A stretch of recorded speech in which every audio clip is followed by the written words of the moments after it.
Enticing Interlude, Tempest 2. Written by Michelle Mankin. Narrated by Wynne Ross and Kai Kennicott. Chapter 1. Justin. It had been a wild night. The skin of the woman in bed with me shone pale, almost luminescent, in the growing light of a Vancouver dawn. I trailed my fingers softly, sliding the sheet away to reveal her naked curves.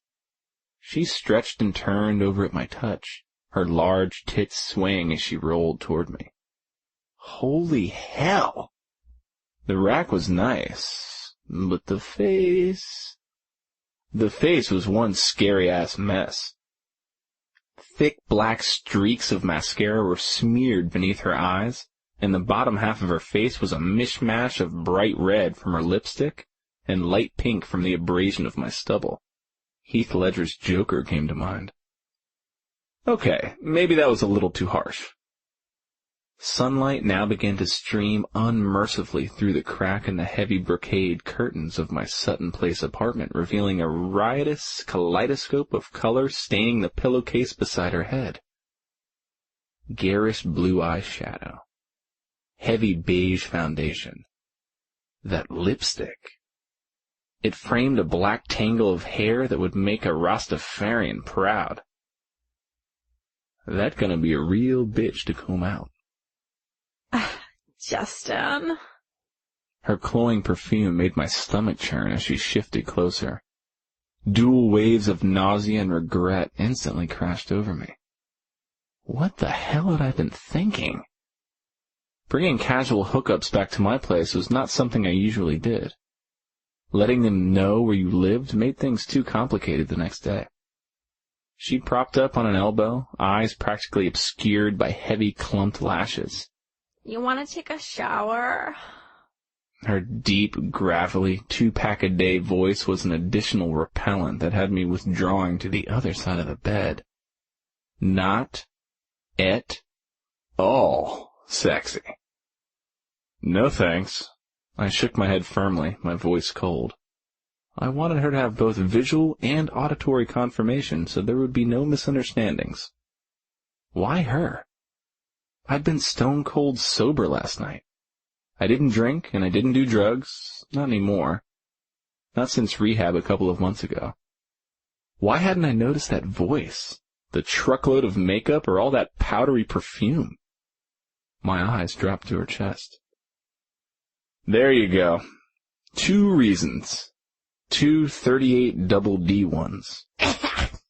Your loss. She shrugged, coughed like she was hacking up a lung, and smiled, a more than slightly off-kilter grin. Then she abruptly let out a maniacal laugh that rang like a warning in my ears. Morbid fascination had me imagining her sliding a switchblade out from underneath the pillow. I'd only have myself to blame if she turned out to be a real psycho. Maybe the Joker thing wasn't such a stretch after all. Hopefully I could get out of this mess without my sister having to identify my body. Okay, honey. She sat up and pulled the sheet to her chest. Give me 5 minutes, and I'll be ready to meet her. Meet who? Avery, silly. Why the hell would I take you to meet her? Avery was my twin sister, not to mention the world-famous lead guitarist of brutal strength. Joker woman stopped dressing and her gaze slid back in my direction. Uh-oh. Angry clown. Because I told you last night I'm a huge fan of hers, don't you remember? Yeah, I remembered. That had been her opener when she'd approached me in the checkout line of the IGA next to the hotel. Her being a fan of my sister hadn't seemed that important last night. But flashing lights and sirens were going off this morning. Holy hell! This woman had only let me fuck her because she wanted to meet Avery. That was so whacked. And damned if the realization didn't smart a bit. After all, I was a good-looking guy. Auburn hair, ripped physique, green eyes, a sharp dresser, and a smooth talker. Chicks were into me. Not that I was arrogant. That was just the way it was. I had my pick most of the time. Nothing even remotely similar to this had ever happened to me before. I didn't like it. In fact, it pissed me the hell off. "Violet," I snapped, proud of myself that I even remembered the bitch's name. "You need to go, like right now. I've got an appointment I need to keep." Which was actually the truth, conveniently. But even if it hadn't been, I still wanted to skank the hell out of my apartment. I got up, tagged last night's jeans from the floor, and hastily pulled them on. I found the remaining pieces of her scattered clothing and threw them at her. "Get dressed and get out!" Succinct and decisive. I didn't make the slightest attempt to soften my words. Her lips thinned. Turn around while I put 'em on. "Babe, I've already seen everything you got. And believe me when I say I'm not interested in having a do-over." Fuck you. She huffed. I resisted the urge to remind her that she already had. Several times. Her clothing rustled as she resumed dressing. Scowling, my arms folded over my chest, I waited impatiently. The moment she scurried past me, I snagged the house phone from the nightstand. I put in a request for a change of sheets from housekeeping before the front door clicked closed behind her. If only it would be as easy to erase the entire memory of last night. I really needed to stop and think before I acted. After all, this wasn't the first time that my impulsive nature had screwed me. I took a quick shower and rode the elevator downstairs, ducking into the first cab in the queue. Within minutes, I was transported from the crowded streets of downtown Vancouver to the kitschy neighborhood of Kitsilano, home of Black Cat Records, Brutal Strength's label, my sister's label, and mine now, too. I was about to answer a mysterious summons from the formidable CEO, Mary Timmins, a.k.a. the Queen. The taxi dropped me off in front of the building. I dashed through a set of double glass doors etched with a black lion logo and took the stairs 2 at a time, brushing by several people in my hurry to get to her palatial corner office in time. Come in. Mary flicked her hazel-tinted eyes down at her watch before returning them to me. I received the royal frown of disapproval from the attractive but aloof mid-40s brunette. So I was a couple of minutes late. Traffic had been a bitch on the Burrard Street Bridge, and after the morning I'd had, I wasn't in the mood. I strode in, dropping my less-than-happy ass down into a chair in front of the massive desk where the regent sat enthroned. It was cold and hard like granite, like the Frost Queen herself. I'm sure it was intentional. I shifted, trying but failing to find a comfortable position. I gave up, folded my arms over my chest, and returned her glare. She needed someone to defrost those royal panties already. I'm sure you want to know why I called you in. She shuffled a few papers to the side before steepling her hands together under her chin and studying me some more. I nodded. Of course I'd wondered. I'd only been in here once before to sign my contract. Mary Timmins didn't call anyone into the inner sanctum unless it was important. You're going to be the new lead singer for Tempest, she announced bluntly. My eyes went wide. Holy hell! Tempest was the opening band for Brutal Strength's last tour. Serious medalists. On the cusp of becoming real heavyweights. Their song, We're Through, had maintained its position in the top 40 for several months. And My Way or the Highway, another song from the same album, a song which I thought was even better, was vaulting up the rankings. They were good. Extremely talented. Problem was, their lead singer, Warren Jenkins, had just walked away after the last stop on the tour. Interpersonal conflict between him and the lead guitarist, Brian Jackson, if you believe the rumors. And my pretty new friend, Lace Lowell, was at the center of that conflict somehow. It's a great opportunity, Mary continued, watchful eyes on mine. That's an understatement. I was still having trouble processing the whole thing. I'm surprised they'd consider me, I admitted. Well, it was actually my decision. Come again? I'm breaking the news to them after we're through here. Mary went on to explain, her expression and tone haughty. I've given them ample time to choose someone on their own. Tempest has a slew of commitments to fulfill. It's time to move forward. Okay. I admit that bit of information put a damper on my enthusiasm. but I felt like I'd been stuck in studio limbo proving my mettle long enough. I was tired of it. I was ready to get back in front of an audience again. I leaned forward, the ornate armrest carving digging uncomfortably into my flesh. "I'll make it work." She nodded, seeming satisfied with my answer. It's not going to be an easy transition, she warned. Even though worn left under acrimonious circumstances, you need to know going in that there's still a pretty tight-knit group. They'll view you as an outsider. It'll be no small feat to win them over. Yeah, I could imagine. Lace had told me the guys had known each other since high school. She, her brother Dizzy, and Brian even longer than that. Your colleagues assure me that you're dedicated and easygoing. The same kind of things they say about Avery, so I suppose that I shouldn't be surprised. I wouldn't go that far. My sister was a sweetheart, liked by everyone with one glaring exception. My friend Lace. I hadn't understood why until I'd seen Lace with Brian. Now I had a strong suspicion that jealousy factored in there somewhere. On Brutal Strength's last tour, my sister and her fiancé Marcus, the moody lead singer, had gone through a serious rough patch. During that time, Avery had turned to Brian. Some incriminating pictures had surfaced, but I didn't think Lace had any real reason to be worried.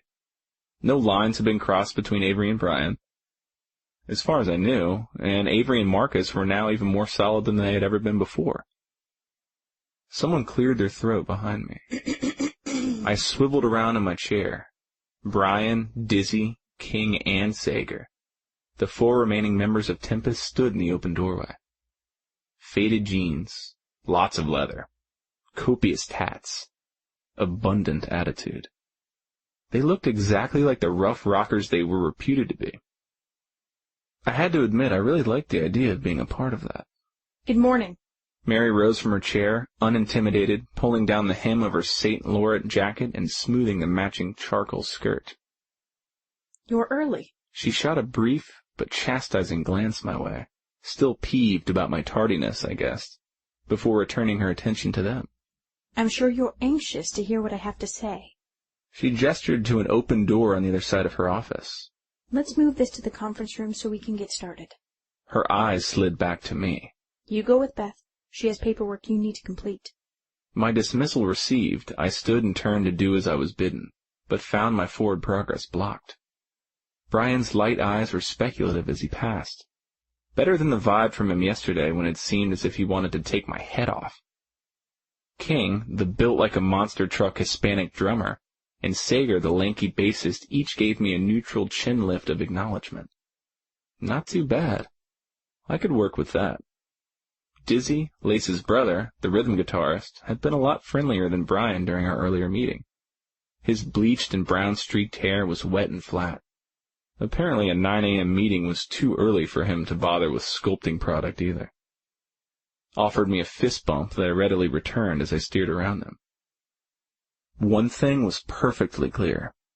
Winning a place in the group was going to be every bit the challenge that Mary had implied. Chapter 2. Bridget. Mommy, I'm tired. I know, baby. I've ruffled my son's soft, medium-length hair, the exact same platinum shade as my own. I am too. We'd been up since before dawn, traveling for hours. Last-minute coach seats were cramped and uncomfortable. Our flight from Orlando had taken us through Dallas and Seattle before we finally arrived in Vancouver. We'd gained hours by traveling west. It was only early afternoon by the clock, but our bodies and minds were exhausted. Carter was much more of a trooper than I was. Life for him was still one great adventure after another. At 5 years old, my precocious, tow-headed boy had an everyday, all-the-time contagious optimism. It was all that kept me going sometimes. Unfortunately, life kept pummeling. It had practically beaten that same optimism out of me, and my long, successful run of sheltering Carter from the worst of what the world had to offer had come to an unexpected and abrupt end with Mima's sudden death. There'd be no way to soften that blow for him. Losing her just weeks ago had hit both of us hard. 1 minute, she'd been giving me hell. for my own good, as was her way, a way that I'd come to appreciate, understand, and respect. The next she was gone. A massive stroke. I still hadn't come to terms with it. My grandmother had been the one common denominator throughout my life. She was the one who took care of me after my mom died, giving me life. She was the one I turned to after my dad remarried and forgot I existed. She was the one who suppressed her own grief to comfort me when he died, her only son of a heart attack when I was 12. And she was the one who took me in when I got pregnant at 15, when I had no place else to go, when all the fake friends and flatterers who just hung around because of who my father was turned their backs on me. And now she was gone. Carter and I were truly on our own now. Except for one. A new friend. One I had remembered when the Richard-induced panic had subsided. Someone I met in rehab that was just as no-nonsense and no excuses as Mima had been. My hand shook as I tucked my pin straight platinum hair behind my ear and knocked again. Surely she was home. I'd phoned to tell her we were on our way. I had to hold it together. Single moms weren't allowed to fall apart. There was no one to put us back together if we did. I'd finally gotten so worked up that I jumped when the door finally swung open. Lace pulled the toothbrush out of her mouth and grinned, a wide, welcoming smile that made her amber eyes sparkle and warmed me up inside. Even as tired and emotionally spent as I was, I couldn't help but smile back. I hadn't realized until then how much I had missed her. "We're here," I announced the obvious, and then acting on impulse I threw my arms around her and held her like she was my last remaining lifeline, which indeed she actually was. "You look good," I said, when I finally released her. "But your hair is freakishly short. I like it, though. When did you cut it? Recently, huh?" I answered my own question. "It must have been, since it hasn't been long since I last saw you." I had a tendency to speak fast and be especially long-winded whenever I was excited or nervous. And I was a little bit of both right now. "I'm glad you came." She grabbed my hand and squeezed. "I missed you," she added in a heartfelt whisper. My throat tightened. Weary, relieved tears pricked my eyes. "Mom!" Carter's small voice reached my ears. My boy didn't like to be ignored, and that one definitive trait he inherited from his father. I moved behind him, placing both hands on his little shoulders. "Lace, this is my son Carter," I told her, my posture and my tone betraying how proud I was to be his mom. "Hi." He stuck out his hand like the young gentleman I'd taught him to be, his rounded cheeks turning pink. I'm sure it hadn't escaped his notice how beautiful Lace Lowell was. "It's nice to finally meet you."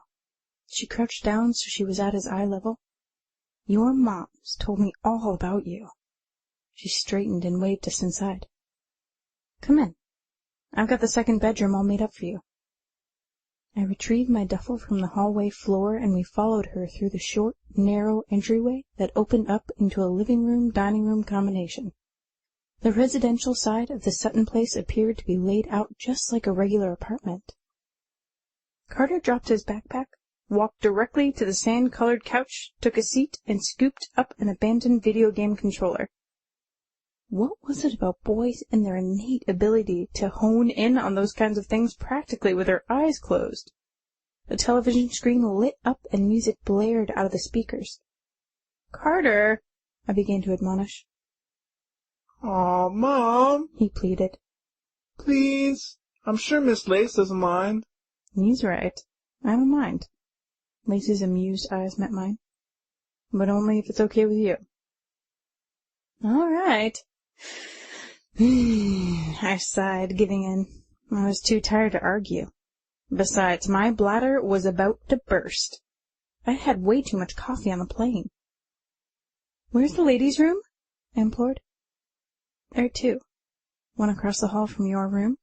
You passed the closer one coming in." Lace turned and pointed. I hesitated, gaze swinging back to Carter. "Bridget, relax." I felt her eyes settling on my face. "You're at home here.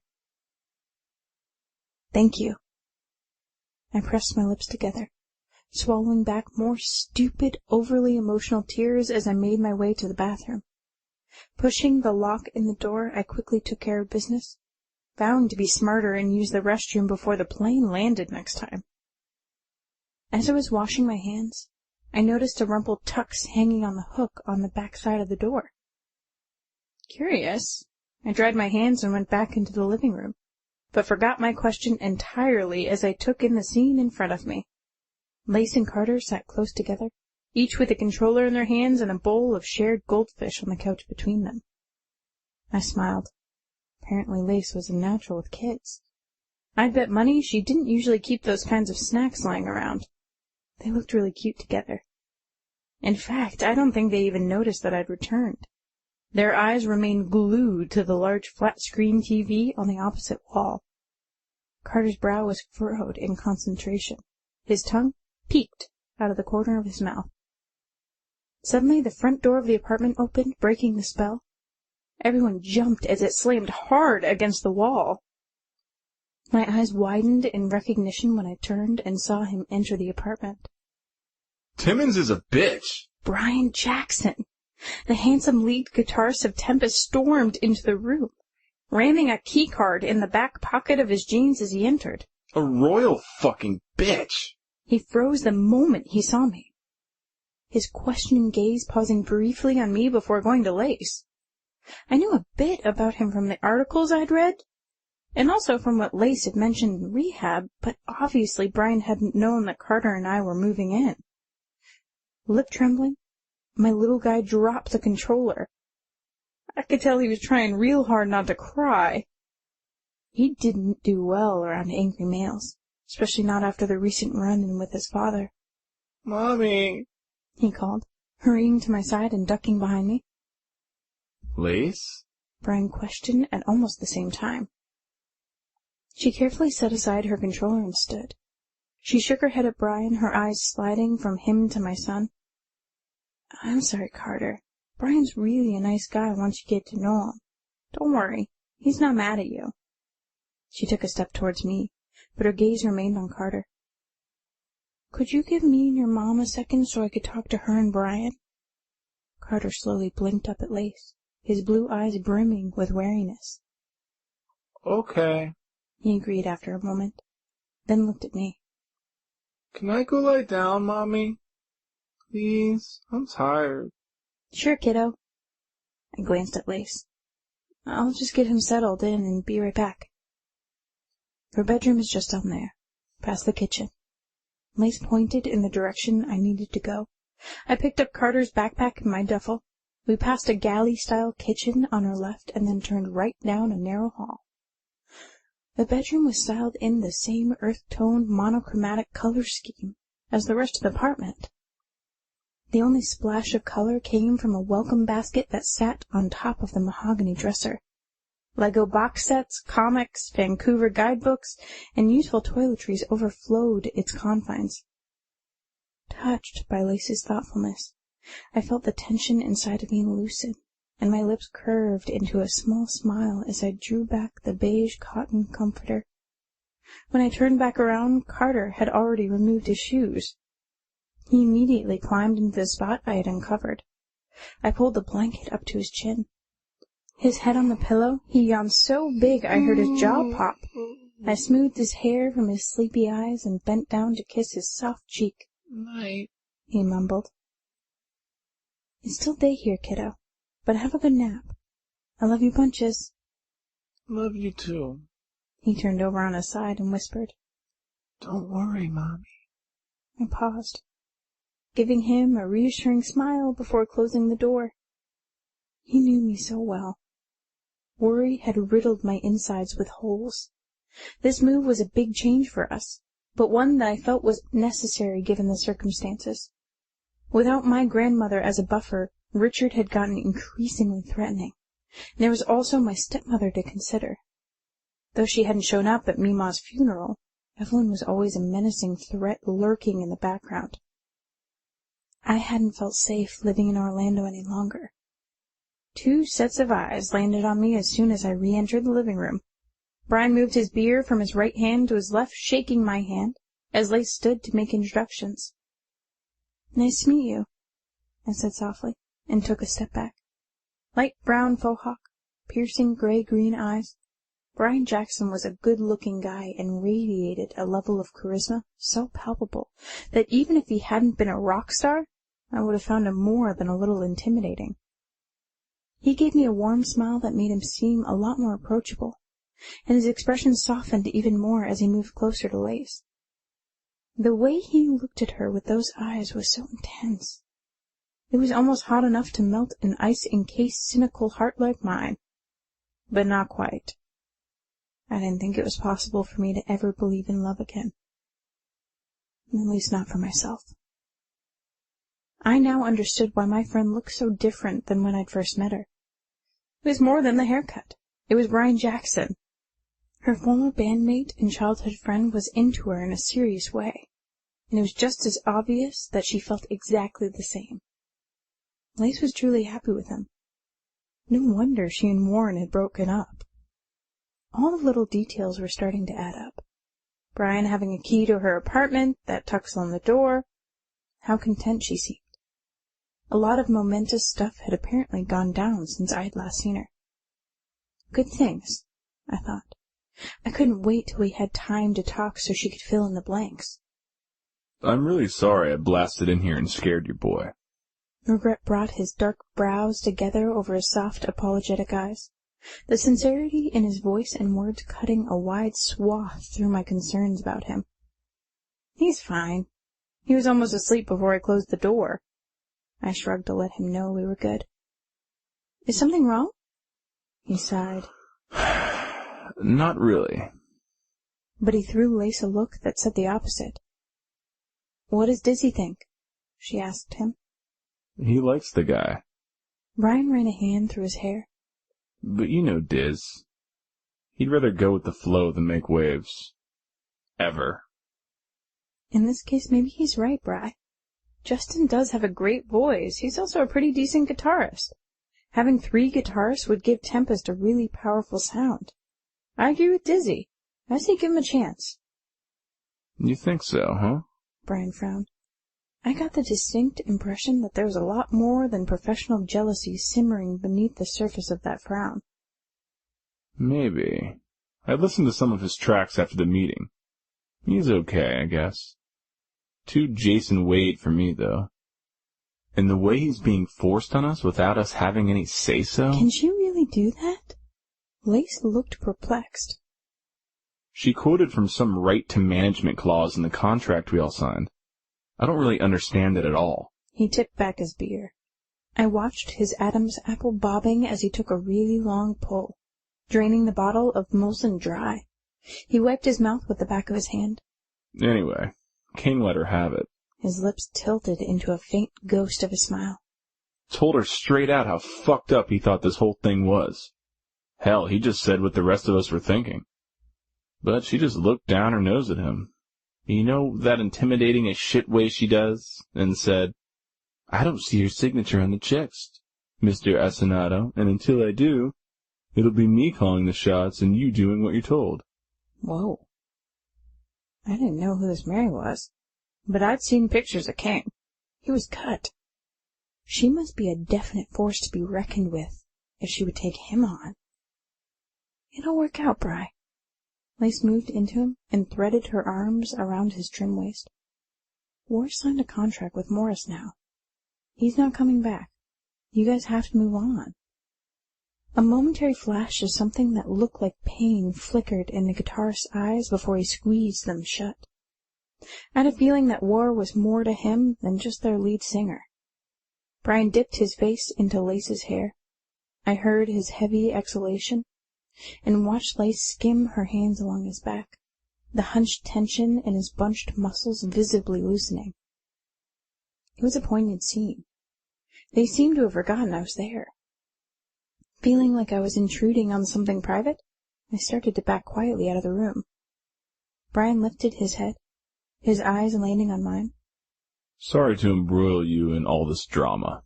That made 2 times he had apologized to me. A nobody, and a virtual stranger to him, and for relatively minor stuff, too.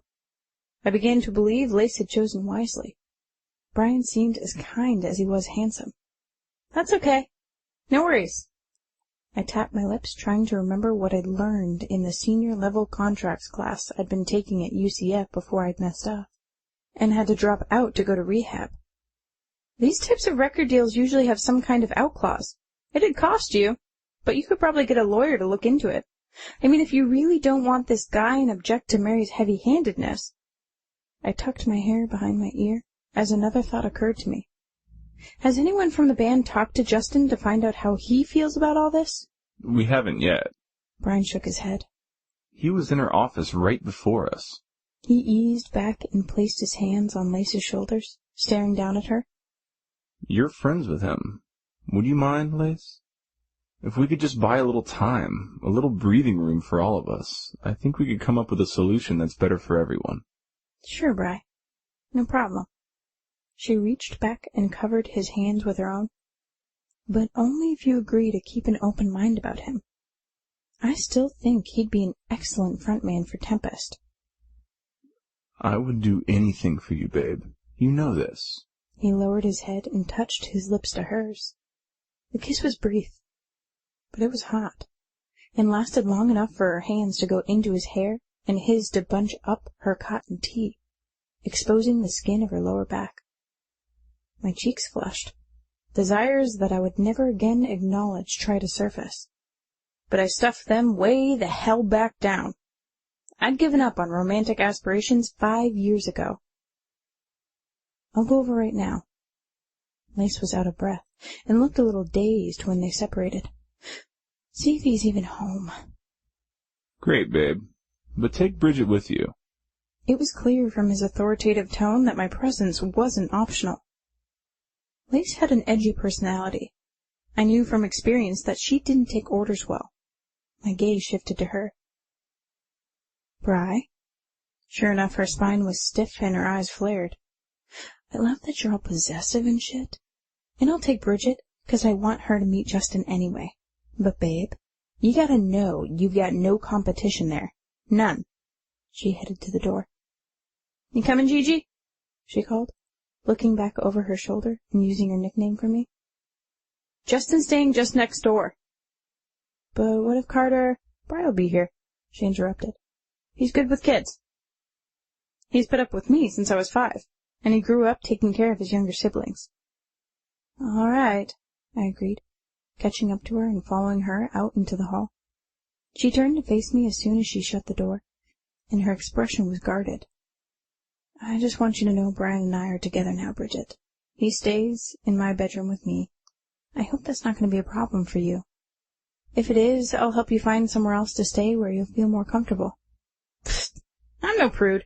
You know my story, Lace, and I'm very upfront with Carter. Maybe more than I should be, given his age. But I didn't want him to make the same mistakes I had. I'm okay if you are. From what I've seen of Brian so far, he seems like a really great guy. If you trust him. I trust him with my life. Alrighty then. The empathetic way she'd spoken took me aback.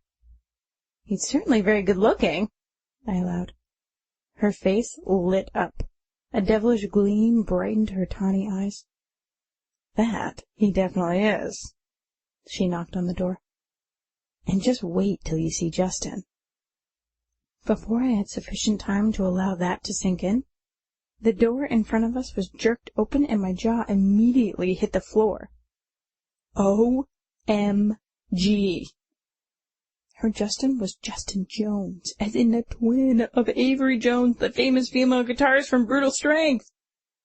Why hadn't I made that connection? How's it going, JJ? Lace's grin widened at my slack expression. Good, Double L. His voice was smooth and melodic, and nearly as sexy as the half-smile that curved his lips. Then his gaze slid over to focus on me.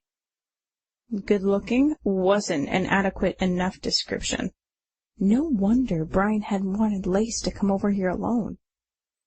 Justin Jones was one of the most handsome men I'd ever seen.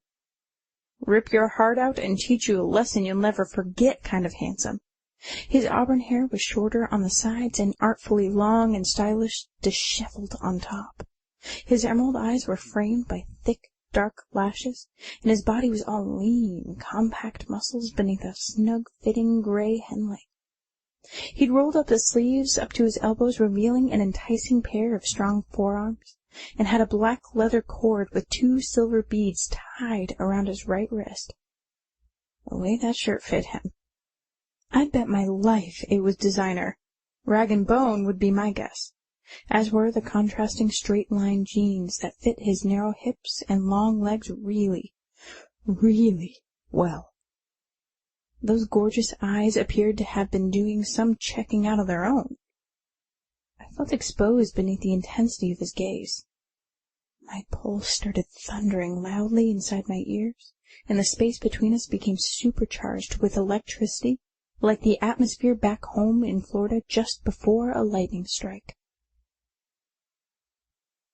Chapter 3. Justin.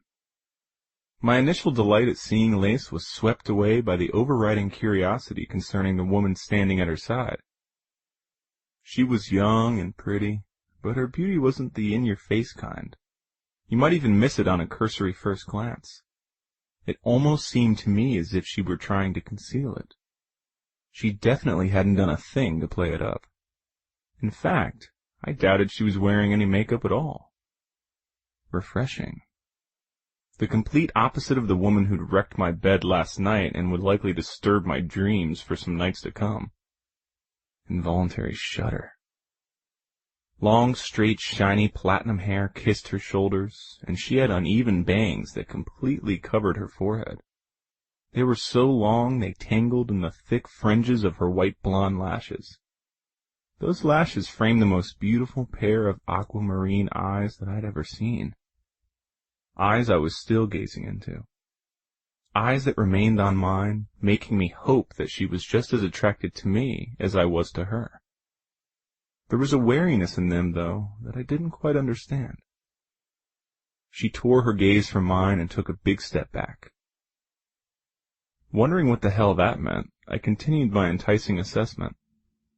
She was tiny, especially in comparison to Lace, who was only slightly shy of my 5'10", but hints of her figure appeared to be in perfect proportion to her petite frame.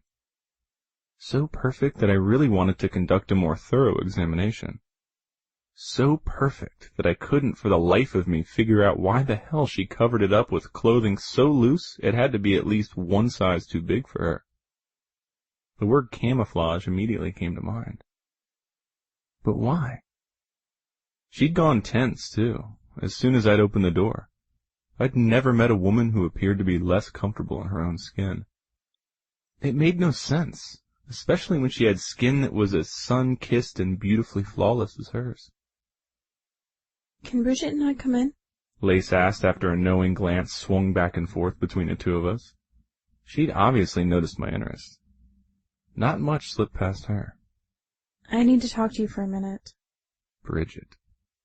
It was the perfect name for her, and even though I knew I'd been standing there with my mouth hanging wide open like a dork, I still found it hard to bring my attention back to Lace.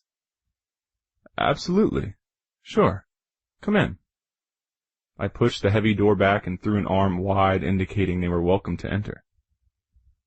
Lace walked through first, and Bridget followed, turning her body sideways and skimming the wall opposite me, even though I'd left plenty of room for her to pass without even coming close to touching me. It was almost like she was afraid of me. Letting the weight of the door close itself, I moved in right behind Bridget. Her passage dotted the air with a sugary, sweet, intoxicating trail that I followed, pulling in a deeper breath to try to identify the fragrance. When Lace reached the coffee table, she turned around, eyes crinkling as she glanced over me.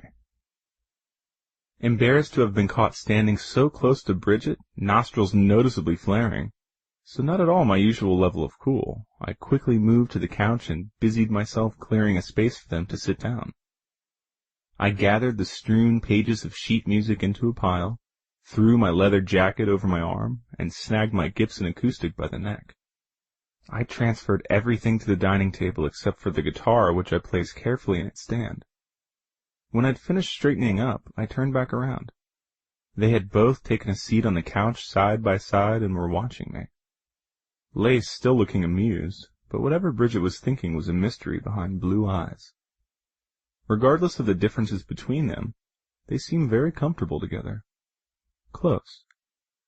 I wondered why Lace had never mentioned Bridget before. "What's up?" I asked reluctantly, dragging my gaze away from the beautiful Bridget and centering it on Lace. I was curious as hell as to why they were here. I dropped down into the side chair and leaned forward, elbows on my knees. "You didn't call last night. How'd things go with Brian?" Good. Her eyes brightened and her cheeks blushed. Better than good, actually. We're together now. "Awesome, Lace. I'm happy for you." And I was. Something had gone wrong between her and Brian in the past that had hurt my friend deeply. But today there seemed to be no trace of that pain. She glowed as if a light switch had been turned on inside of her. Yes, well, speaking of Brian, he just got back from a meeting with Mary Timmons. He's pretty upset. Oh, so that's what this is about. I take that to mean he's not too happy about her decision? No, not really. She smoothed imaginary wrinkles from her jeans. I frowned, but I wasn't really surprised. It's not really personal, JJ. I cocked a skeptical brow. Okay, well, maybe a little. It's going to take some time before he trusts that you and I are just friends, but that's not because of you personally. I think he'd feel that way about anyone. She seemed to run out of steam and looked to the woman beside her for help. Bridget gave Lace's knee a reassuring squeeze before her eyes went to me. Brian's upset about the way Mary handled things today. He thinks Tempest should get to choose who they want to replace War. I'm sure you can understand that. I nodded, noting to myself how much I liked the sound of her voice. It had a clear musical quality to it that was very appealing. Even more appealing than that, though, was having her pretty eyes on mine. I think he's actually hoping you'll consider rejecting the offer. Lisa's words jarred me from my Bridget fixation. "Are you kidding me?" My brows shot up and I scooted back in the chair. "You know Mary. It wasn't presented to me as an offer, Lace. More like a mandate." I figured as much. But I still think you should tell her no, Justin. "I can't do that." I know, it seems crazy. She persisted. But I think it's the right way to handle this, especially if you want everything to work out in the end. The guys aren't likely to get over a forced marriage. On the other hand, I really believe if we bring choice back into the equation, if they had an opportunity to see and hear how well you fit in with them, they'd realize Mary's right. "You mean like do a tryout?" That's the idea. I don't know. I got up and walked over to the sliding glass doors. I needed a moment to think things through. The terrace outside offered a bit of solace, shadowed by the building behind it. The city sounds were muffled but recognizable. A sharp whistle, the distant murmur of voices, a car horn, and even a seagull's cry. I sighed and ran a hand through my hair. Lace was probably right. She'd known these guys a long time, and Mary had warned me that I'd encounter resistance. Even if I was careful and handled things diplomatically, maybe I could make this work out to my advantage. I turned around to find both women watching me again, this time with matching expectant expressions. "All right, I'll do it. I'll call and make an appointment with Mary. If I survive that, and if she agrees, you'll be the first to know." Thank you! Lace jumped to her feet and threw her arms around my neck. I hugged her back. "Really, it's no big deal," I lied while glancing over her shoulder at Bridget. She gave me a look that seemed somehow disapproving. What the hell was that all about? I was doing exactly what they wanted. Lace, we better go. Bridget stood and skirted well around me, again while moving toward the door. I need to get back to Carter. Who the hell was Carter? The thought that Bridget might have a boyfriend bothered me more than I cared to acknowledge at this point. She was a puzzle that I wanted to solve, and I couldn't remember ever being more intrigued by a woman. After they left, I stared at the door for a long time, imagining picking her locks. Chapter 4. Bridget. Tucking the blankets carefully around my innocent angel in the soft moonlight, I tiptoed out of the room to get a glass of water. I was still parched from the plane, and wasn't surprised that I'd woken up after only a couple hours of sleep. Carter and I had gone to bed pretty early. It was going to take us a while to get settled and adjust to the new time zone. I quietly closed the door and skipped out of the hall. As soon as I reached the kitchen, I heard them. Lace's throaty laugh and a very deep, very turned-on sounding male moan. Awkward! My cheeks flamed as the unmistakable sounds of lovemaking continued. It was a good thing their bedroom was on the complete opposite side of the apartment from ours. Looking for an immediate escape, my gaze landed on the glass door to the balcony. I slid it open and stepped outside. A blast of the cold, crisp Pacific Northwest air hit my face like a cold shower. I tightened the belt of my thick terry-cloth robe and pulled the lapels closer together as I moved to the railing and stared out at the urban landscape. Few lights twinkled back at me from the surrounding buildings. A glance at the residential side street below showed a couple making their way up the sloped sidewalk, probably leaving a midnight showing from the movie theater across the street. Bridget? I nearly jumped out of my skin at the sound of his voice. My head swiveled in his direction. Even though there was a full wooden partition separating his balcony from mine, his smooth voice warmed my neck as though he were standing right beside me, his mouth near my ear. Justin? I shivered and swallowed nervously. What are you doing up? It's late, and it's cold, and anyway, I was rambling and sucked in a needed breath. How did you even know it was me out here? There was a long pause. A light breeze ruffled my bangs. I smelled your perfume. I don't wear perfume, I returned. But I caught a whiff of it earlier in my apartment. It's kind of flowery. Oh, you must mean my shampoo and conditioner. My orchid-infused hair products were a frivolous indulgence. I would never admit, even to myself, how much it thrilled me that he had noticed that small detail. Well, whatever it is, it smells fantastic. Thanks, I mumbled, deciding that the smart move right now would be to turn around and go back inside. This felt too flirty and too intimate to be a good idea. I was already way too attracted to him. What woman wouldn't be? He was handsome enough to be a model, but there was no reason to make things harder on myself. I better get back to bed. Stay. His voice dropped an octave, curling persuasively around me like an embrace. Talk to me a bit. I can't sleep. No, I shouldn't. Why the hell not? Irritation replaced his persuasive purr. You obviously can't sleep either. Why can't we talk? What are you worried about? I hesitated, tempted, my palm on the cold glass. Is it because of me? You seemed really nervous earlier. Did I do something wrong? Surely Lace has told you what a great guy I am. I decided to approach his comment literally, even though it was obvious from his tone that he was teasing me. No, we haven't talked about you. But then we haven't talked much at all, not since Second Chances. And after that, just one phone call, and I'd only stayed on the line long enough to beg to come and stay with her. Second Chances? The rehab place in Florida? Yes. You work there? No. I shook my head automatically, even though he couldn't see it. You were there for treatment? He sounded surprised. Yeah. I thought surely that admission would end whatever kind of interest he might have in me. I'd been such a loser to go down that path. But then, that was me. Pregnant as a teen, drug addict in college. I was a poster child for bad choices. I can relate. What? I couldn't believe it. Justin Jones into drugs? He seemed so put together. He continued to explain as though he'd heard my thoughts. I did inpatient treatment for coke a couple of months ago. He was quiet. I heard a sound like he was drinking something. I recognized the spicy aroma of chai tea wafting over from his balcony to mine. I wondered how you and Lace knew each other. Another pause. One mystery solved. He murmured so low I almost didn't hear.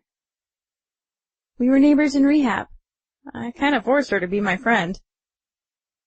Now why had I admitted that? It was basically true, but still.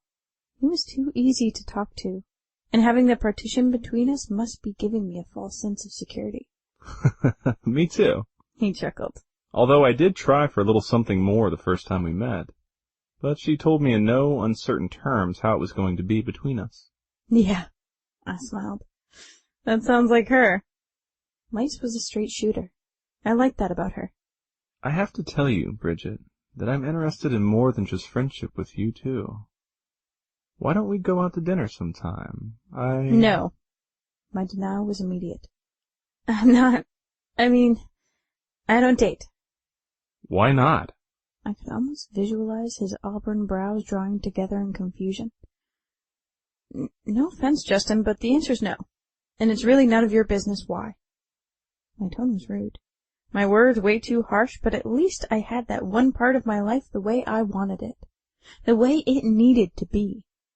I'm sure my refusal didn't even faze him.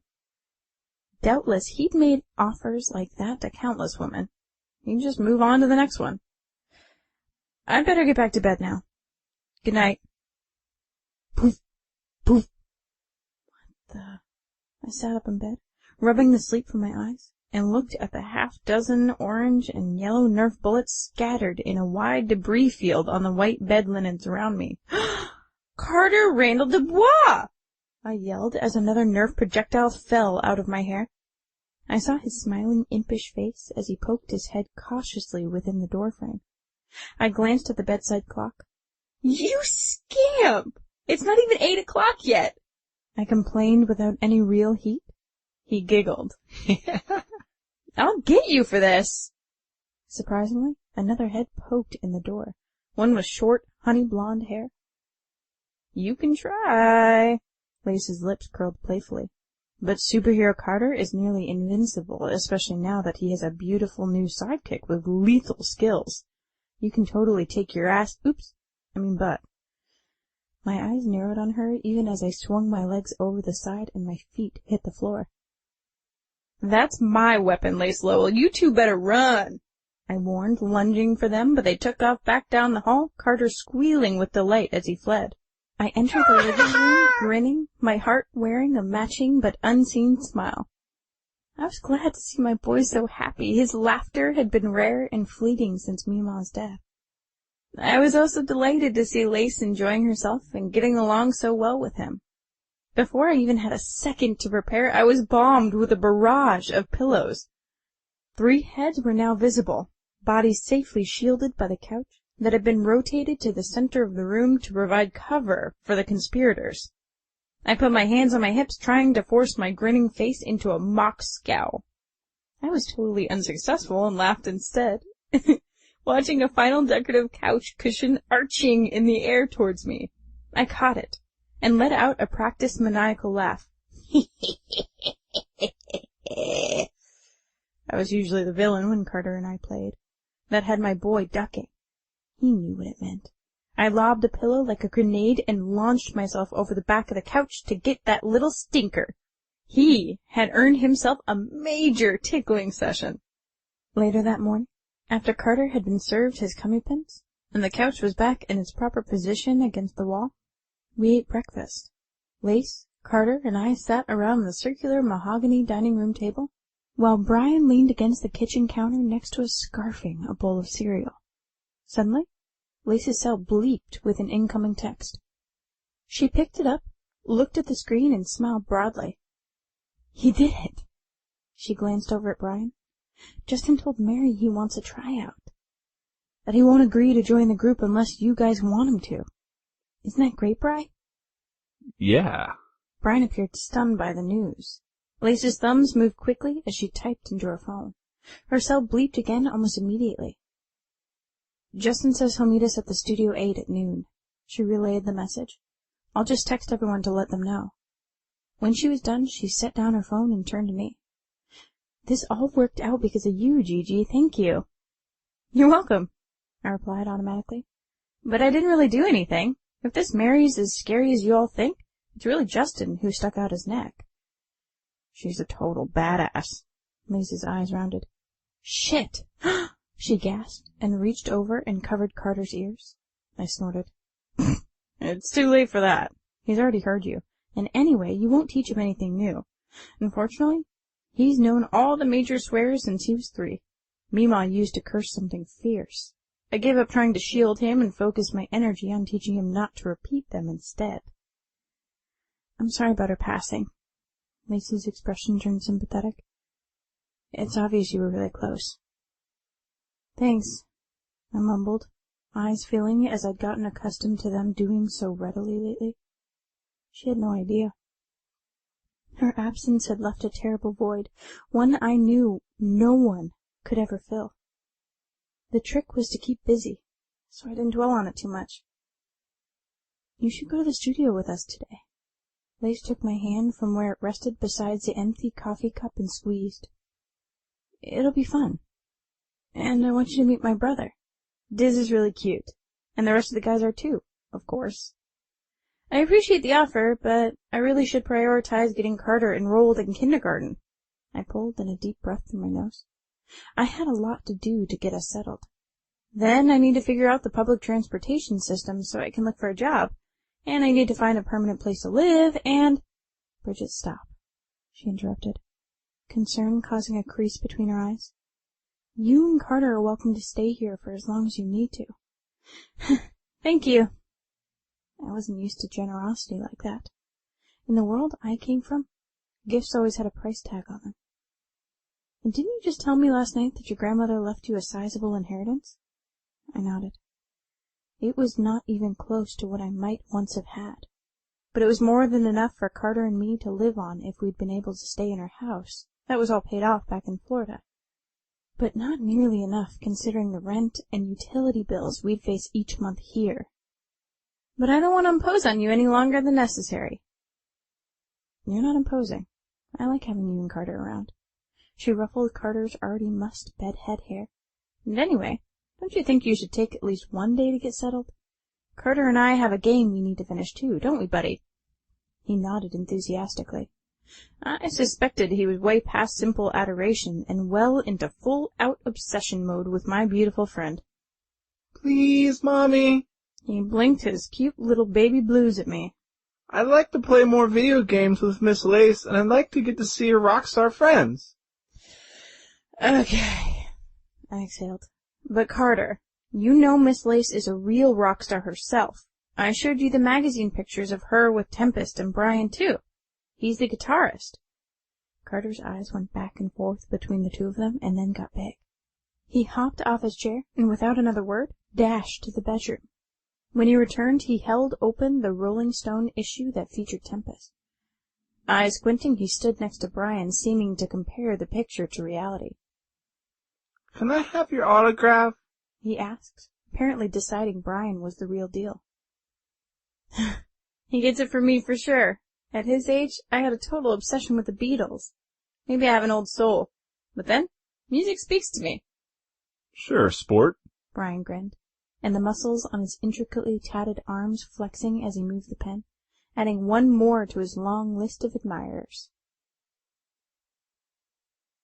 Chapter 5. Justin. I shook the rainwater from my hair after kickstanding the Triumph. I'd misjudged the weather. Good thing my guitar case was water repellent. I should have taken a cab, but I so preferred to ride. The motorcycle was much better than a car for zipping in and out of Vancouver traffic, except for when it rained. I pocketed the key, strode quickly through the parking garage, and pushed open the glass door to enter Black Cat Records. I was running late. Again. Hey, Karen. I stopped in front of the receptionist desk, rivulets of water rolling down my leather sleeves and onto the gray carpet. How's it going? Good. Pretty quiet today, though. Your sister's here. Really? I hadn't seen her since she got back from a visit to see my dad on the island. I hadn't mentioned the Tempest thing to her yet, and didn't plan to until things were decided. What's she up to? She's in Studio 12. Karen looked at her computer screen, The note says she's supposed to be laying down vocals for a solo album. I nodded. I was curious to hear what she had so far. She was being unusually secretive about the whole deal. I made a mental note to catch up with her later just as Karen's phone rang. Black Hat Records! She answered cheerily. I tapped the granite surface of the desk and mouthed, "See you later." The heels of my boots sank into the thick carpeted runner as I turned the corner and entered the long corridor that led to all the recording rooms. I stopped in front of number 8. Holy hell. Everyone was already inside. Good thing it was the largest studio, because in addition to Lace and the 4 remaining members of Tempest, Bridget was there, along with a wide-eyed little boy who was tucked close to her side. The physical resemblance left no doubt that they were related. The mysterious Carter, no doubt. So she had a little brother. His eyes were aquamarine, just like hers, and his chin-length hair, the same shade of platinum blonde. There was definitely a wide age gap between the 2 siblings. I noticed that Bridget was dressed much the same as she'd been yesterday. Jeans a size too big, loose button-down shirt, no makeup. Yet still incredibly beautiful. While I was staring, a smile spread across her face, 2 dimples peeking out, and she laughed. The musical sound of her laughter hit me like a warmth-infused dart square in the center of my chest. The Tempest drummer standing next to her was apparently the cause of her mirth. As King continued to gesticulate wildly, her head went back and she laughed even harder, waving an arm in front of herself as if appealing for him to stop. That's when she saw me standing in the doorway. The sparkle in her beautiful eyes extinguished, her mouth closed, and her laughter died. Her cautious veneer returned as she coolly considered me. The little boy's head lifted. He looked up at her and then followed the direction of her gaze. "Who's that man?" Justin, she explained. the one who's trying out for lead singer today. "The one no one likes." Ah, from the mouths of babes, the unvarnished truth. No, kiddo. She said, looking embarrassed. It's not that the guys don't like him, it's just that they're not sure he's the right one for the group. Sorry, I'm a little late. I pasted on a confident smile and entered the 20 by 14-foot space, feeling the heavy weight of a roomful of stairs. The rasp of my jacket zipper going down sounded unusually loud. "I'll be ready to go in just a sec," I threw out in an effort to break the expectant silence. "No problem, man. Take your time." Dizzy, his bleach blonde hair judiciously spiked, joined me in the center of the room, offering his usual knuckle-bump greeting. "But first let me introduce you to King and Sager." His expression friendly though reserved, the powerhouse drummer threw out his hand. "Joaquin Asenado, but everyone calls me King." The inky-haired bassist completed his sentence with a smile that softened the sharp angles of his face considerably. "I'm Sager." I dipped my chin as I shook their hands. All right, JJ. Lace's voice easily carried over from the other side of the room where she stood. Show these losers what you've got. That made me grin. It was good to have at least one person in the room totally in my corner. "Will do, Double L," I promised, peeling the straps of my backpack-like guitar case from my damp shoulders. I set it on the side table and began to undo the latches. It's pretty wet outside. Bridget suddenly appeared right beside me. She had a drying cloth in her hand and ran it across the top of my case, absorbing the excess moisture. It was a thoughtful thing to do. I'm sorry about Carter. She gave me a shy sideways glance from beneath the fringe of her thick lashes, and I let out a quiet sigh, relieved to find out that Carter was her brother, and not her boyfriend. He's just 5, and doesn't always understand everything he hears. He's a good kid, though. No worries. I reached over and covered her hand with my own. Her skin was silky soft, although a little cold. I definitely felt that unmistakable jolt of attraction the instant we connected. I started to move in closer, but she jerked her hand away and stepped back as if I'd burned her. Okay, good. She lowered her head, spun around on the soles of her tennis shoes, and walked quickly back to the other side of the room. Fine. Run away for now, I thought, my eyes watching appreciatively as her hips swayed gracefully in her oversized jeans. But the game was on. I'd have her. Eventually. When she reached the kid, she knelt down and tickled him under his arms. He giggled in the same easy way she had laughed just moments earlier. Bridget led him to a row of folding chairs that had been set up on the opposite side of the room from where the band's equipment was situated. Let's get going. I turned with the neck of my guitar in hand to find Brian giving me an impatient look. My lips flattened. I was getting a little tired of this guy's attitude toward me. I nodded, throwing the guitar strap over my shoulder and snapping my hummingbird into position. I otherwise ignored Brian, a bit of a snub since he was clearly in charge, making eye contact with Dizzy instead. I want to warm up with Blackbird. Would you be okay following me? Sure, man. I gave him a head nod and immediately launched into the well-known Beatles acoustic number. It was a song most musicians cut their teeth on as adolescents. Dizzy complimented me well and seemed to be enjoying playing the familiar melody as much as I did. I certainly loved singing it. The soundproofed room was completely silent when we finished. I lifted my gaze from my instrument. Lays was beaming proudly. Carter was bouncing on his chair and Bridget was frowning again. What was it with her? Why the flip-flopping from open and sweet to this closed-off cold routine? I knew she had to feel the attraction between us. Not only that, but chicks always dug it when I sang. That was a given. Back when Avery and I used to perform together, they would line up for me outside the dressing room door. That's your favorite song! Carter exclaimed, tugging on Bridget's arm and breaking the awkward silence. Interesting. Brows up, my eyes went to hers.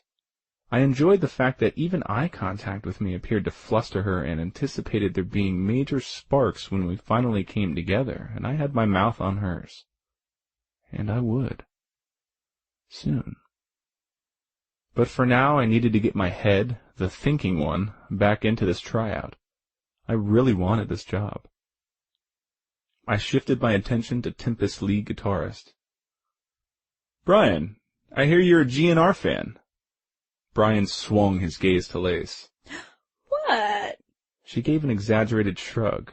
Don't give me that look, Brian Hunter Jackson. Line up. Justin does a version of Night Train that'll knock your boots off. She arched a sassy brow. And you know you love any excuse to break into a Slash solo. Brian's lip twitched. He turned from her and gave me a chin dip. Then he swiveled to face the drummer. King hit the muted cowbell 4 times, and on the 5th, Brian came in with the catchy opening riff. They began the metal intro perfectly in sync. Too good. They'd obviously played it more than a few times. The gauntlet had been thrown down. I'd better make this special. I screeched out the loaded lyrics that were a veiled homage to the cheap liquor that had been all the GNR guys had been able to afford back when they were just starting out in L.A. I let Dizzy do all the rhythm work on his guitar and focused on channeling my inner bad boy persona into the lead vocals without going too over the top. By the time Dizzy and Brian harmonized with me on the chorus, I knew. I was in. I could see the look of grudging respect on Brian's face, but I didn't need to. I could feel it. The synergy was palpable. I'd heard about it being that way when the personnel was just right in the group, but I'd never experienced it for myself at this kind of level. It was electric. These guys were the bona fide real rocker deal. Sure, I'd seen them perform at the Garden in New York, but this was entirely different. I had been in the audience then. Now I was a part of it. This was no prepackaged band assembled to appeal to the masses. This was an organic movement. Tempest was an edgy group, and they radiated a raw energy that was impressive to witness, and addictive to be a part of. I immediately wanted to try one of their songs. My Way or the Highway. I turned to King. Call it out for us, man.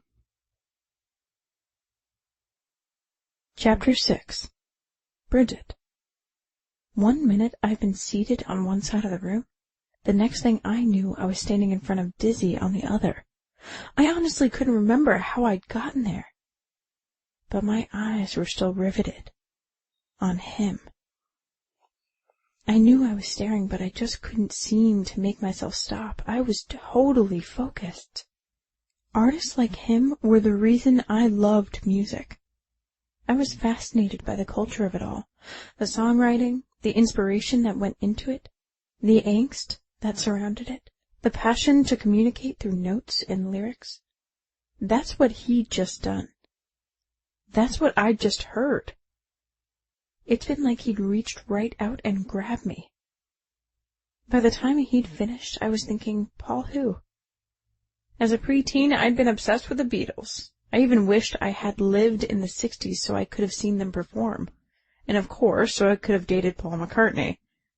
But at this very moment, I couldn't have been more happy to be in the here and now. That song was my favorite, but I'd never heard anyone sing it better. I'd been up most of the night thinking about Justin Jones, listing all the reasons why I should stay far away from him. But while he'd played, I'd only been thinking about getting closer. I'd wanted to smooth the lazy lock of auburn hair off his forehead and press my lips to the skin underneath.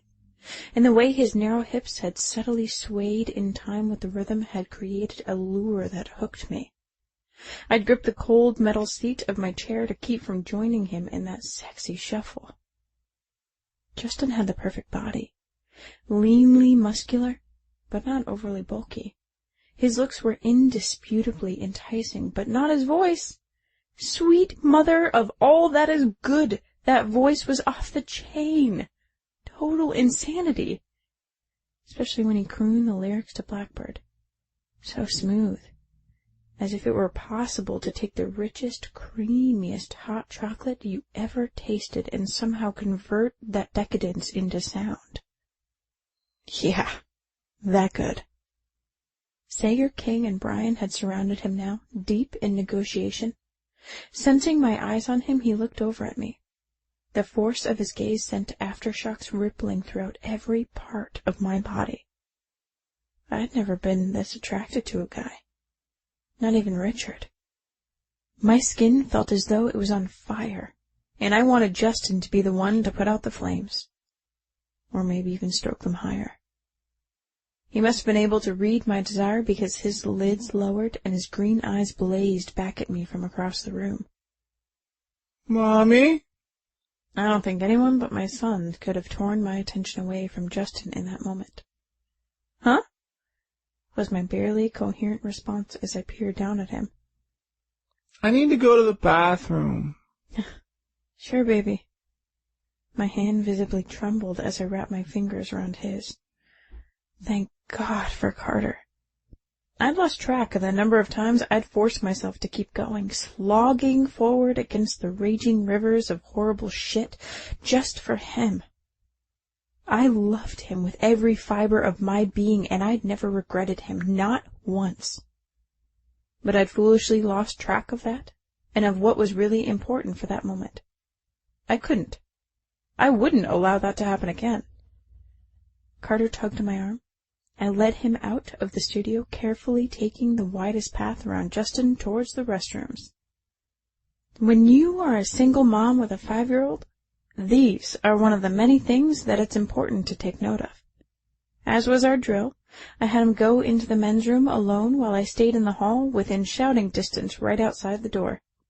It's okay, Mommy. His voice drifted out to me. No one's even in there. Okay. Good. I'll be waiting for you right outside. I knew Justin was behind me before he even spoke.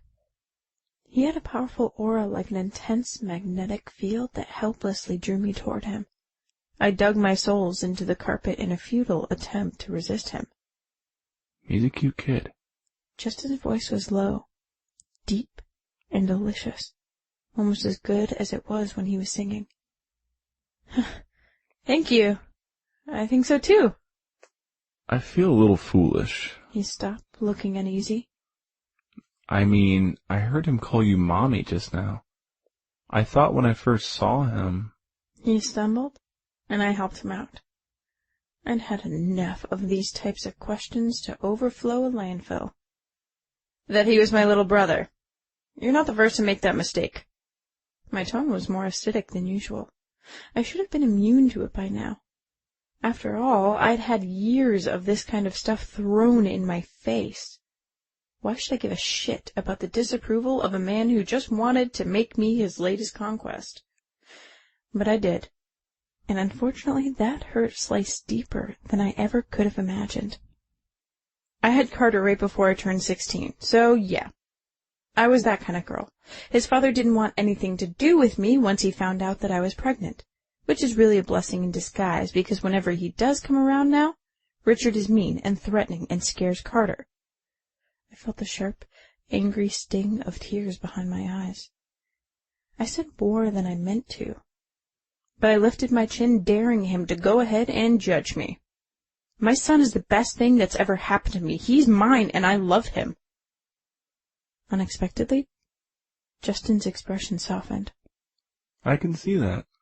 His gaze was warm on my face, the color of his eyes making me think of the forested glen that I found myself wanting to take shelter in. You're beautiful together. My eyes watered some more, but this time with a much gentler emotion. Condemnation? Sure. I got plenty of that. But not once had anyone said anything even remotely as sweet and affirming as that about me and Carter. Damn. I just managed to blink Justin back into focus when Carter came out of the restroom, drying his hands on his jeans. He stopped abruptly when he saw Justin, the bathroom door popping him on the rear. He stumbled forward and his mouth spread into a radiant smile. You were awesome! He exclaimed with exuberant enthusiasm. Could you teach me to play Blackbird like you just did? It's my mom's favorite. That's what I hear. Justin chuckled as he knelt down, putting himself on eye level with my son. I'd be glad to do that. And then maybe the three of us could go out for pizza after. The sneaky bastard was using my son to get me to go out with him. Suddenly, what I could and wouldn't allow started to be less defined, and it didn't take psychic ability to know that spelled trouble for me.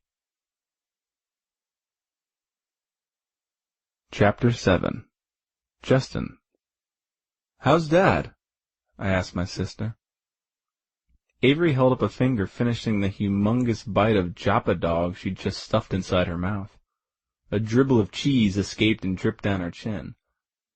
I handed her a napkin and pointed out the location of the drip. My sister was crazy about Joppa dog's cheese-stuffed hot dogs. Marcus, not so much. It was an unspoken understanding between the two of us that whenever we had an opportunity to meet for lunch, we headed for the street corner vendor so she could get her fix. He's better, I think. Our father had been living with Marcus's parents out on their Vancouver Island water buffalo farm since we discovered that he was suffering from end-stage liver failure. Avery looked away, staring out at the crowded sidewalk. We were seated at one of the indoor tables in the glass-enclosed lobby at First Bank. The Kitsilano neighborhood we looked out upon was known for its patio restaurants and eclectic, one-of-a-kind shops.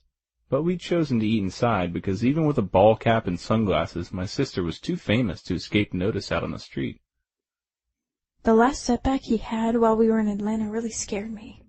I'm afraid he might not make it to his scheduled transplant date. He will. He'll be all right. Traveling to New York was just too much for him. He's promised to take it easy from here on out.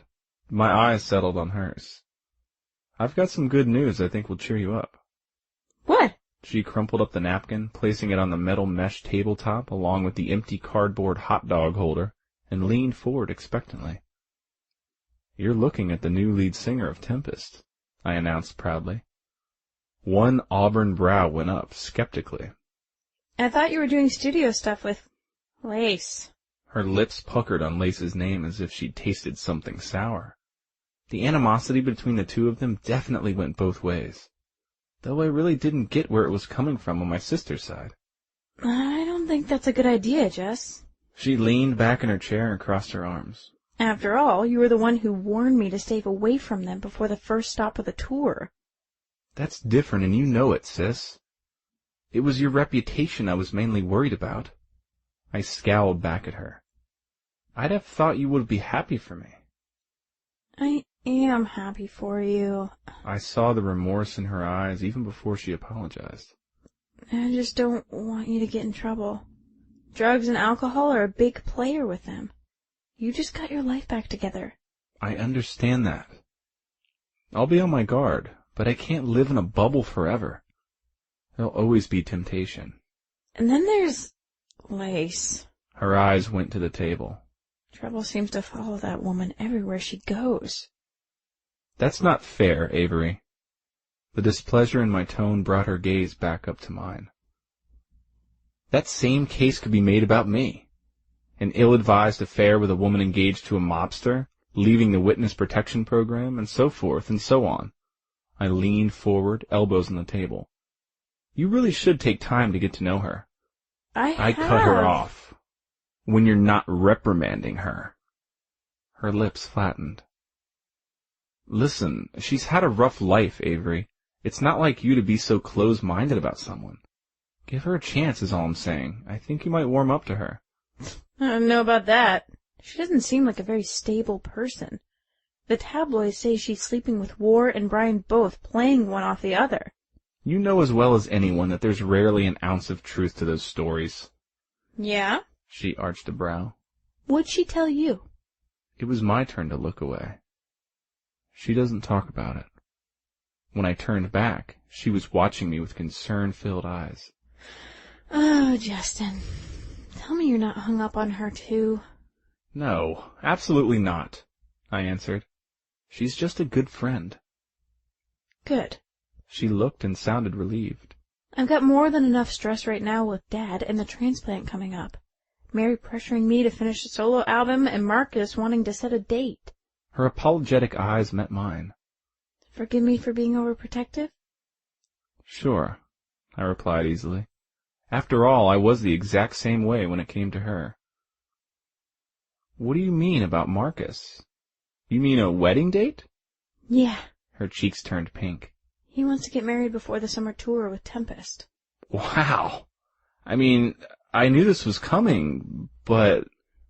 I covered her hand with my own. You're right. You do have a lot going on. I'm sorry to add one more thing to the list, but I'm really stoked about this chance. If I could describe better how it felt being with Tempest in the studio today, you'd understand. I let out a long breath. Everything just clicked. It was incredible. I really think I'm going to be as good for them as they will be for me, you know? She looked at me for a long moment. Yeah, I think I do know, actually. That's how I felt the first time I played with BS. Chapter 8. Bridget. Just jump, kiddo. Pensive, as he stood along the edge of the indoor pool deck, Carter shook his wet head. I can't, Mommy, he said adamantly, his chin down to his chest and his gaze on his bare feet. I'm too scared, he admitted a moment later on a soft whisper. I waded through the warm water and reached out to tap on his cute, chubby toes. Come on, I coaxed. You can do it. Carter swam really well, but for some reason he'd always been afraid to dive. I brought him down to the pool as a treat after a long and exhausting day for both of us. After the tryout, I'd interviewed at a nearby coffee house and then enrolled him in kindergarten at Lord Roberts, an IB-accredited school just a couple of blocks away. I really wanted him to attend there, and when we moved out, it would be tough to find affordable housing in the area. The list of lodging in this area of downtown started at expensive and moved up from there. Carter's lip jutted out. Why couldn't we go out with Miss Lace and Tempest to celebrate? Because they're going to a bar, and that's not a good place for either of us. I already told you that, though. Stop stalling. You can do this. I moved backward, the heavy chlorination making my eyes water a bit. I'll be right here to get you. I can't. He sounded so defeated it hurt my heart. I'm sorry, Mommy. It's okay, kiddo. No big deal. You'll get it. How about feet first instead? His chin lifted and a big smile spread across his round face right before he launched himself into the pool. I turned my head to avoid the splash. He surfaced easily by himself and swam right to me. Living in Florida, I'd insisted on swim lessons as soon as he could walk. Not that he minded. He loved being in the water as much as I did. I told him to flip over to practice his floating. His adorable little rounded tummy lifted as he went buoyant. After counting to 60 out loud, I reached out and tugged him into my arms. In the pool, he was light enough for me to lift easily. But he was growing so fast that those days were numbered. Where are they? I pretended to look for gills and then started tickling him. I know you have them. Only a fish could swim and float as well as you do. He laughed and wrapped his arms around my neck and gave me a wet kiss on my cheek. I love you, Mommy. I love you too, kiddo. So much. I closed my eyes and squeezed him tight. When I opened them, I saw him on the far edge of the pool deck. Chapter 9. Justin. Hey. My voice came out sounding a lot gruffer than usual. Watching Bridget and her son just now and overhearing that last affectionate exchange hit me hard, resonating someplace deep inside. Their powerful bond would surely tug on even the most jaded of heartstrings. And my heart might be a little calloused, but it was far from hardened. In fact, I was almost as big a romantic as my sister. I just didn't wear my emotions on my sleeve. Justin! Carter squealed, spotting me. He sprang out of his mother's arms and swam toward me. Mind if I join you? I asked, eyes on Bridget's beautiful blues, waiting for her approval. Her platinum hair was wet and slicked completely back from her pretty face. I followed the dripping ends down to really nice breasts. She noticed where my gaze had settled and tried to hide them by crossing her arms over her chest. And for some reason I didn't get, it took her an inordinately long time before she replied to my question. Sure, but we were just getting ready to leave. She bit her lip and cast a wishful glance toward the other end of the pool where a white hotel robe and a couple of pool towels lay draped over a chair back. Carter's smile turned into a frown. But, Mommy, he pleaded, looking up at me as he held onto the edge of the deck beneath my feet. Justin has pizza, and you said we could stay till 10. All right, Carter. She gave him an exasperated look. But then it's straight to bed. I'm worn out, and you have school in the morning. Okay, Mom. Carter beamed. Want to see me cannonball her? He asked in a conspiratorial tone that she had to have heard. Sure, I replied, looking back at her. She hadn't moved, still in the shallow end, same position, arms over her chest. I wanted a chance to see more of her in that clingy red one-piece that she was trying so hard to conceal. Carter got out of the pool and padded around the pool deck as fast as his little legs would carry him without running. He gave me a wicked grin and then jumped toward Bridget, yelling, "Incoming!" Bridget lifted her arms to block her face from the large splash. I practically choked on my own tongue. The oversized clothing she wore had hidden more than I'd imagined. Her breasts were high and round and ample. They might not be at double D's, but they were damn near perfect. My mouth went dry, fantasizing peeling that thing off. I managed to swallow just as Carter surfaced, giggling. You scamp! Bridget waded over to him and scooped him up. A droplet of water trickled down to pool between her pretty pink lips. I wanted to dip my tongue there to catch it. I bet she'd be sweet. She started to tickle him, and their joined laughter echoed appealingly within the walls of the indoor pool. That was it. I had to join them. It wasn't just to be near her, though that was certainly part of it. There was something more. I was on a mission now. I was going to find out everything about her. Where she came from, what her dreams were, and what turned her on. I knew I had to capture her somehow and become a part of what they shared. I took off the leather bracelet Avery had given me for our birthday, put it with a pizza box and sodas on a nearby table, and dove in from the deep end. I took a long look at her under the water. My lungs were burning before I surfaced. The view was just as good as I'd suspected. Though petite, everything about her was sexy. She had shapely legs that I longed to trace, a cute little heart-shaped rear end, and a tiny tapered waist I could probably span with both hands. I popped up and pulled in a deep breath while raking the hair back out of my eyes. When my vision cleared, I noticed Carter was watching me. "Boo!"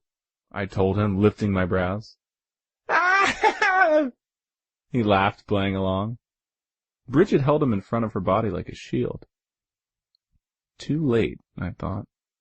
I've already seen what you're trying so hard to hide. Her attempts to thwart my perusal only made me more determined. You guys want to swim a little longer or eat pizza? Carter grinned. How about swim, eat, and then swim some more? I snorted. Smart kid. I like the way you think, my man. How about it? I asked Bridget. Can we, Mom? I wiggled a brow. Her lips twitched. Great. She gave an exaggerated sigh. Now I've got 2 kids to contend with.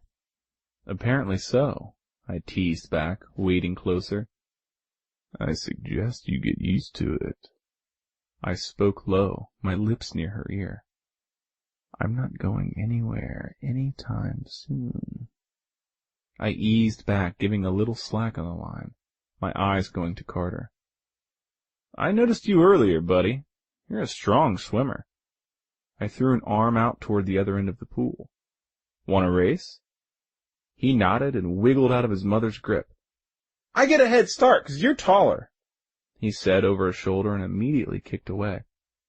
The kid was pretty fast, but I caught him and tugged him on his foot before he could reach the wall.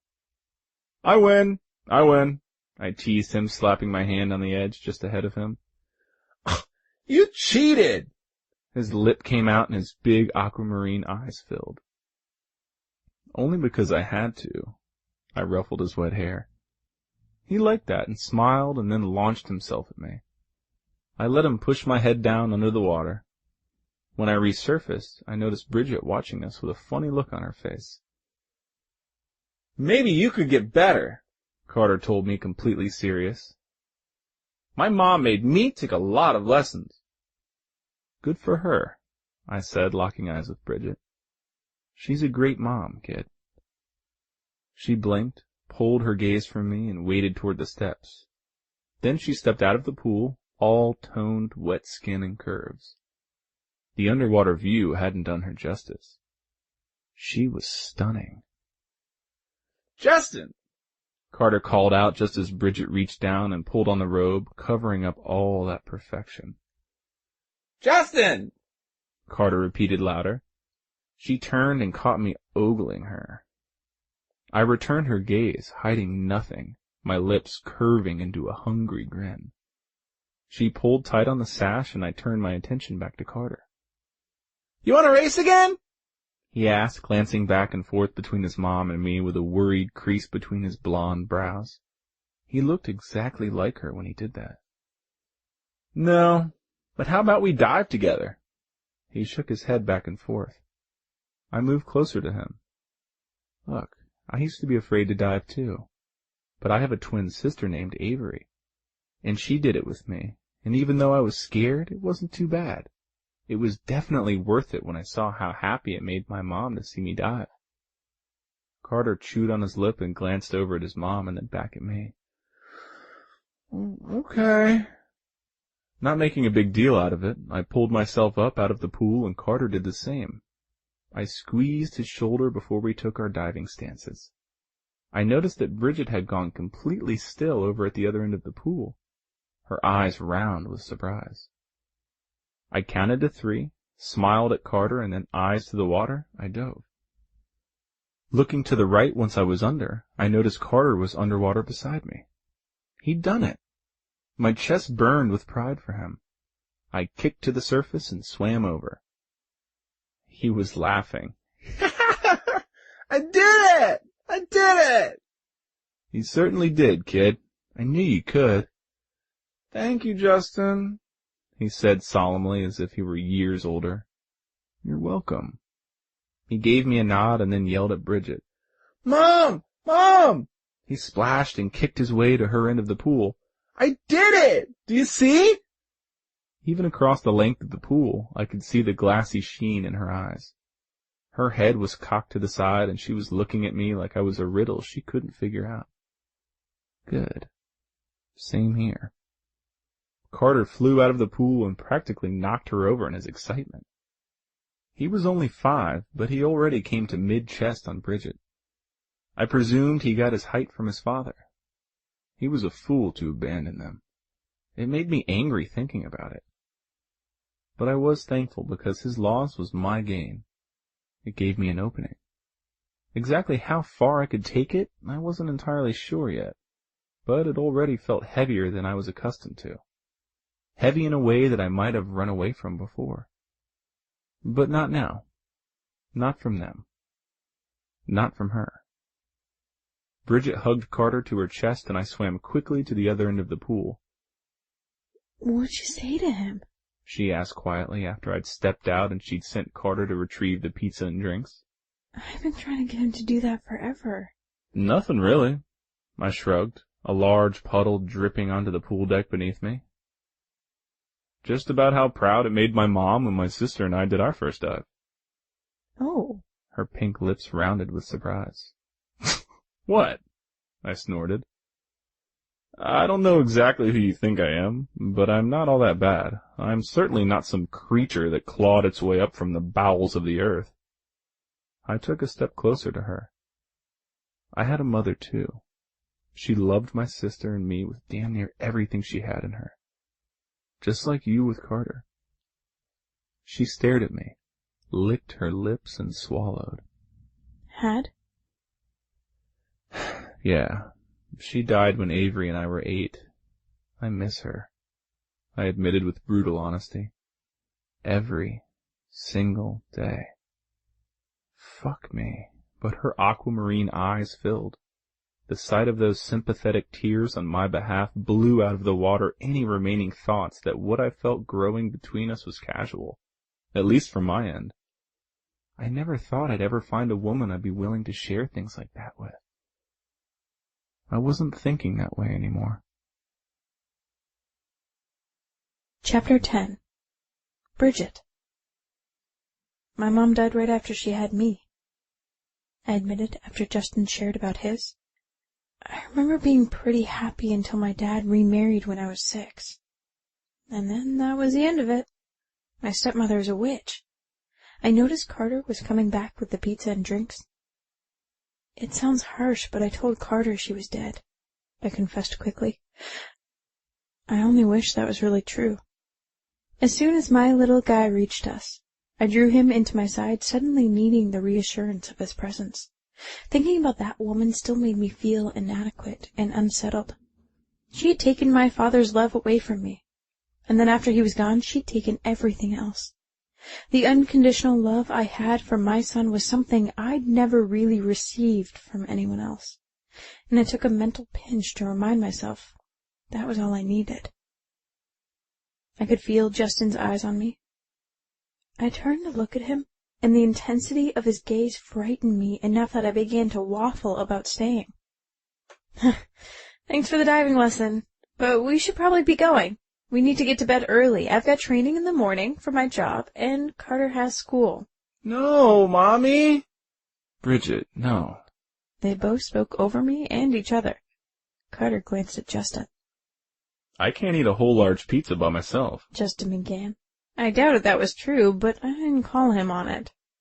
And Carter and I deserve a chance to celebrate. A first dive is a big deal. We need to commemorate the occasion with pepperoni. He raised an auburn brow. And we need to figure out a good time for me to give Carter those guitar lessons I promised. Damn it. I'd forgotten about that. Okay. I gave in, muscles tensing into anxious knots as we each took a seat on either side of Justin. Carter immediately pulled a slice of pizza from the box, and Justin handed him a soda after getting a nod of approval from me. Relax, he whispered, near my ear like he'd done in the pool earlier. I shivered.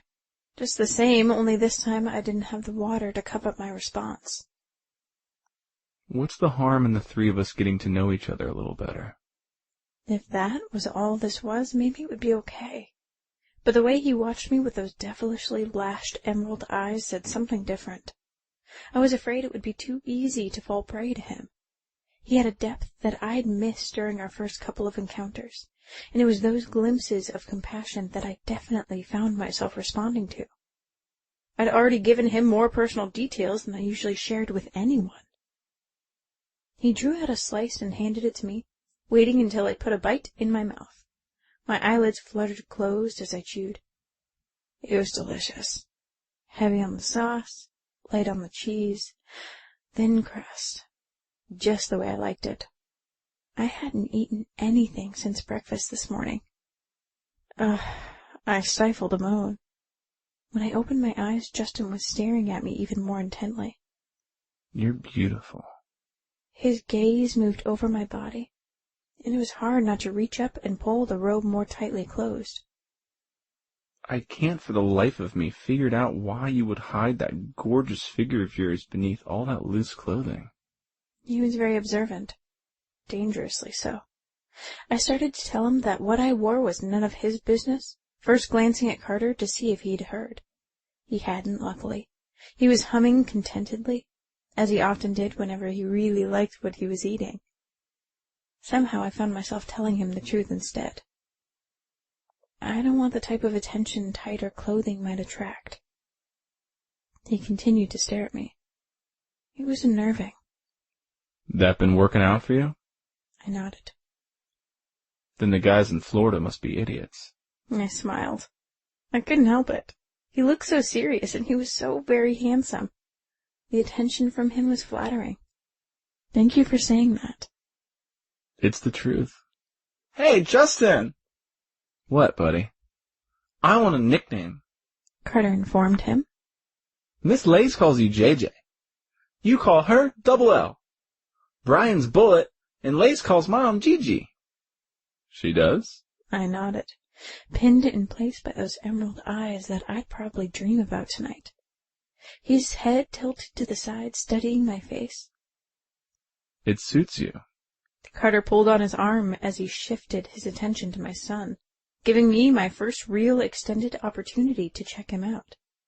And Justin Jones in black and white Volcom board shorts hanging low on his hips was worth the time to check out. He was lean and toned as I'd imagined. I tracked a droplet of water as it slid down from the hollow of his masculine throat to the center of his wide chest, and then it went lower, up and over the ridges of definition on his abdomen. I stared mesmerized at that single droplet until it disappeared inside his waistband. When I lifted my head, I found him watching me. I froze, finding it difficult to swallow with his heated eyes blazing into mine. I dropped my gaze again, meticulously arranging discarded crusts in the pizza box. Nicknames are tricky, Justin said. I looked up relieved to see he turned his attention back to Carter. He tapped his sexy lips, the bottom fuller than the top, as if considering. I'll need some time to choose just the right one for you. Okay. Carter nodded and stuffed another bite of pizza, his third slice, into his mouth. Justin finished his current piece before picking up Carter's crust. You eat that part? I asked him. It's okay. Not my favorite, but... His brow slightly creased. Avery and I have been living on our own since we were 16. It was tough in the beginning. We ate what we could get, and, well... He shrugged. I guess I got into the habit of not wasting. I stared at him. The more he shared, the more I realized my preconceived notions about him had probably been wrong. When he didn't elaborate further, I picked up the conversation. I was more fortunate in that regard. My grandmother took me in after my stepmother kicked me out of the house. We didn't live in luxury with me, Ma, but I didn't care. I was grateful for a place to stay, and we always had enough to eat. One of her favorite sayings was waste not, want not. So I totally get where you're coming from. Your grandmother sounds like my kind of woman. That intensity was back with him again, and my stomach got all fluttery. I miss me, Ma. My son's voice quavered with emotion. A glance in his direction confirmed what I feared. Big, fat tears spilling down his cheeks. I pushed back my chair and went to him, pulling him into my chest. I miss her too. The words came out of my throat with effort. The familiar dread crept over my body again when suddenly a pair of warm, strong arms wrapped around both of us. I shouldn't have allowed myself to accept the comfort Justin was offering, but I did. His heat dissolved the cold as he squeezed tighter. I closed my eyes, sank back into him, and let his strength wash over me. It only lasted a few moments. But in those moments, my mind rested within the edges of something pure and peaceful. Something I had once possessed and lost a long, long time ago. I'm okay, Mommy. Carter wiped his face with the back of his hands and put on a brave face. I kissed his wet cheek and eased back from him as Justin released us.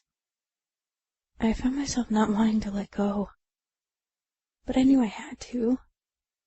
I was all too well acquainted with losing, but I wasn't willing to risk my heart again. Chapter 11. Justin. Yo, Rojo! King called from behind me, punctuating his words with a drum roll on the studio snare.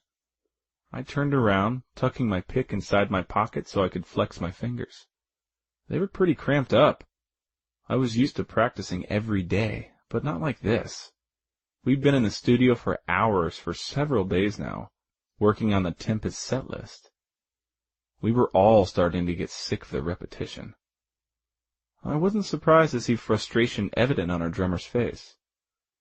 Don't forget to give me a visual cue before you start my way, alright? Sure. Sorry. His chin dipped. De nada. He put his sticks down, reached down behind the kit, and came back up with a bottled water in his fist. I didn't sweat the criticism. It was constructive, and anyway, you pretty much knew where you stood with King. If he didn't like something, he told you straight out. No bullshit.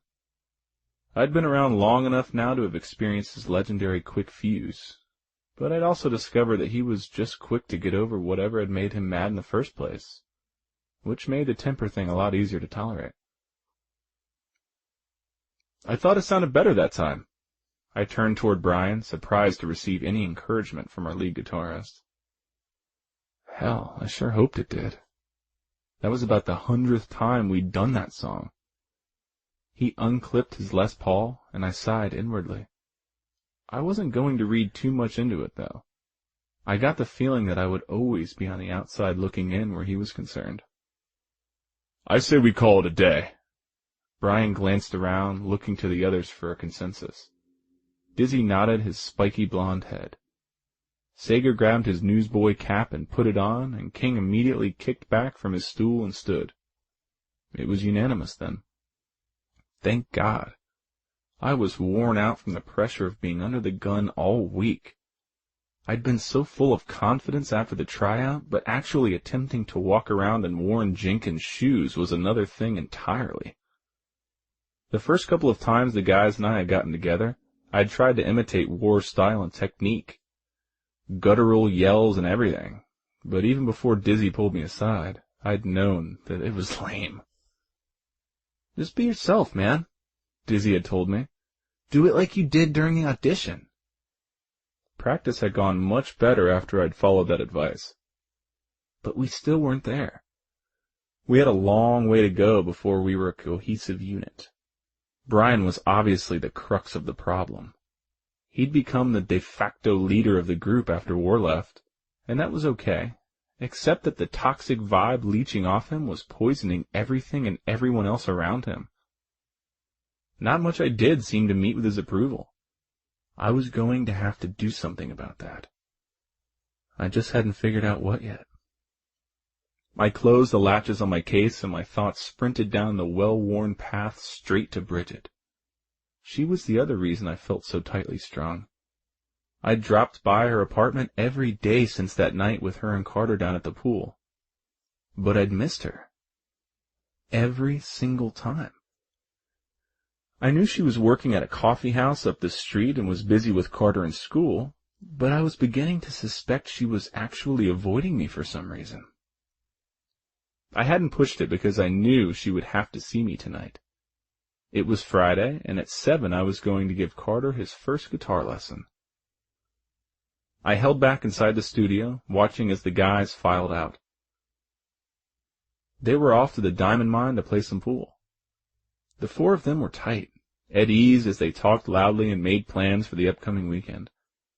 I tried not to let it get to me that they didn't think to include me. I snagged my leather jacket from the chair where I'd tossed it earlier, strode through the quiet, shadowed, empty downstairs corridor of Black Cat, and past the abandoned reception desk. Karen was long gone for the day. It was well past regular office hours. I threw a leg over my motorcycle, fired it up, and soon felt better once I was out of the garage and had the icy wind whipping across my face. I leaned forward, accelerated, and weaved in and out of traffic on my way back to downtown, my mood improving the closer I got to the Sutton. I parked the Triumph, pocketed the key, and hit the elevator. By the time I entered my apartment and began straightening the living area, my pulse was all jacked up with anticipation. I'd only just stowed the last big pile of dirty clothes in the closet when the doorbell buzzed. Shit! I glanced around the apartment. It was still a little disorderly, but what the hell? If things went the way I wanted them to go, she wouldn't even notice. I peeked at the time on my cell on the way to the door. She was 5 minutes early. My lips curved. Maybe she wasn't avoiding me after all. A grin of anticipation in place, I yanked the apartment door open. Lace was standing out in the corridor with Carter by her side, but Bridget was nowhere in sight. My smile turned into a displeased frown. Lace gave me a puzzled look. Don't you have a lesson with Carter this evening? Yeah. I raked a hand through my hair and waved them both inside. How you doing, buddy? I asked him, striving for a light tone to hide the disappointment churning in my gut. Okay, he replied softly without looking up. His chin seemed to be glued to his chest. Apparently someone else wasn't in a happy mood tonight either. Wondering what was up, I let him wander in ahead of Lace and me. What's wrong with Carter? I don't know what's going on with him. Her lips flattened as she glanced over at Carter, who had taken a seat on the couch and was staring down at his lap. He appeared so dejected. It made me sad just to look at him. He's been really quiet the last several days.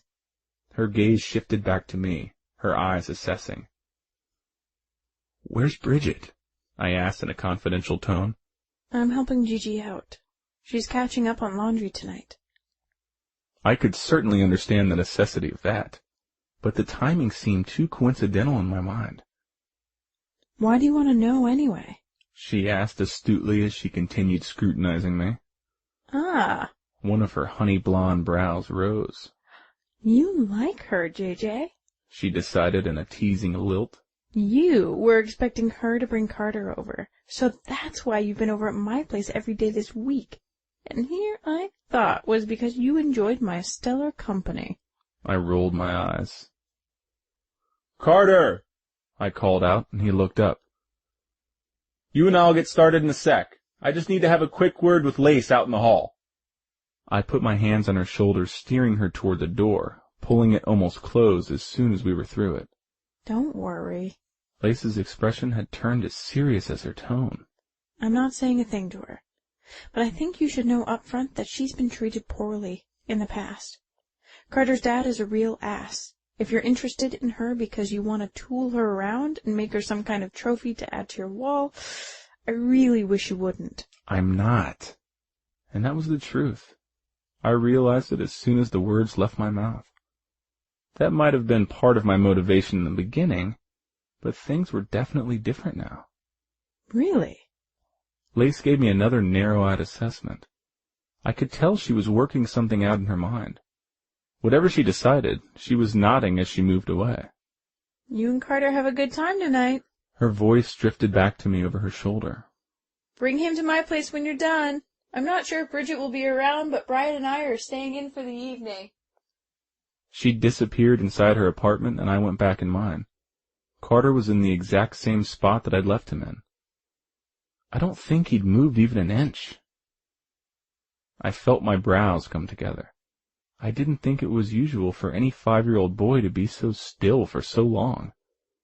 I plucked my guitar off its stand before moving to take a seat beside him. "How was your first week of school?" I asked, studying his profile, belatedly realizing he hadn't changed out of white polo and khaki school uniform. "Okay." He didn't look at me. His eyes remained on his lap. That wasn't like him at all, and it was the second time I'd gotten that same kind of vague response from him. My eyes narrowed. Obviously something was wrong. I didn't know a whole lot about kids, but I thought maybe if I shared something first, then he might loosen up and talk to me. "I don't know about you, buddy, but I've had a really rough week with the band." That got his attention. His blue eyes met mine, and he slowly blinked up at me. I took that as a good sign and continued. "But I got through it because I've been really looking forward to hanging out with you." Carter chewed on his lip. I noticed that his bottom one had a few scabs on it. Seemed as if he'd been gnawing it up pretty good. I was fairly certain it hadn't looked like that earlier in the week. I decided on the straightforward approach. "Something bothering you, buddy?" His eyes went back to his lap, and his straight platinum hair swished back and forth as he shook his head in vigorous denial. I sighed. I was at a complete loss. "Look, if you don't want to talk about it right now, that's okay. But if you change your mind, just remember that I'm a pretty good listener, all right?" He nodded. "Let's go ahead and give this a try, then." I put my guitar in his lap. He put his hands in the right position, one on the neck, one on the body, right off the bat. His lips curved into a small smile, and his shoulders seemed to relax a little. I bet he'd been watching Brian all week. I scooted in closer, then realized we had a problem. "Uh-oh, I think your fingers are too small for my guitar, Carter." "I'm not little," he protested, his lip jutting out. I didn't mean to imply that you are," I replied carefully. "We're just going to have to put off your lesson until we can get you a smaller guitar, one that fits your hand better." "Okay." His disappointment was easy to read. "I wanted to play something for my mom." He thrust the guitar back at me and turned his head to the side, but I caught a glimpse of the threatening tears glassing up his eyes. Holy hell. It definitely wasn't okay. "How about I show you a few basic chords tonight, and then tomorrow I'll take you shopping, and we'll get you a guitar of your own?" Finally I received a genuine smile. One that lit up Carter's lightly freckled face and made his eyes sparkle. I didn't realize how tightly wound I'd been until my muscles loosened in response to it. We worked together for a while, and I was pleased to discover that Carter was an attentive pupil, listening, absorbing, and applying everything I taught him. I was even able to tease him out of his funk, earning another grin with my efforts. I thoroughly enjoyed the lesson. When our time was up, I grabbed the guitar neck in one hand and Carter's hand in the other. "Let's go find your mom, buddy. I want to see her face when you show her what you've already learned." Lace answered the door when I knocked. I smiled at her as I took in her appearance. Obviously, she and Brian had been busy. Her lips looked thoroughly kissed. Her hair was messed up, and her shirt was buttoned unevenly. Lace rolled her eyes in silent response to my quirked brow. "Bridget's in her room folding clothes," she told us as she let us in. Brian was lounging on the sofa in the living room. He looked like a happy man, and only had eyes for Lace. He put his legs up on the coffee table and patted a spot on the couch beside him. Clearly, he was ready to start right back up where they had left off, and Lace didn't hesitate. Without another word, she rounded the coffee table and resumed her position beside him. With Carter's small hands still in mine, I continued down the hall. I heard her as we passed the kitchen, and a moment later we traced the sound to its source. Bridget. She was whistling the tune to Blackbird. Her back was to us in the doorway, and her hips were swaying enticingly. I vaguely noted the huge pile of folded clothes on the bed in front of her. "Hey, Mom." Carter released my hand and hopped onto the bed. Bridget's arms quickly shot out to steady the now swaying pile and kept it from tumbling over. She must have sensed my presence because she turned and her cheeks blushed a becoming shade of pink. "Hello, Justin," she managed after a prolonged pause during which she reached up a hand and smoothed her hair. The bangs had been slightly mussed as if she'd repeatedly run her fingers through them. "Hello, Bridget," I returned just as formally, though I wasn't pleased that she seemed to want to go back to pretending we were distant acquaintances. She'd have to be encased in glass not to feel the connection between us. "How was your week?" "Fine, but too long," she admitted. "Mine, too," I allowed, continuing to watch her, wondering why she was acting like this. Carter bounced on the bed. She gave him the same adoring look that I was becoming fond of. "Carter did real well in his first lesson," I informed her. "He picks things up with very little instruction." "Watch what I can do, Mom." Carter held out his hands, and I handed him the guitar. He balanced the instrument on his lap and strummed through the chords I had taught him. I took advantage of the opportunity to examine her while he played. She seemed slightly pale beneath her light tan. There were dark smudges under her eyes as if she hadn't been sleeping well. That wasn't really surprising. She had to be completely overwhelmed being a single mom in an unfamiliar place with Carter at a new school and her starting a job.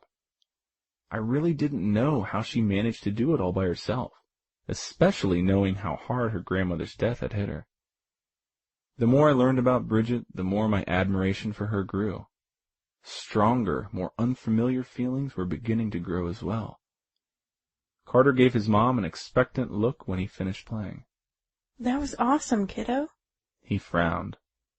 "Don't call me that," he muttered in a sullen tone. "I'm not a baby." "I know you aren't." I could tell from the crease that formed between her eyes that she was just as much at a loss trying to figure out what was going on with him as I was. "I'd like to take him to the music store in the morning," I offered in an effort to dispel the tension. I took the instrument from Carter's outstretched hands.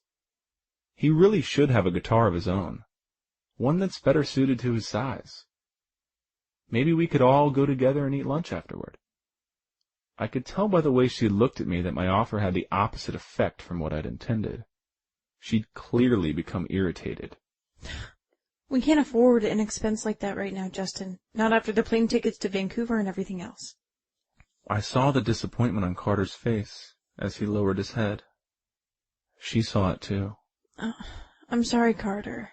Her expression softened and she crouched down in front of him, putting her hands on top of his clasped ones. "Maybe we can manage to get one in a couple of months." I felt a sharp pain in my chest watching them. This was killing me. I think you misunderstood. I meant to buy it for him," I began. "As a gift." "No." Her refusal was immediate, her eyes turning as hard as the aquamarine gems they resembled. "Carter." She called, but didn't look at him because her gaze remained locked on mine. "I want you to go in the kitchen and get your dinner. I wrapped it in plastic wrap. It's on the counter. Sit down and eat it at the table, okay?" "Yes, Mom," he replied obediently, leaving the room with his feet doing a slow shuffle, but without arguing. The sad look on his face wrenched the dagger in my heart another turn. I appreciate your offer. Bridget rounded on me with fire shining in her eyes. But we don't need your charity. If we don't have the money for something, we don't get it.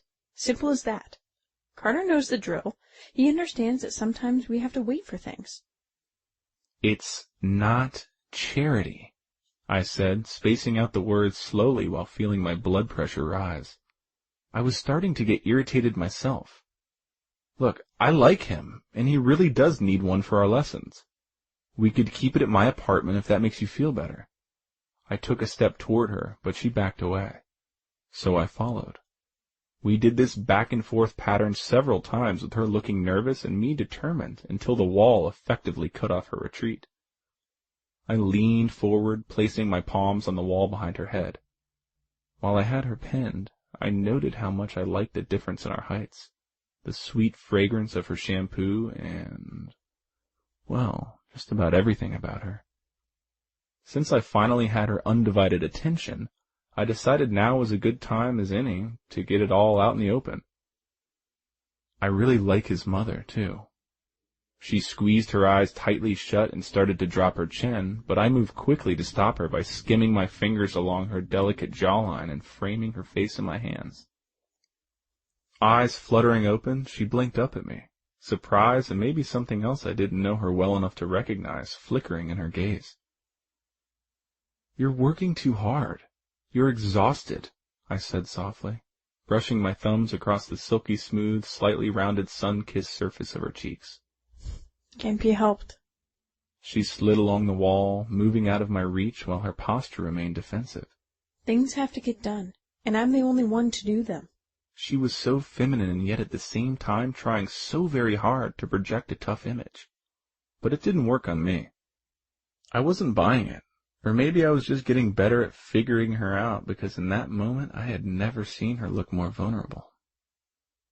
That unfamiliar feeling in my chest grew some more, along with a strong desire to come to her rescue and protect her. "You need to stop being so stubborn and let people help you."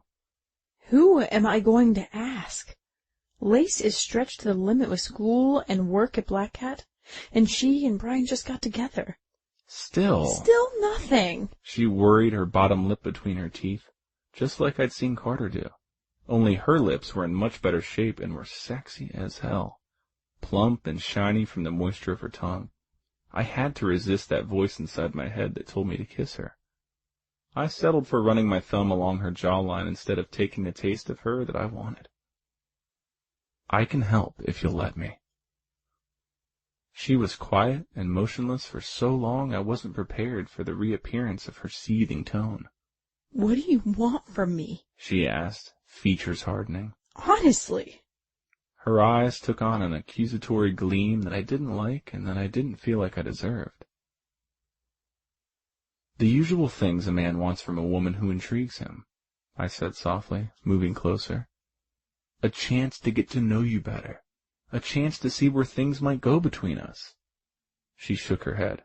You just want to sleep with me. Okay, now she'd gotten me mad. "For someone who doesn't know me very well?" My voice went even quieter as I tapped down the anger swirling around inside of me. "You're awfully quick to pass judgment." Her body jerked as if I'd just shaken some sense into her. I'm sorry. She apologized, her eyes skittering away as if she was unable to maintain her hold on my gaze. I shouldn't have said that. It's been a crappy, stressful week. It's an excuse, but it's the truth. And you're right. Her shining eyes lifted. I am really tired. Too tired to play these games with you and not nearly naive enough. Guys like you don't go for girls like me. Guys like me? I wanted clarification. Who the hell knew what she meant by a statement like that? Ones with everything going for them. Talent. Looks. She shrugged. Okay, that was flattering and not at all what I'd expected her to say. What does that have to do with anything? Because of my past. Because of Carter. Her eyes flickered. That shield of hers dropped and I got my first clear glimpse of how deeply she'd been hurt. Guys don't want a relationship with a woman who's damaged goods. A used toy with too many complications and constraints. That's bullshit. It made me angry to see how badly Bridget's sense of self-worth had been affected by Carter's father. Mad enough that if the guy had been around, I'd have found it difficult not to wrap my bare hands around his neck. She stared at me, eyes brimming with doubts. I was completely out of my element with her. I knew how to get women quickly in and out of my bed, but I didn't have the foggiest clue how to get one to want to stay there. And that's what I wanted with her. What I'd been thinking about since I'd looked deeply into her eyes when she'd stood in the hall in black cat proudly defending her love for her son and making me want, more than a little bit, to be on the receiving end of that kind of love and passion. I was going to have to prove to her that I was serious, though. Show her that the huntsman could change and be the prince she deserved. Earn her trust. And for obvious reasons, I was going to have to take things one step at a time with her. Tread slowly, carefully, and cautiously, territory that was completely unfamiliar to me. How about we try being just friends for a while? See how that goes. I don't know. Her expression remained skeptical. Give me a week, Bridget, as friends, and I promise you I'll prove that I can be trusted. Then you can decide if we take things any further. I held my breath, watching her while she thought about it, hoping my expression didn't reveal how very badly I wanted her to say yes. She stared at me, eyes searching mine. I don't know what she saw, but whatever it was must have convinced her to agree. She stuck her hand out as if we were sealing a business deal, surprising the holy hell out of me. Friends it is.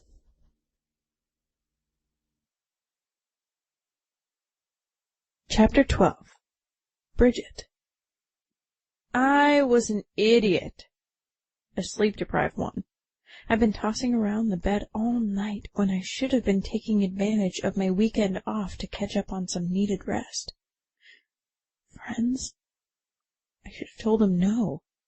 But when I looked into his eyes, I'd seen his need and wanted to be the one to fill it. I also wanted so badly to believe the things he had told me were true. Then again, that's where I always got in trouble. Truth, I should know by now, didn't come from taking shortcuts. The butler didn't bring it gift-wrapped on a silver platter. It came from hard work and commitment. Not from using an illegal white powder to try and finish a degree plan in 3 years that took most people 4, and most certainly not from a handsome man promising you forever when he just wanted to get off in the here and now. Truth, in the end, would always be proven by its results. So when was I going to finally wise up? So Justin was handsome and sweet with Carter. So his gorgeous emerald eyes and his words seemed sincere. So Lace seemed to trust him. So what? I needed to remember what had happened in the past. Guys just said and did things in order to get what they were after. I punched the pillow, taking out my frustration on the memory foam, then rolled over onto my other side, hoping to have better luck in a different position. I needed to try and catch at least a couple of restorative minutes of sleep before the morning. I had a ton of stuff to do. Mommy! Mommy! Carter's excited voice brought me from sound sleep to instant awareness. I opened my eyes when he started bouncing on our mattress. What? My bleary gaze slid from my jumping son to the alarm clock beside my bed. Damn. It was 10:30. I'd almost slept the entire morning away. What's going on? I mumbled, surprised to find him already dressed in his favorite Iron Man shirt and jeans, his hair combed neatly on his head. Justin took me to the guitar store. He yanked at my arm. Get up. I want you to come see my new guitar. Well, it's not new. It used to be new, but it's still super cool. I blinked the sleep from my eyes and tried to focus on what he was saying as he rambled on hyperactive high-speed mode just like I did when I was excited. I belted on my robe and followed Carter out to the living room. Justin pushed up from the couch as soon as we entered. He was even better looking than last night. Auburn locks swept neatly back from his brow and wearing a crisp white cotton shirt and dark jeans. I shifted self-consciously on my bare feet and tried to finger-comb the bed snarls out of my own hair. Good morning. He gave me a smile. One I hadn't seen yet, an amused version. A cute dimpled half one. It figured he would have something like that to add to his already devastating arsenal. Looks like you slept well. His green eyes sparkled merrily. Yes, apparently. I threw my eyes to the ceiling, muttering, when I was finally able to fall asleep. You had trouble sleeping? He gave me a look that made me think he could read my mind. Me too. I wonder if it was for the same reason. Doubtful. With great difficulty, I ignored Justin and concentrated on Carter as he showed off his new guitar. It was a scaled-down version that fit him perfectly. He was so happy I didn't have the heart to fuss at Justin for purchasing it. Surely, since it was used, it hadn't been too expensive. "Where's Lace?" I asked, noticing that the door to her room was propped open and empty. She and Brian went shopping after they ate breakfast with Carter and me. What kind of shopping? Vintage clothing. He let out a groan that seemed to come from experience. Lace's got a thing for 60s fashion. She has an inexhaustible amount of energy when it comes to searching through the bins and musty old second-hand stores looking for treasure.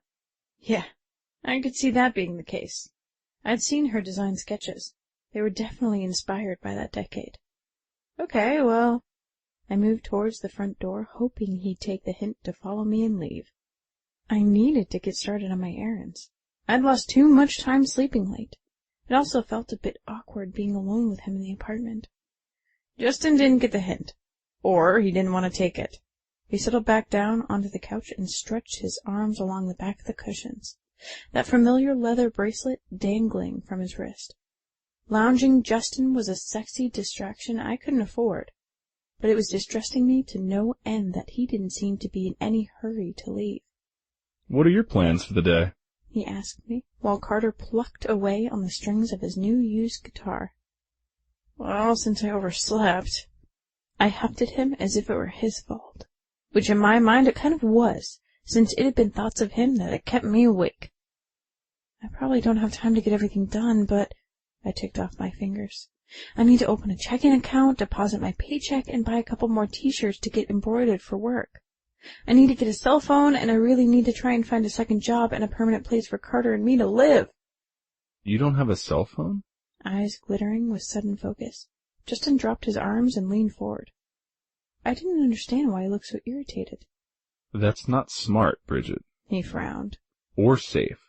What if you got into trouble? How would you call for help? I know all that, I replied, finding myself getting defensive. That's why now that I have some money, I'm going to purchase one today. So if you'll excuse me, I gestured towards the door, abandoning the subtle method since that obviously wasn't working. He still didn't move. We need to make that a priority on your list. Right after the bank. Okay. I will. I crossed my arms over my chest, sighed, and tapped my foot impatiently. Good. He cocked a brow. Why are you flopping all around like that? Because, I drew the word out, I need you to go so I can get dressed and get on with my day. Why would I do that since I'm going with you? What? This was definitely news to me. I'm going with you. He repeated slowly, as if he'd said it too fast for me to understand the first time. Really? My hands went to my hips. I don't recall inviting you, and for that matter, I don't remember giving you permission to take my son out to breakfast either. I was getting myself worked up now. I could even feel a muscle start to twitch near my right eye. He grinned. You're cute when you're mad. What? I practically screeched at him. He was out of his mind, and obviously enjoying himself at my expense. I said... I heard you! I cut in with another eye roll, this one a little more difficult to execute because of the twitch. Go ahead and get dressed, Gigi. Hearing Lace's nickname from me from his lips gave me a little inside shiver. I'm not giving in. We're spending the day together. He stood and advanced towards me, moving into my space. Friends. You do remember agreeing to that part. His voice was low and rumbled near my ear. Maybe if you're nice to me, I'll take Carter to run some of the other errands on your list while you're tied up at the bank. I might even be persuaded to take you both out for Kobe meatballs and spaghetti at Global for dinner. My protesting mouth snapped shut. I loved spaghetti more than pizza, and I loved Kobe beef even more. It had been years since I'd had any. Besides, I was just wasting precious time arguing with him, right? I hurried down the hall and into the bathroom. As I showered, shampooing and conditioning my hair, I continued reasoning with myself. I mean, what would be the harm? What was the worst that could happen if I spent the day with Justin? Well, yeah, sure, there was that. But surely it wouldn't be that hard to keep my clothes on around him. Chapter 13. Justin. I knew after seeing her in that cute tank and pajama bottom combo back at Lace's apartment that it was going to be a gargantuan challenge keeping things strictly on a friendship basis with Bridget. She was a beautiful, sexy woman, and the stunning clincher was that she didn't seem to even realize it. I was so far gone now that I'd even found it sexy the way she tried so hard to get rid of me this morning. I was never going to make it a whole week as friends. I was totally screwed. Because the more time I spent with her, the more I wanted her. And the more I wanted her, the more of her time I wanted to monopolize. At the moment, she was bent over at the waist trying to scrub melted chocolate ice cream off of Carter's sticky fingers. My eyes were glued to her cute little rear end as I played out a guilty X-rated fantasy in my mind. We'd been all over town today. I should be worn out, but I wasn't. Not even close. I'd thoroughly enjoyed just being with her and Carter doing routine, boring, everyday stuff. I'd never realized just how hollow and empty my life had been until I spent the day with the two of them. Bridget was smart and funny, cute and bubbly when her guard was down, and Carter was an extremely well-behaved, precocious child. It was impossible not to love him. Okay. Bridget straightened. You've got 30 minutes to play. I'm getting hungry, and Justin promised us spaghetti. Go. Knock yourself out. We were on the second floor at Granville Island's Kid Market. After we completed every errand on Bridget's exhausting list, I'd suggested bringing Carter to the Adventure Zone to let him run off some energy inside the netted 4-level climbing structure. The kid had been way patient throughout the day, but he was a boy and he was 5. Okay, Mom. Carter grinned and took off like a rocket, proving he still had excess fuel to burn. Why don't we see if there are still some seats down on the first floor near the ball pit? Bridget nodded, and I placed my hand on her lower back just above the curve of that tempting ass of hers. As I led her down the stairs, I chastised myself, knowing doing things like this only made it harder for me to keep my promise to her. But just the fact that she didn't protest when I put my hands on her made me want to break out the champagne and celebrate. We found a bistro-sized table with 2 empty chairs. We'd be able to see and talk to Carter when he came down. I pulled out a chair, and she thanked me as she took her seat. I scooted my own chair close enough that our thighs touched and rested my hand on the table beside hers. She kept it there a while, but then moved it, tucking a long strand of hair behind her ear. I pretended to look for Carter, but out of the corner of my eye, I noticed her worrying that bottom lip between her teeth. My blood warmed, imagining doing something similar to it with my own mouth.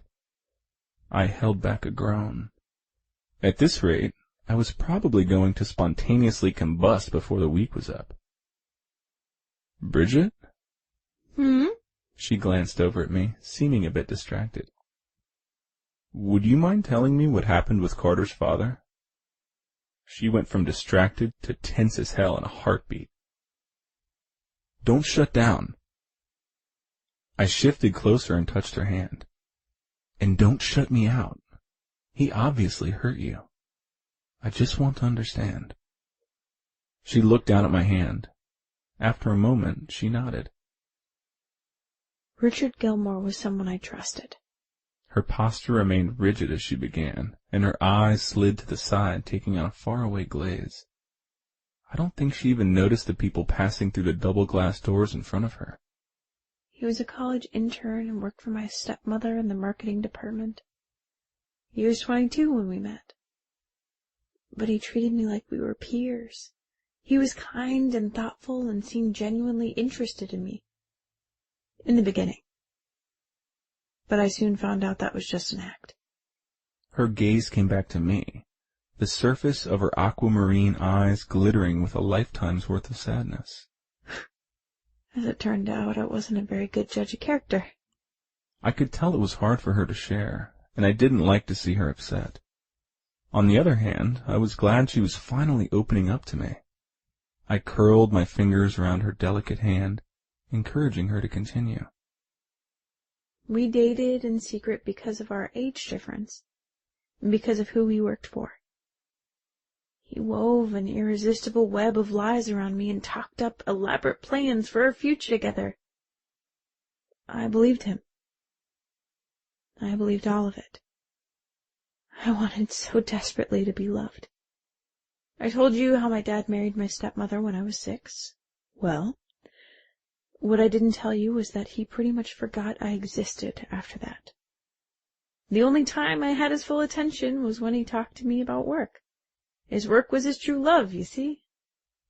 And I think he hoped one day to pass on the business to me. But he never got that far. He had a heart attack and died when I was 12. After that, I tried everything to win the approval of my stepmother. Ballet, piano, track, cheerleading. No matter what I did, she didn't care about me at all. In fact, I was never good enough for her. I can't remember her ever saying a kind word to me. But Richard did. Loads of them. He knew the right things to say. He told me I was beautiful. Her already emotionally roughened voice cracked, and I watched her pause to swallow. You are beautiful, I thought. But after enduring years of that kind of rejection and neglect, I now understood why she couldn't see the truth of that. I was so gullible. Richard only wanted one thing, and after I gave it to him, he was gone, fast enough to make my head spin. When I realized months later that I was pregnant and tried to talk to him, he just laughed at me. Her head went down and her lip went back between her teeth. Her voice was so tiny I had to lean forward to hear her. He said it was my problem. That I should have known better. That I should have been on the pill if I was going to be fooling around. Her head lifted and tears spilled from her eyes and slid down her cheeks.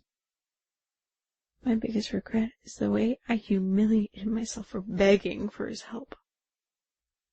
I was so scared. I didn't know what to do or where I would go if he refused me, but he said he wouldn't want to be strapped with me if I was the last woman on Earth. And that he never had a worse lay. That fucking asshole. It was all I could do not to slam a fist into the table. If I ever ran into that piece of shit, I was going to put some major hurt on him. What kind of subhuman would treat a young, impressionable girl that way? Use her and then break her like that? I pulled her off her chair and onto my lap. I felt her body sag into mine, and I wrapped my arms tighter around her, cradling her to my chest, wishing I had mystical powers to erase those awful memories. There's more, she whispered. Holy hell. This time I was the one who got tense. When I couldn't hide the pregnancy anymore, I finally told my stepmother. Turns out she already knew. Richard had told her.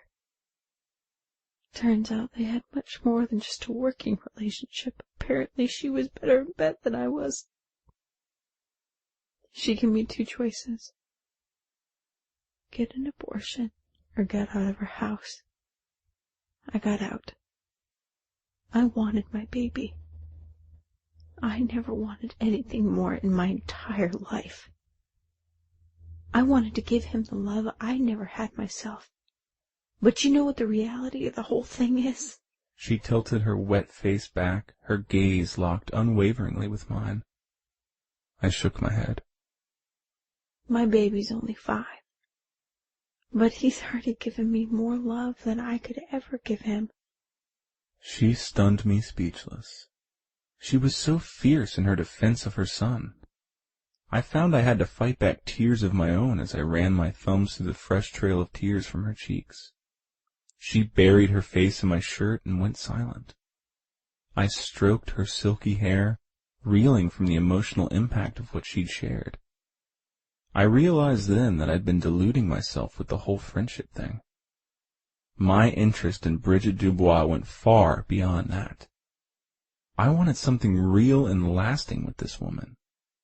Deep inside, I'd always dreamed of having a relationship like my parents had before my mom died. An all-out love of a lifetime affair with rings and commitment and everything. But I hadn't thought I'd ever find the right woman. A woman with depth and complexity whose inner spirit complemented her outward beauty. Well, I'd found her all right. But I could see that one misstep would cost me any shot I had with her. I wouldn't have the luxury of holding anything back in reserve. And I worried that even if I laid everything on the line, it might still not be enough. Chapter 14. Bridget. You know the rest. I forced myself out of the tempting comfort of Justin's warm arms and returned to my own seat.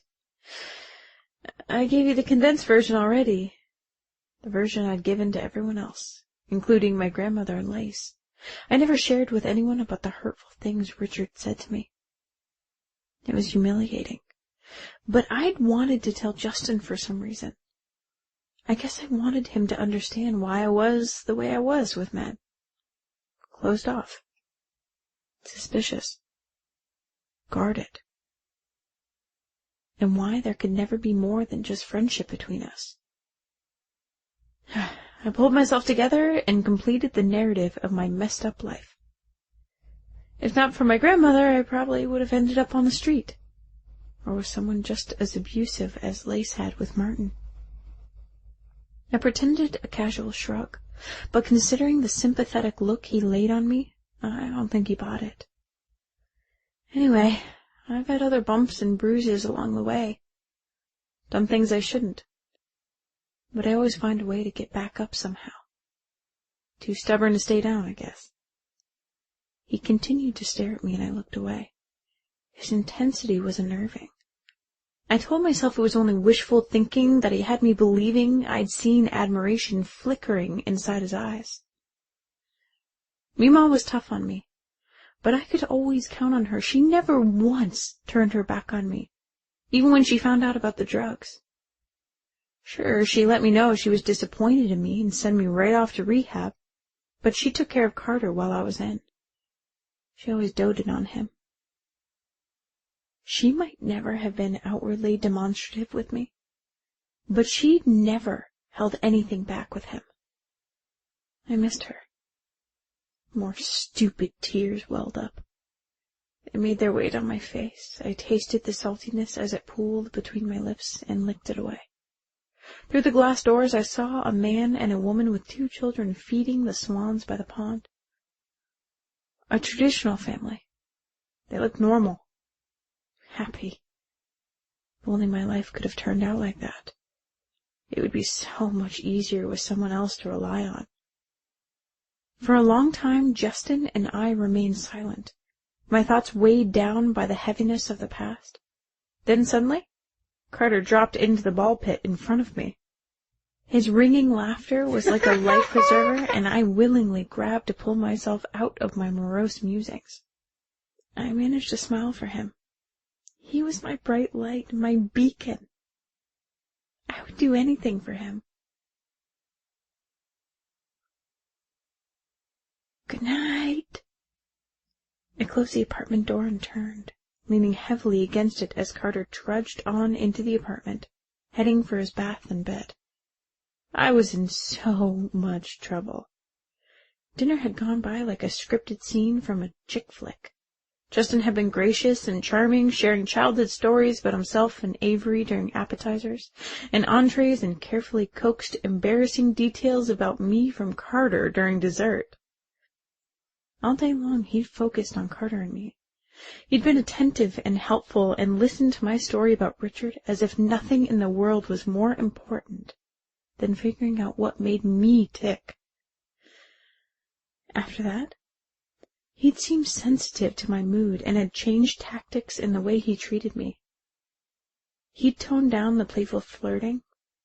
There'd been no more whispers in my ear telling me how beautiful I was or how much he wanted me, though I still caught him watching me with heated eyes. I'd let down my guard with him countless times during the day. Instead of pushing him away, which would have been wise, I'd let him come even closer. I'd never felt even a fraction of the level of emotional connection with Richard that I already felt with Justin. I'd been a starry-eyed 15-year-old then. I was an adult now, old enough to know better. But with Justin, I found myself foolishly willing to venture out onto the tightrope, over the open air without even bothering to check to make sure there was a safety net down below. I sighed. "That you, Bridget?" Lisa's voice carried out to the foyer. "Yeah," I answered, pushing away from the door and following the direction of her voice. I found her in the kitchen. "You were out late." Lisa was filling 2 mugs with hot water.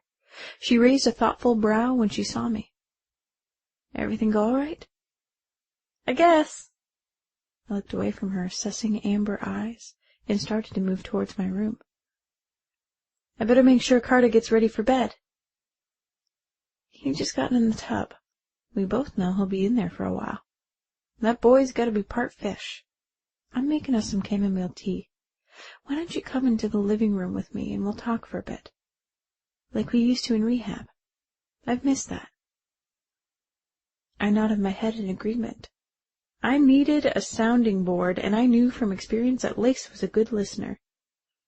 Lace removed the tea bags and handed me one of the steaming cups. We took them into the living room and settled side by side on the couch. "Where's Bry?" I asked. "He's taking a shower. He was on the phone earlier with his mom. Then he tried to call Warren again." Her gaze slid away. "Or still want to talk to him?" She shook her head. "I'm sorry, Lace." I patted her leg.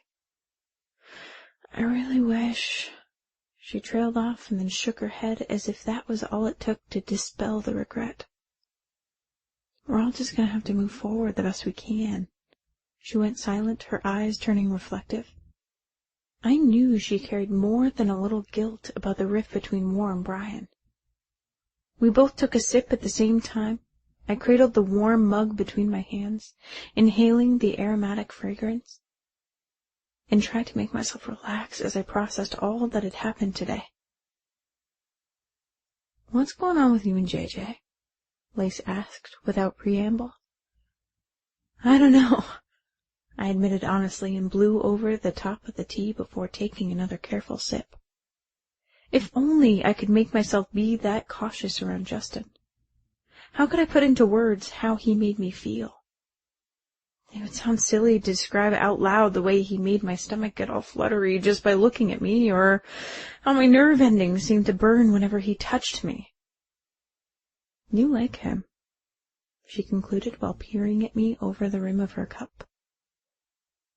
Yeah, that was probably obvious. What I decided to do about it was still up in the air. He's an easy guy to like, Lace, but at the same time he scares the hell out of me. "Why?" Her brow furrowed. "Because of what happened with Carter's father?" "Partly." I blew out a breath. "Okay, more like mostly. There are enough similarities between them to raise red flags. Both are extremely handsome, confident men." "Would you still be attracted to Justin if he weren't those things?" I stared at my lap, considering that. When I looked up, I shook my head. Honestly, probably not, but that's besides the point. She gave me a blank look, and I tried to explain. Guys with looks like his are used to getting their way without much effort. I'm afraid I'm just a temporary distraction to him, a challenge. There. I said it. Just like before, I was scared that once he got what he wanted, what I was already tempted to give away, he'd be gone. She stared into her cup and then eyed me. I don't know what to tell you. I don't have a very good track record with men. I mean, things are okay with Brian now. I have the man I've always wanted. But I think the path would have been a lot smoother if I'd just followed my heart from the beginning. She set her mug down on the coffee table and then settled back, her expression serious as she swiveled her head in my direction. I don't want to be responsible for steering you one way or the other. In the end, you have to do what you feel is best. I will say that I think JJ's one of the good guys. Sure, he's gorgeous and has a history of being a narcissistic bad boy on the prowl, but it's in the past. I think he would leave all that behind for the right woman. You just need to be cautious, right? It's not like you have to rush into anything. You're just starting to get to know each other. The happy little tummy butterflies were gone, vaporized, the minute my suspicions about him being a player were confirmed. I felt a little nauseated. I didn't have Lacey's confidence or faith to believe that guys like Richard or Justin ever changed. Certainly not for someone like me. I'd been twice a fool to believe that they did. Thanks for the talk, Lace. The remaining tea in my mug sloshed as I stood and held it in my shaking hand. I appreciate it so much, and you, and our friendship. I hope things iron out sooner than later with Brian War, and I have to thank you again for taking Carter and me in without any questions. I started to blabber. Time to shut it down. I pulled in a breath. You said exactly what I needed to hear tonight. She looked baffled by my rant. She stared up at me with her head cocked to the side. Bridget, what's going on? What did I say to upset you like this? I don't want to talk about it anymore. I managed to whisper despite the constricting vice around my chest. Good night. Okay. Lisa's mouth was tight. But I'm here if you change your mind. Sleep well, Gigi. Unlikely. It was going to be a replay of the previous sleepless night, only worse. Because I had the additional stress of knowing what I needed to do the next morning. Chapter 15. Justin. Bridget opened the door on my first knock. My eyes widened when I saw her. She looked like hell, the dark smudges under her eyes even more pronounced today.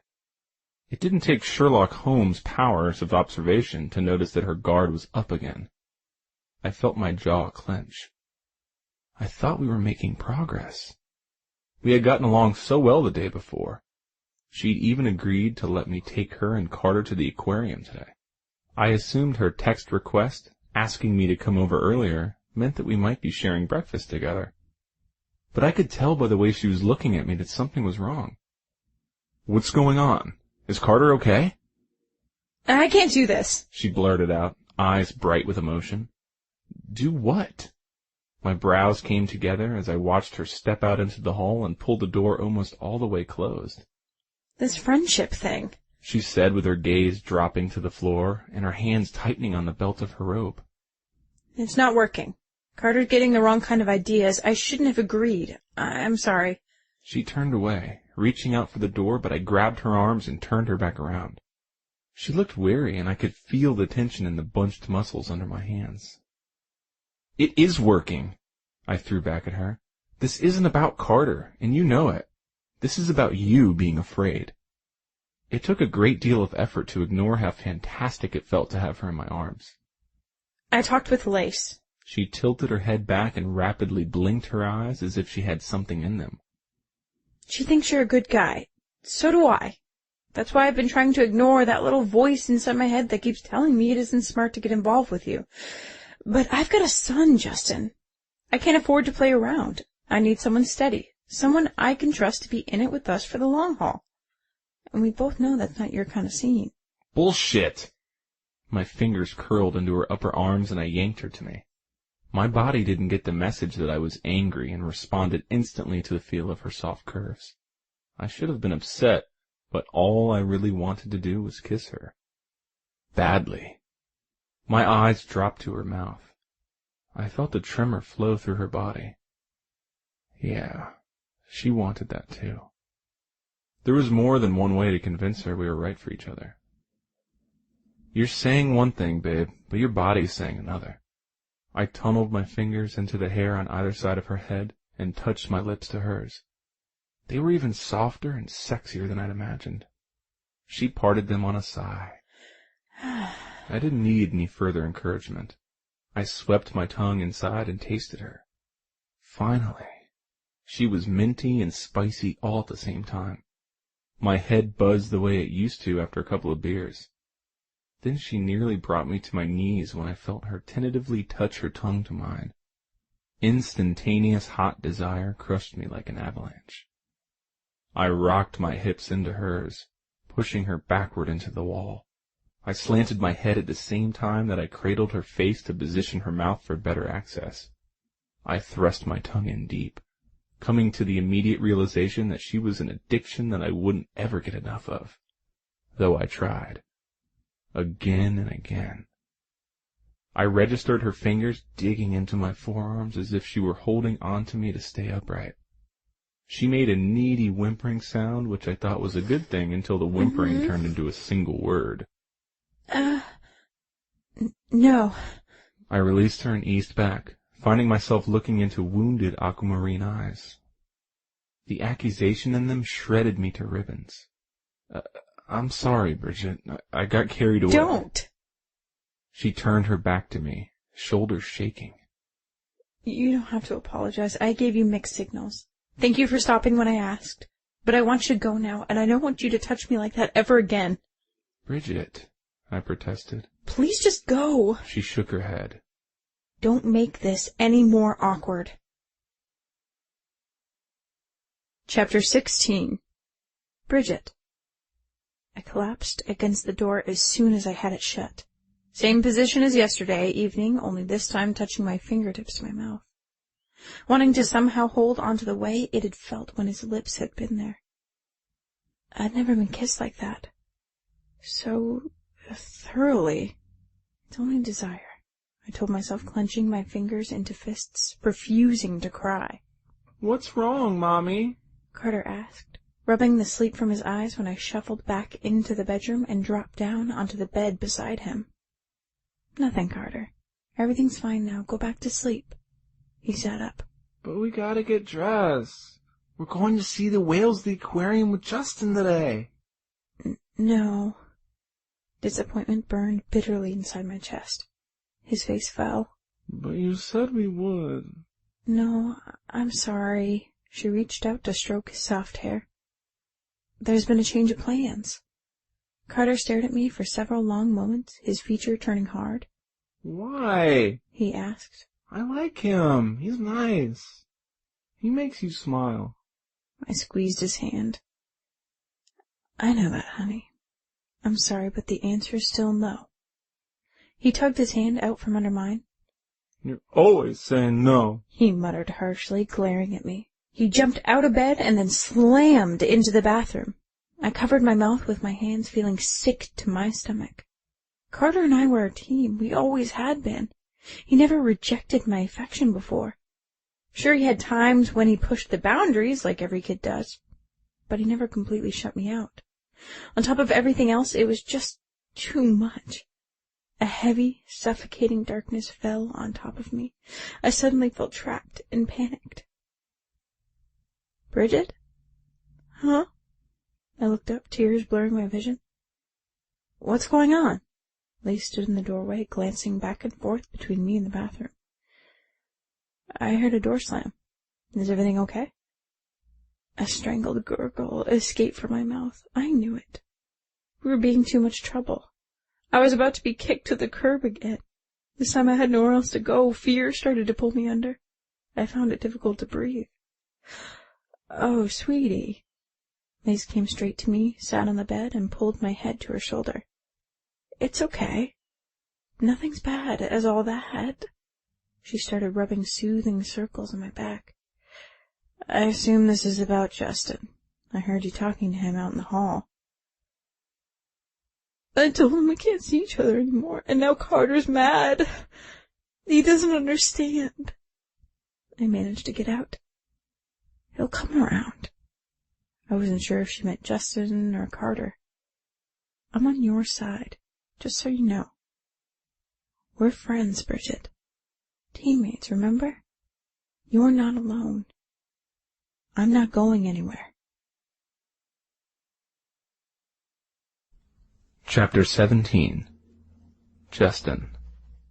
Okay, all right. Don't bite my head off. Dizzy raised dark brows. Fuck, man. Next time you're fucking off-key, I won't do you the courtesy of fucking telling you. He put his pick between his teeth and tightened the machine heads on his guitar. Sorry I jumped your case, I mumbled, running a hand through my hair and glancing at the studio clock. We'd been at it for hours, just Dizzy and me, trying to come up with some new material. I sighed.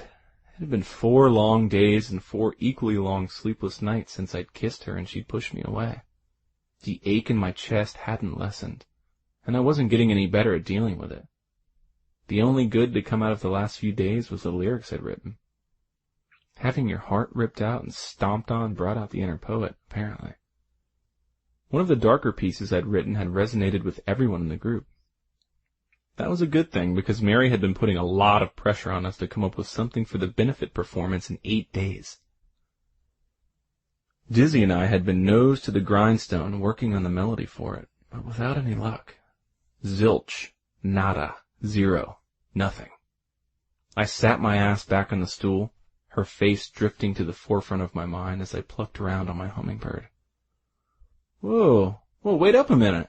Dizzy interrupted my favorite recurrent Bridget fantasy, the one where she practically jumps my bones when I lay my soul bare. I liked that one a lot, even though it was less and less likely that it would ever play out. I had absently been fumbling through the same chord progression for the last 10 minutes. I looked up at him. His brows were pinched together. He stared off into space for a moment and then blew my mind by laying down a series of familiar but much better kick-ass notes on his own guitar. Head down, I picked up a pencil and quickly jotted down what he'd played. 15 minutes after that, we had the entire thing mostly fleshed out, at least enough that we could take it to the rest of the guys for their input.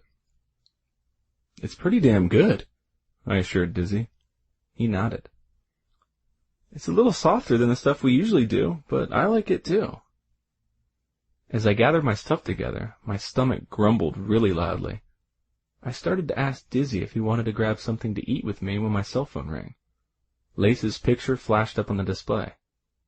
Hey, I answered. Hey, JJ. Is Dizzy with you? Yeah. Can I talk to him? He's not answering his cell. Sure. I turned to Dizzy and offered him my phone. It's Lace. What's up? Dizzy's brow furrowed. Sure, but you know how it is over here in Quetzalano at this time of day. It could take me over an hour to get to him after I get a cab. He's okay, isn't he? My stomach tightened at those ominous-sounding words. Who? I mouthed. Bridget's kid, he answered. Shit, no. Give me the phone, I insisted, taking it as he returned it to me. Lace, it's Justin again. Tell me what the hell's going on. Carter's okay, but he got into another fight at school, she explained. He's being suspended for the day. Is Bridget all right? I asked, wondering how she was doing considering this bit of alarming news. Yeah, but she can't take off work to get him. This is the second time he's gotten into trouble this week. I'd go and get him myself, but I'm just getting ready to sit for my fashion marketing exam. I'll get him. I don't think that's a good idea. Don't give me grief, Lace. I've got my bike here. I'll head straight there. I'll have him home before she gets off her shift. Promise. Okay. A long pause. But Justin? Yeah? I huffed into the phone, raising a hand with my keys in it to Dizzy as I headed for the door. Make it quick. I'm headed to the garage now. If you should see her... Please. I don't know. Just don't upset her, alright? She's had a rough week. Shit, fucking shit. Now the chest tightness was back, only worse. Okay, Lace. I zipped up my jacket and straddled the motorcycle. I'm hanging up now. The familiar growl of the pipes lowered my heart rate to a speed slightly less tachycardic than before. Riding on my bike was a natural tranquilizer, but even so, it didn't have the power to completely calm me at the moment. I was too worried. Damning the consequences, I zipped illegally in and out of traffic, even going up on an empty sidewalk for a brief period of time in my quest to get to the school as quickly as possible. Poor little kid. I felt bad for him. He'd been through so much lately. I parked in front of the 3-story school building near Stanley Park and hopped up the front steps 2 at a time.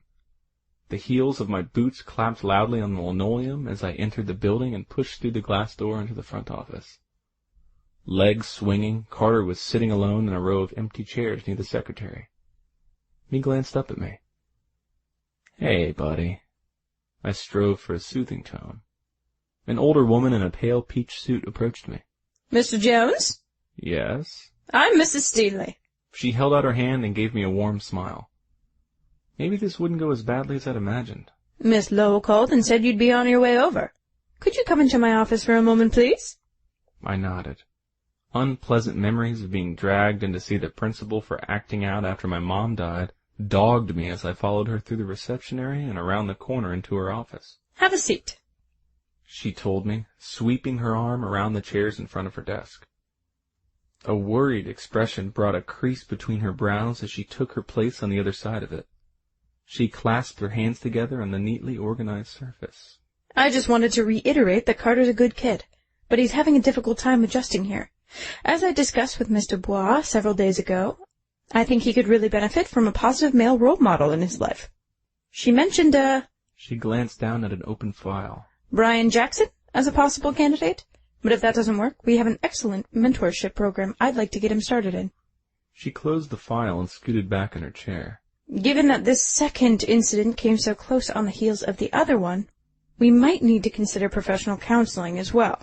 The school's counselor has tried to get him to open up, and so have I, but we haven't had any luck. He seems to think that by keeping silent, he's protecting his mother somehow.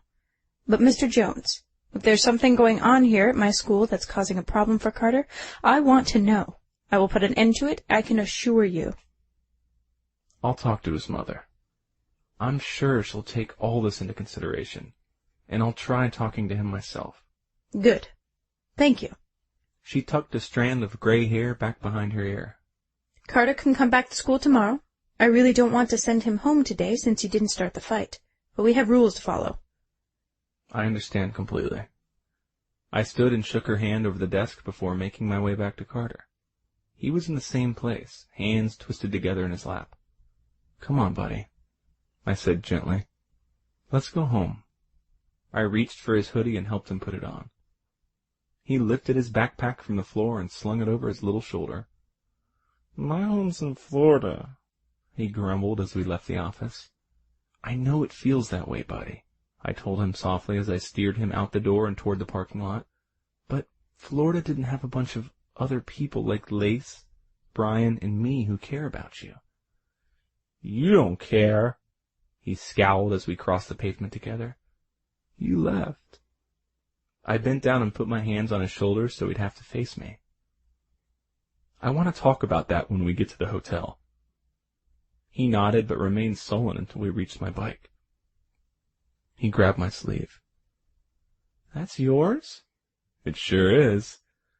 Wicked! A smile spread across his face. That it definitely is, I agreed, and maybe I can convince your mom to let you ride sometime. Today, I think it'd be better if we just walk home. Carter was tall enough that his feet could sit on the passenger rest just fine, and I could put the buddy belt around the two of us as an extra precaution. But with things the way they were right now with Bridget, I didn't want to press my luck. I could come back and get the triumph later. His lip jutted out in disappointment. Talk to her soon, okay? He was silent as we struggled uphill the first few blocks, the afternoon sun shining in our eyes. But by the time we turned the corner and headed toward the Sutton, Carter had placed his hand in mine as if it was the most natural thing in the world. Warmth unfurled inside of me. Things were going to have to change with his mother. I wasn't taking no for an answer. I started making plans as we walked into the lobby together. Let's get something to eat, I told him as I led him around the large circular oak table that always held a vase of fresh-cut flowers and past the concierge desk. I bet you're starved. I know I always was after school. He didn't argue, and since it was between lunch and dinner time, there was no wait at the hotel restaurant. After we sat down, I ordered a couple of milks, a fruit platter, and chocolate chip cookies. We ate in silence for a bit.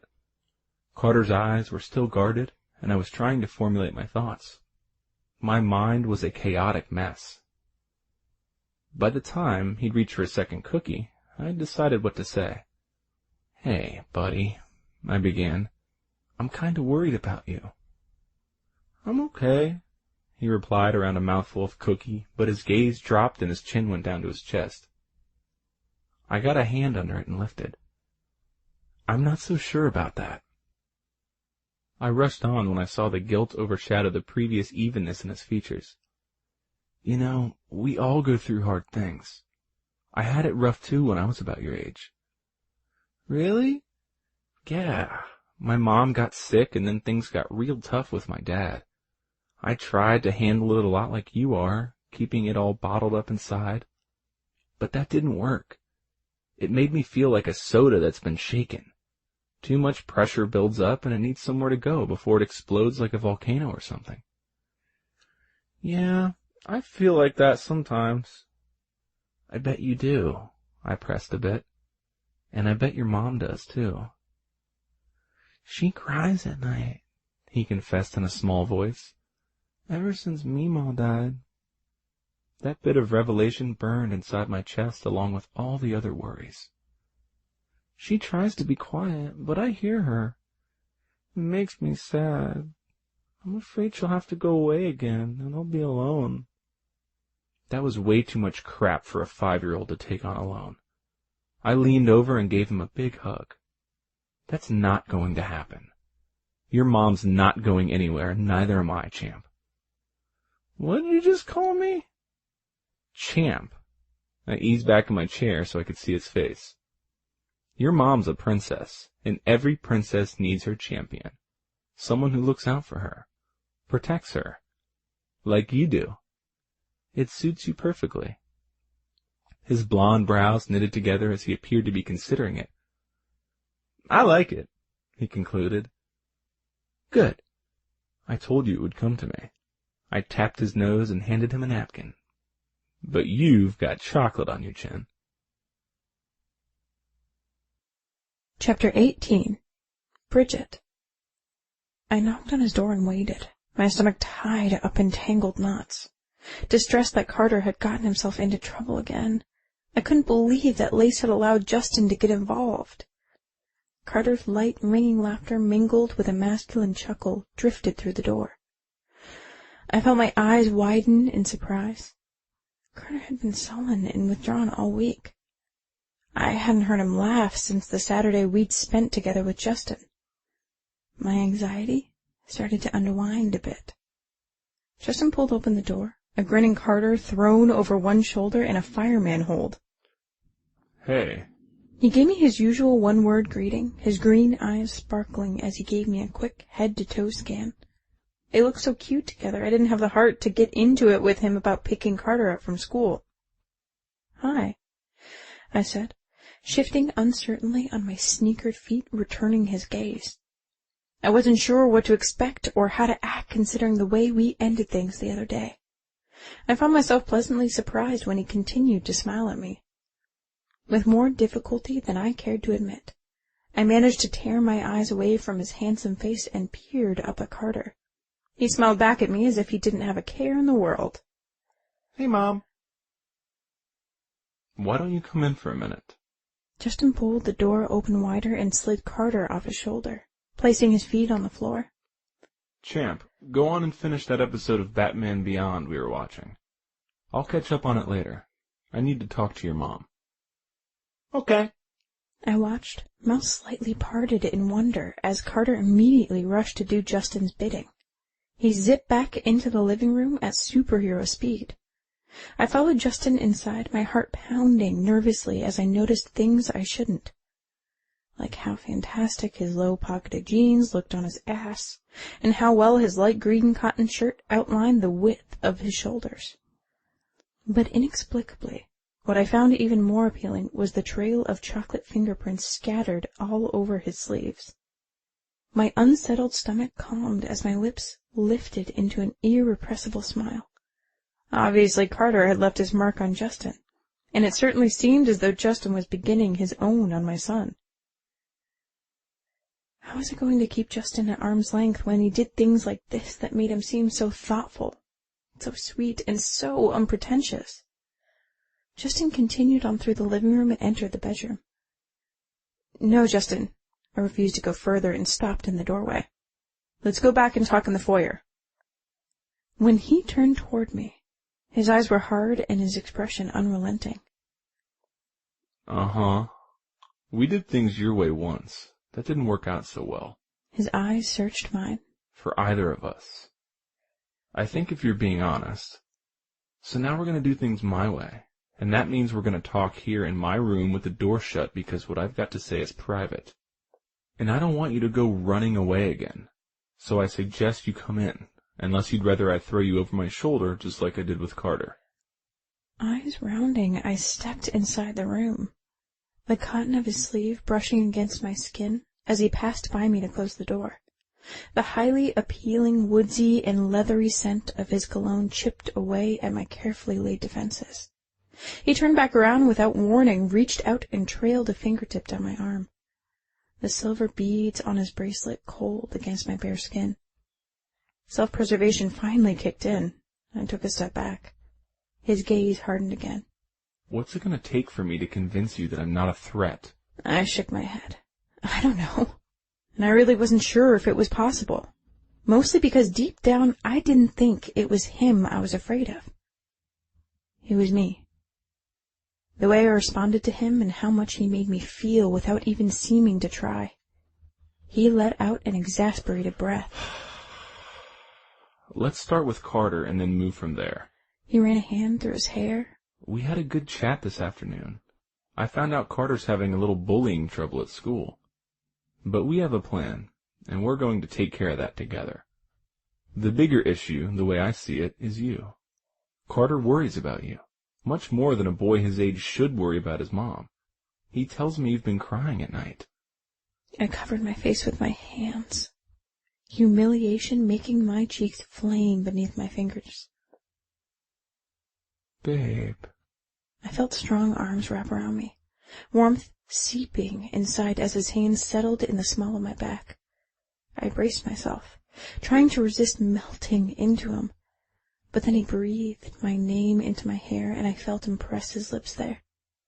I gave in to the urge and relaxed, resting my head on his chest and threading my arms around his middle. As I held on tight, I realized several things. His shoulders were wide. His heartbeat was a steady sound in my ear, and his waist was flat and rock hard.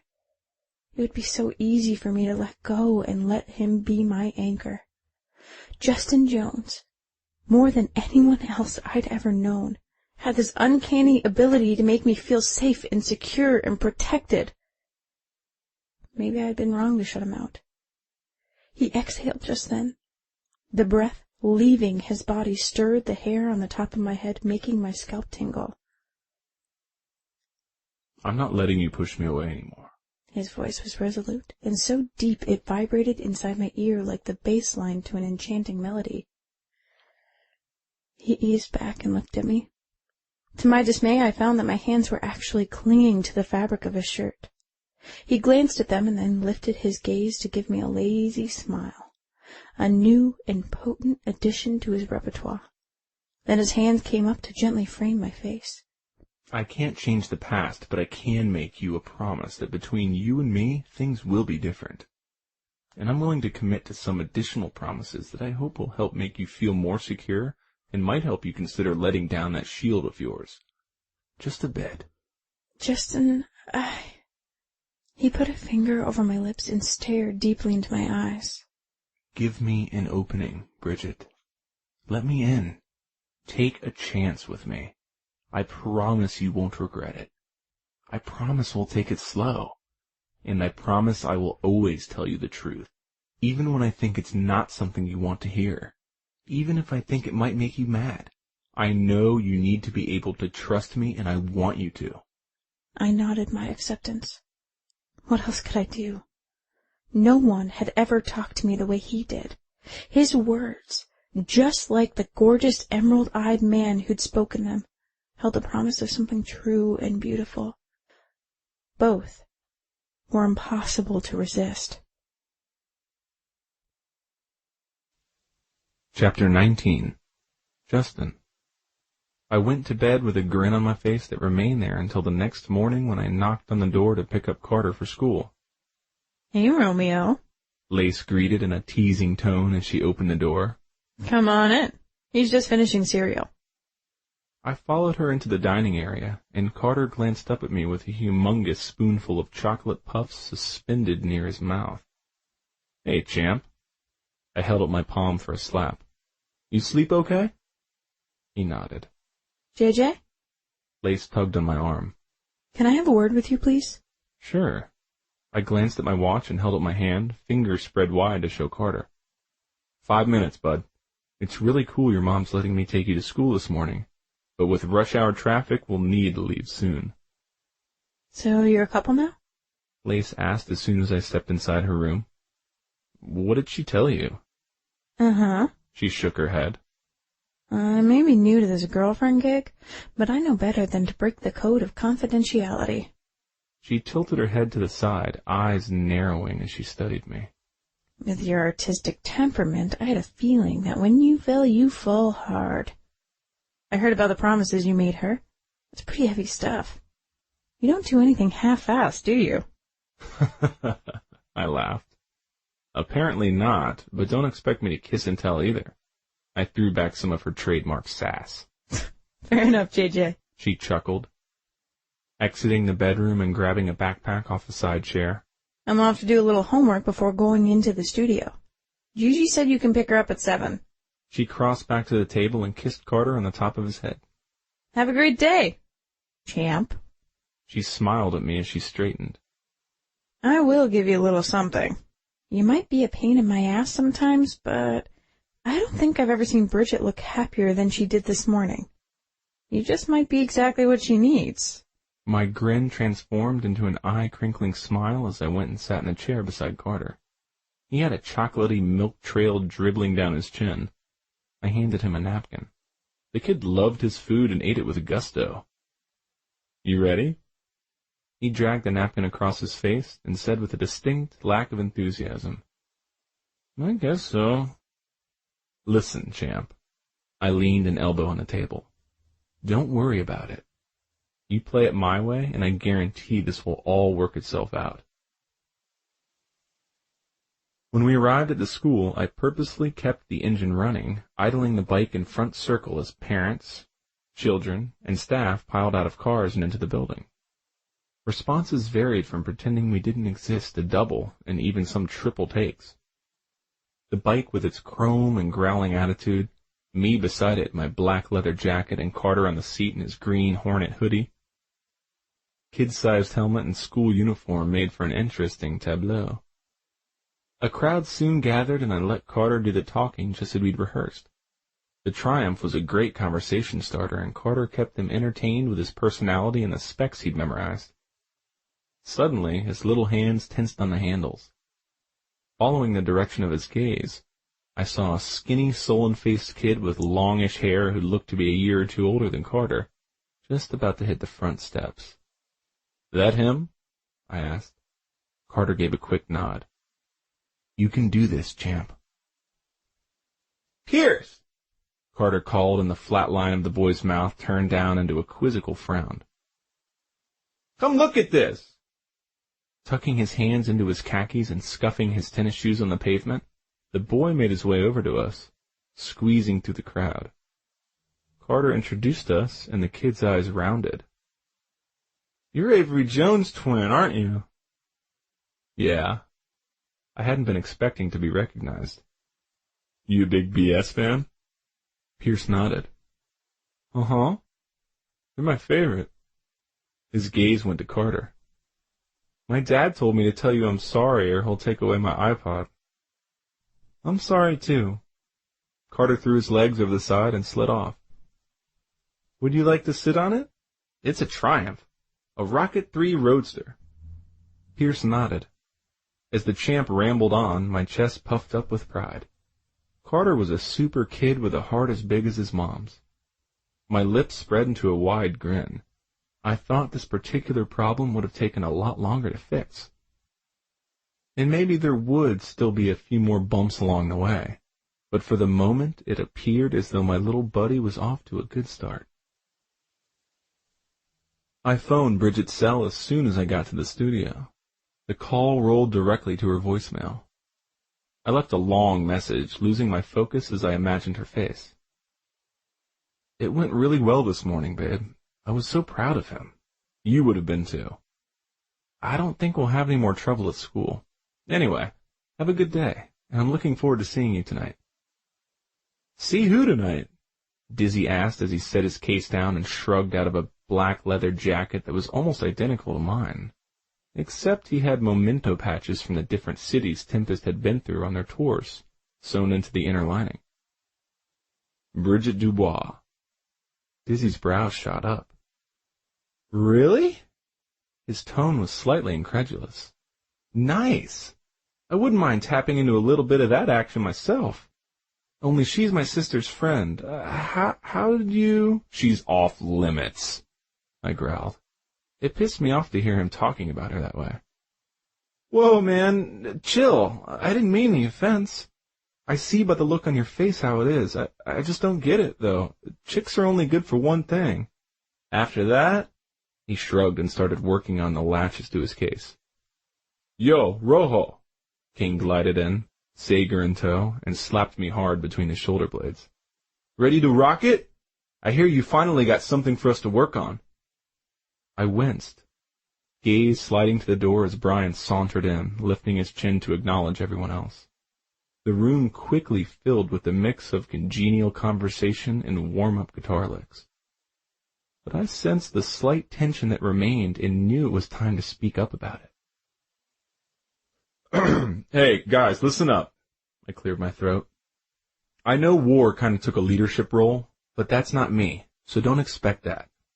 But what I will do is guarantee that I'll be the best frontman that I can be. I just need you all to at least meet me halfway. There were immediate nods from around the room, even a grudging one from Brian. I listened to the file Diz sent over last night. His eyes hit mine. It's good. I'd like to play up the ballad aspect of it. Go acoustic with all three of us in the beginning. Then I think we can Tempest it up the rest of the way. Here. He clipped on a Martin with worn facing. Let me show you what I mean. Chapter 20. Justin. Carter had fallen asleep with his head resting against my shoulder. His Batman PJs were cute as hell and brought back memories of my own childhood when Mom would make a princess cake for Avery and a superhero one for me on our birthday. Mature beyond his age, I sometimes forgot that he was only 5. His white blonde bangs were so long his exhalations lifted the strands off his closed eyelids. I wasn't going to mention the length to Bridget. She'd inevitably add haircuts to the long-ass list of things she wanted us to do this Saturday. Although I really didn't mind running errands as long as I was included. I had something different planned for this particular weekend. I heard the rustle of her clothing before she spoke. Standing at the mouth to the hallway, Bridget's aquamarine eyes glittered beautifully in the low lamplight. I held her gaze for a long moment before allowing myself the privilege of taking in the rest of her. She had put the last 30 minutes getting ready to good use. Her long hair was arranged into an elegant updo, soft, loose tendrils framing her pretty face.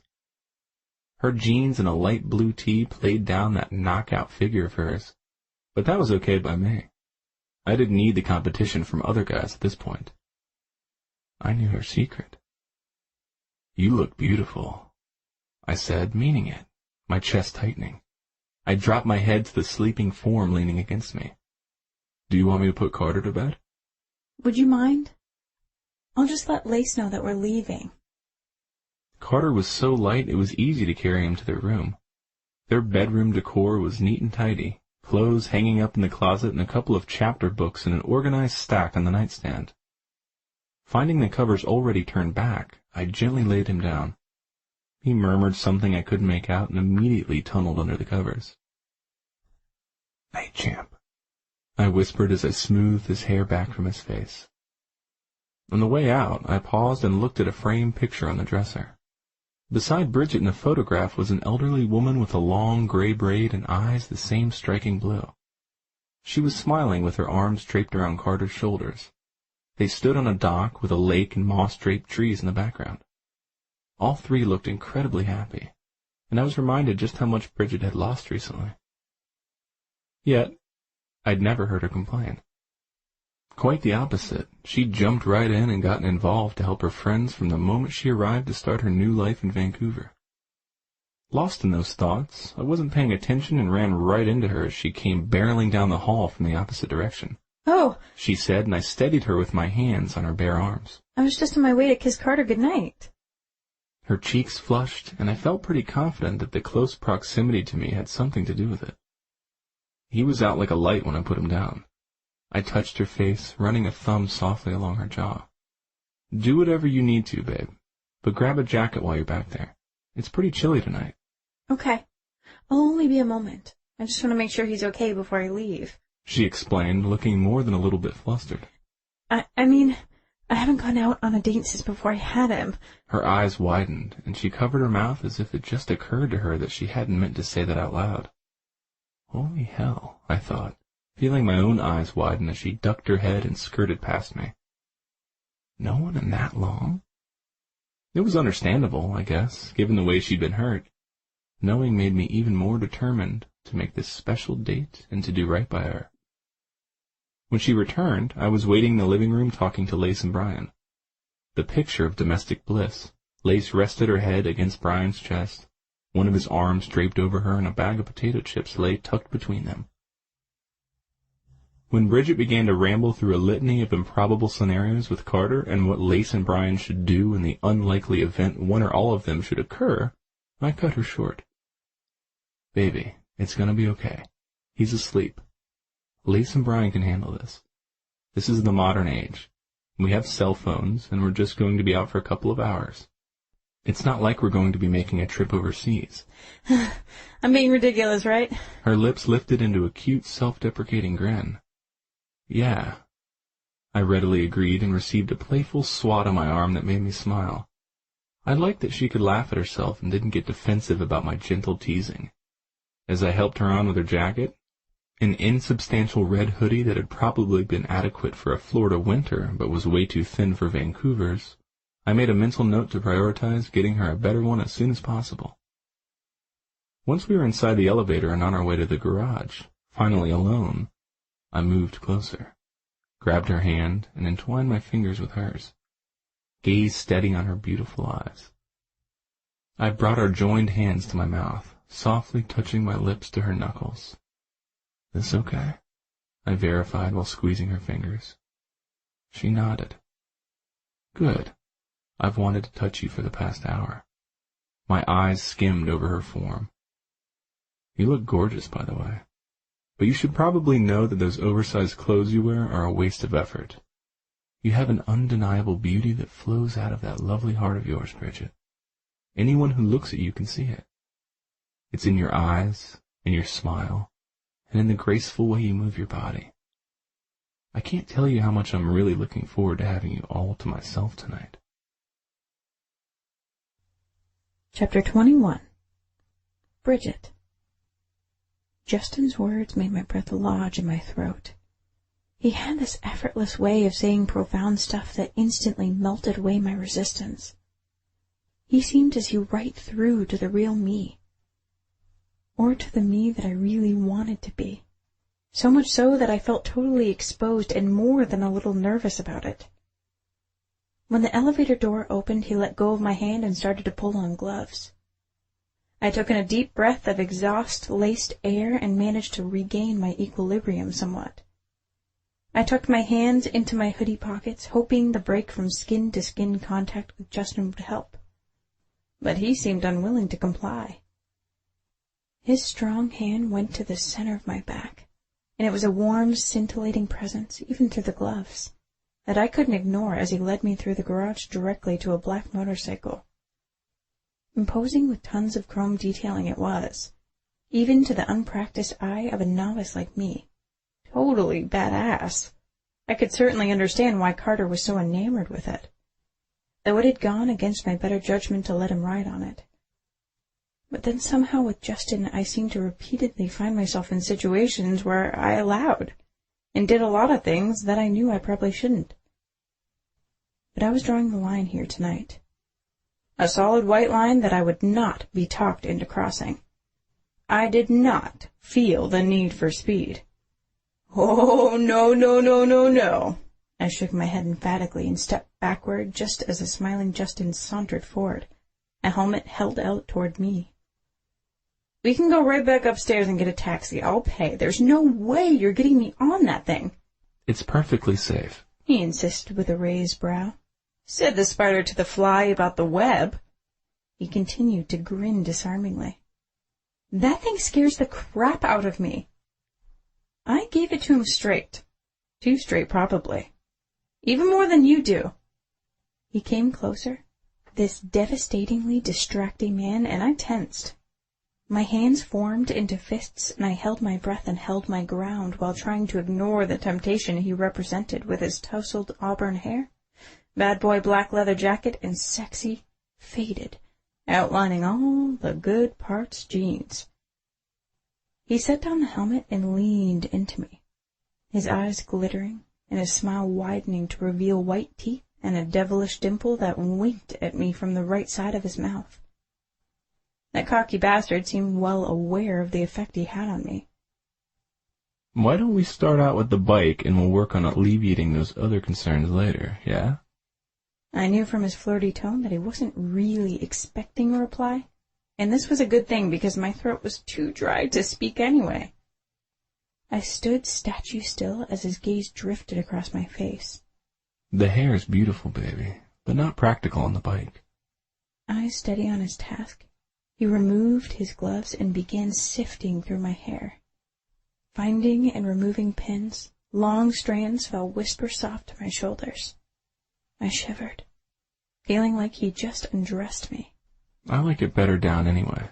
His voice was a rough whisper, and his eyes were darker when they came back to mine. I felt his hot stare in every part of my body. Then he licked his sexy lips, blew out of breath, lifted the helmet from the ground, set it on my head, tapped it into place, and tightened the strap under my chin. I remained still throughout the entire process, malleable putty in a master potter's hands. I didn't even protest when he led me back over to the black and chrome beast. He threw his long leg over the bike with practiced ease and indicated I should do the same. But it's so big! Finally, I found my voice, though it came out an octave higher than usual. My words elicited a masculine chuckle. I hear that's a good thing. My face heated, and I rolled my eyes at the innuendo. Just keep your shoes on the footrails as you step on, he suggested. And hold on tight to me once we get going. Relax. I'll do all the work. I would never admit to him that his words brought to mind an entirely different scenario. One with me holding on tight to a naked Justin with tangled sheets all around us. I shook the erotic vision away, took a deep, bracing breath, and climbed down. The seat was surprisingly comfortable, the leather supple and cushioned, but the very best part was being so close to him. I watched his firm rear lift off the seat as he released the kickstand and turned the handles to rev the engine. As it rumbled, vibrating the seat beneath me, he settled back and glanced at me over his shoulder. Give me your hands. I did as I was told, and his gloved fingers immediately tightened around mine. He brought my hands forward and tucked them under his shirt. His skin felt like warm satin under my fingers. As we moved forward, surging up the ramp out of the garage, I linked my hands together and pressed them into his taut abdomen while at the same time tightening my thighs around him. It felt so good, I let out a long, contented sigh. The beautiful nighttime scenery of downtown Vancouver barely registered in my peripheral vision as we sped across town, and I rested my cheek on the smooth leather covering of his shoulder. Sure, I knew the air rushing over my skin was bitterly cold, and that the sharp fluorescent glare of the street lamps on the Granville Bridge hurt my night-adjusted eyes, and that ghost-like snow-capped outline of the Cascades hovered in the background. But quite honestly, what I noticed most was the strength and heat of the man I held tightly between my arms and legs. We're here, babe, Justin announced, after what seemed like only moments later. His gloved hand squeezed my clasped ones right before he dismounted. He removed his gloves and then my helmet. He grinned arrogantly at me as I continued to remain on the bike, and he noted the dreamy expression on my face. You liked it. I didn't reply. Were words really necessary? He held out his hands and helped me climb off. The restaurant had big plate glass windows that faced the street. I peered up the neon sign. Justin had told me where we were going for dinner, but I could tell it was Indian cuisine because of the enticing aroma of curry and cardamom that deliciously tinged the crisp night air. My stomach grumbled, and my mouth watered in anticipation. In New York, my sister and I started out working at an Indian restaurant. He confided. VJ's is the best in town. I love Indian food, I grinned enthusiastically. Do you think they have mango lassis and coconut pudding for dessert? I think they can manage those sweets for the prettiest woman in Vancouver. His seductive smile was back. And anything else you want, baby. He moved in closer, his chest almost touching mine as he tucked a strand of hair behind my ear. My skin felt like it was on fire where his calloused thumb touched me. I forgot all about food as I brought my hands up to rest on the cool surface of his leather jacket. He covered them with his own and squeezed. We'd better get something to eat, beautiful. The way you were holding me and my bikes got my mind on all sorts of other things that have nothing to do with getting you fed. My heart was beating so furiously I found it difficult to look away from the heated promise in his darkened eyes. Lucky for me, he took over, once again twining our fingers together as he led me inside the restaurant. We didn't have to wait, and were immediately escorted to an elegant table for two. Every chair was filled, and the restaurant was warm and the air fragrant with spice. That, coupled with the steady murmur of conversations all around us, and the periodic flash and sizzle of fires beneath twirling pans in the open kitchen, created a cozy and relaxing atmosphere. Once we ordered, and I'd taken my first blissful sip of mango lassi, we eased into small talk. When I told him I was 21, I was surprised to discover that he was almost an entire year younger than me. He had so much confidence that I'd just assumed he was much older. I rested my chin on my hands as he talked. It wasn't that what he shared was necessarily extraordinary, it was him. Justin seemed to be exactly the man he promised to be. Kind, protective, and considerate. He treated me like I was the VIP and he was the fan. And boy, was he good to look at. A veritable feast for the eyes. So arrestingly handsome that the gaze of every woman in the restaurant, and even a few from the men, strayed his way. Time flew by, and it was the first time since Carter had been born that I felt like a woman. A desirable woman instead of just a mom. When I got around to asking him how things were going with Tempest, his features hardened. Not as good as I'd hoped. He raked a hand through his hair. After the audition, I was so stoked, but the reality of working together has been something else. Things are pretty tense most of the time, except maybe with Dizzy. It's almost as if everyone's holding their breath, expecting me to screw up or afraid to invest any emotional energy in someone who might only be around for a brief interlude. Give them time, Justin. I leaned forward and squeezed his hand before I even thought twice about it. His warm gaze went from our joined hands back to my face. They'll find out they're wrong sooner or later, I guess. When he continued to look skeptical, I pressed my point. I was there at that tryout, remember? The chemistry between you guys was indescribable. They're lucky you came along. When you sing, it feels like you make the words come alive. His eyes grew hotter, and I could see that he liked what I was saying. A lot. I felt my cheeks getting warm. Thank you. He moved his hands so they rested on top of mine. I know I need to be patient, but that's extremely hard for me to do, especially when I want something so much. There was no doubt in my mind that he was talking about more than just the band right now. My eyes burned brightly as he continued to stare at me. I find myself more and more easily falling underneath his spell. From what Brian and Lace have told me, I think anyone would have a tough time filling War's shoes, I continued. You know that he and Brian were best friends, right? Yeah, Lace has mentioned that a few times. Maybe if you tried to get to know them apart from work in a more relaxed setting, they'd let their guard down. I ran my fingers through the wet condensation in my glass. That's a good idea. One that I've actually considered. I just haven't taken the time out to follow it through.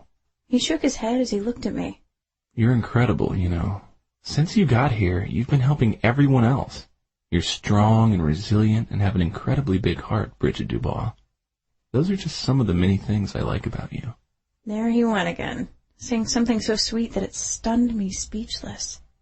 Luckily, the waiter arrived just in time to spare me a response. We ate companionably together after that, with Justin offering me bites of food from his plate and me returning the favor. It felt intimate and romantic, and before I knew it, the food was gone and we were sharing that coconut pudding for dessert. After I watched him take the last bite, I finally asked the question I'd had on my mind for a while now. You mentioned that you and Avery were on your own when you were only 16, but you never said why. What happened? It's a long story. He set down his spoon and his expression turned guarded. I told you my mom died when we were young. Well, my dad didn't deal with that in a healthy way. He started drinking heavily, drowning his sorrows at first, I guess, but it quickly went beyond just the occasional bender. By the time we were in middle school, he was definitely an alcoholic, and he was a mean son of a bitch when he was drunk. Avery and I learned to avoid him when he was like that. We escaped in our music, and we looked after each other. He stopped and looked across the table at me. I'd really like you to meet my sister soon. I'd like that too. I dipped my chin, feeling shaken and taking a moment to process what he'd shared. I'd had no idea. I'd mistakenly assumed that he and his famous sibling had an idyllic childhood. The reality was obviously far from it. He gathered my hands in his and my gaze settled back on him. I could feel the restrained tension in him and it transferred to me. I braced, knowing there was more and that it was worse. Over time, his sadness turned to anger, and that anger turned physical, and he directed it toward Avery and me. The pushes became open palm slaps, then closed fists, then whatever was handy. His eyes had a depth of darkness in them, and I knew instinctively that the old wounds he was opening still felt fresh to him. Most of the time I was able to keep him away from Avery when he got like that, but not the day we turned 16. He went too far. I swallowed back tears. Sad for the boy, it didn't sound like he'd ever had the chance to be. But I don't think he noticed. His gaze was unfocused and he seemed lost in the memory. He came home hours earlier than we expected, surprised us, caught Avery and me rehearsing. She had my mom's old guitar. He pressed his lips tight and his eyes flared with intense emotion. Music was always a big part of our lives when Mom was alive. She was a professional musician, but after her death, Dad didn't allow any music in the house. The silence was deafening, the quiet almost as bad as the other stuff. He sighed, seemed to come back to himself, and his tone became more narrative and less emotional, though his words were not. He hurt Avery really bad that night. Scared the crap out of me. She ended up with a concussion and a couple of busted ribs. After that, I convinced her we had to leave. I couldn't protect her from him anymore. Since I knew a guy who had moved to the city, we headed there. New York City? Yeah. We were more fortunate than most runaways. At least we had a place to stay. We found work right away at the restaurant I mentioned earlier. That kept us fed until we started making enough money at the clubs to focus on our music. We'd almost signed a deal memo with RDA when... Justin stopped abruptly, his face changing and his eyes flickering with something I didn't understand. Whatever he had been about to say, he stopped short of sharing. He waved the waiter over instead. While he took care of the bill, I found myself sifting through the details. His childhood sounded horrific, worlds worse than mine. So I'd been abandoned emotionally by my father and mistreated by my stepmother and Richard. I didn't consider the bruises Richard left on my arms from his shakes and shoves to be in the same category as the physical abuse Justin and Avery had endured at the hands of their father. No wonder Justin seemed older. He'd been dealing with the cruel reality and looking out for his sister for a long time now.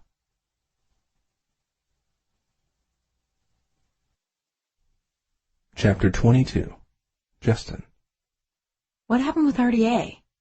She asked once we were back outside in front of the Triumph. I should have known she wouldn't let that rest. She'd just been so easy to talk to that I'd unwittingly barreled right into subject matter that I hadn't intended to get into tonight. Frankly, I was afraid to share. The decisions I'd made back then were not going to win me any points with her, and after the fantastic way the date had gone so far, I loathed doing anything to wreck it. But I'd made a promise to be truthful, and because I planned to keep that promise, my only remaining option was to delay the telling. I drew in a deep breath of cold air. How about I tell you all the sordid details after we get to our next stop? I hedged while helping her get her helmet back on. Suddenly she threw her arms around my waist, the helmet banging hard against my shoulder. What the hell was that for? Not that I was really complaining. Quite the opposite. In fact, my hand slid down to her lower back to press her closer. She leaned back, tilting her head so she could look at me, her adorable face framed by the helmet. I just wanted to thank you for dinner, and being so honest with me, and for sharing stuff that I know wasn't easy. She ended on a whisper. She was so sweet. I don't think she had any idea how effortlessly she plucked at the strings of my heart, a heart that was already so in tune with her. You're welcome. I pulled on my gloves and touched the tip of her nose with a finger before leading her over to the bike. Where are we going? She asked once she was settled in behind me, her voice warm near my ear. Just a quiet place I think you'll like. I started up the engine and just barely managed to stifle a groan when I felt her soft hand slide back into place at my waist without being prompted. Oh, heck yeah, that felt good. But I was too keyed up to really enjoy the way I wanted. I knew there was a very real chance that what I was about to share would end for good what was growing between us. I took the Granville Bridge back to downtown and turned on Georgia Street. The main waterfront thoroughfare was as busy as usual. Though I couldn't pick up any real speed, we got lucky with green lights along the way. I put my indicator on, turned, and we dipped into the underground parking garage. My headlamp lit the way to my usual spot before I shut off the engine and helped her down. This time she removed the helmet on her own and handed it to me. Where are we? She asked while smoothing her hair. My sister's apartment building. She looked a little nervous about that, so I quickly explained. Avery's not here. She's on the island for the weekend. I shoved my gloves into the pockets of my jacket and took her hand. Come on. I'm taking you up to the roof. I think you'll like the view from up there. I entered the key code for the elevator, and we stepped inside. Mega high tech, she commented on the way up.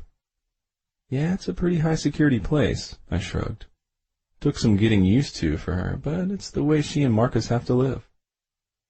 As soon as the door slid open, I heard her gasp. Yeah. I grinned, enjoying her look of wide-eyed wonder. That was about the same reaction I had the first time I came up here. She squeezed my hand in a silent thank you before stepping out into the greenhouse and slowly turning around in a complete circle. She appeared just as enchanted by the rooftop conservatory as I'd hoped she would be. It's beautiful here, Justin, she whispered. The plants, the fountain, the view, the city, and the mountains in the background, but... She unzipped her hoodie and smiled at me. It's a little warm. Feels like spring in Florida. Thought you might appreciate that. I totally do. She reached back for my hand, but this time didn't release it as she towed me with her to explore. As we completed the entire circuit, I appropriately oohed and ahed at each one of her discoveries. She'd been especially fond of the twinkling lights in the trees, the tropical flowers, and the butterflies. I realized it was time to stop stalling and go ahead and get it over with. Bridget, I called. She turned with a question in her eyes. I gestured to the concrete park bench and shrugged out of my jacket, arranging it fabric side up for her to sit on.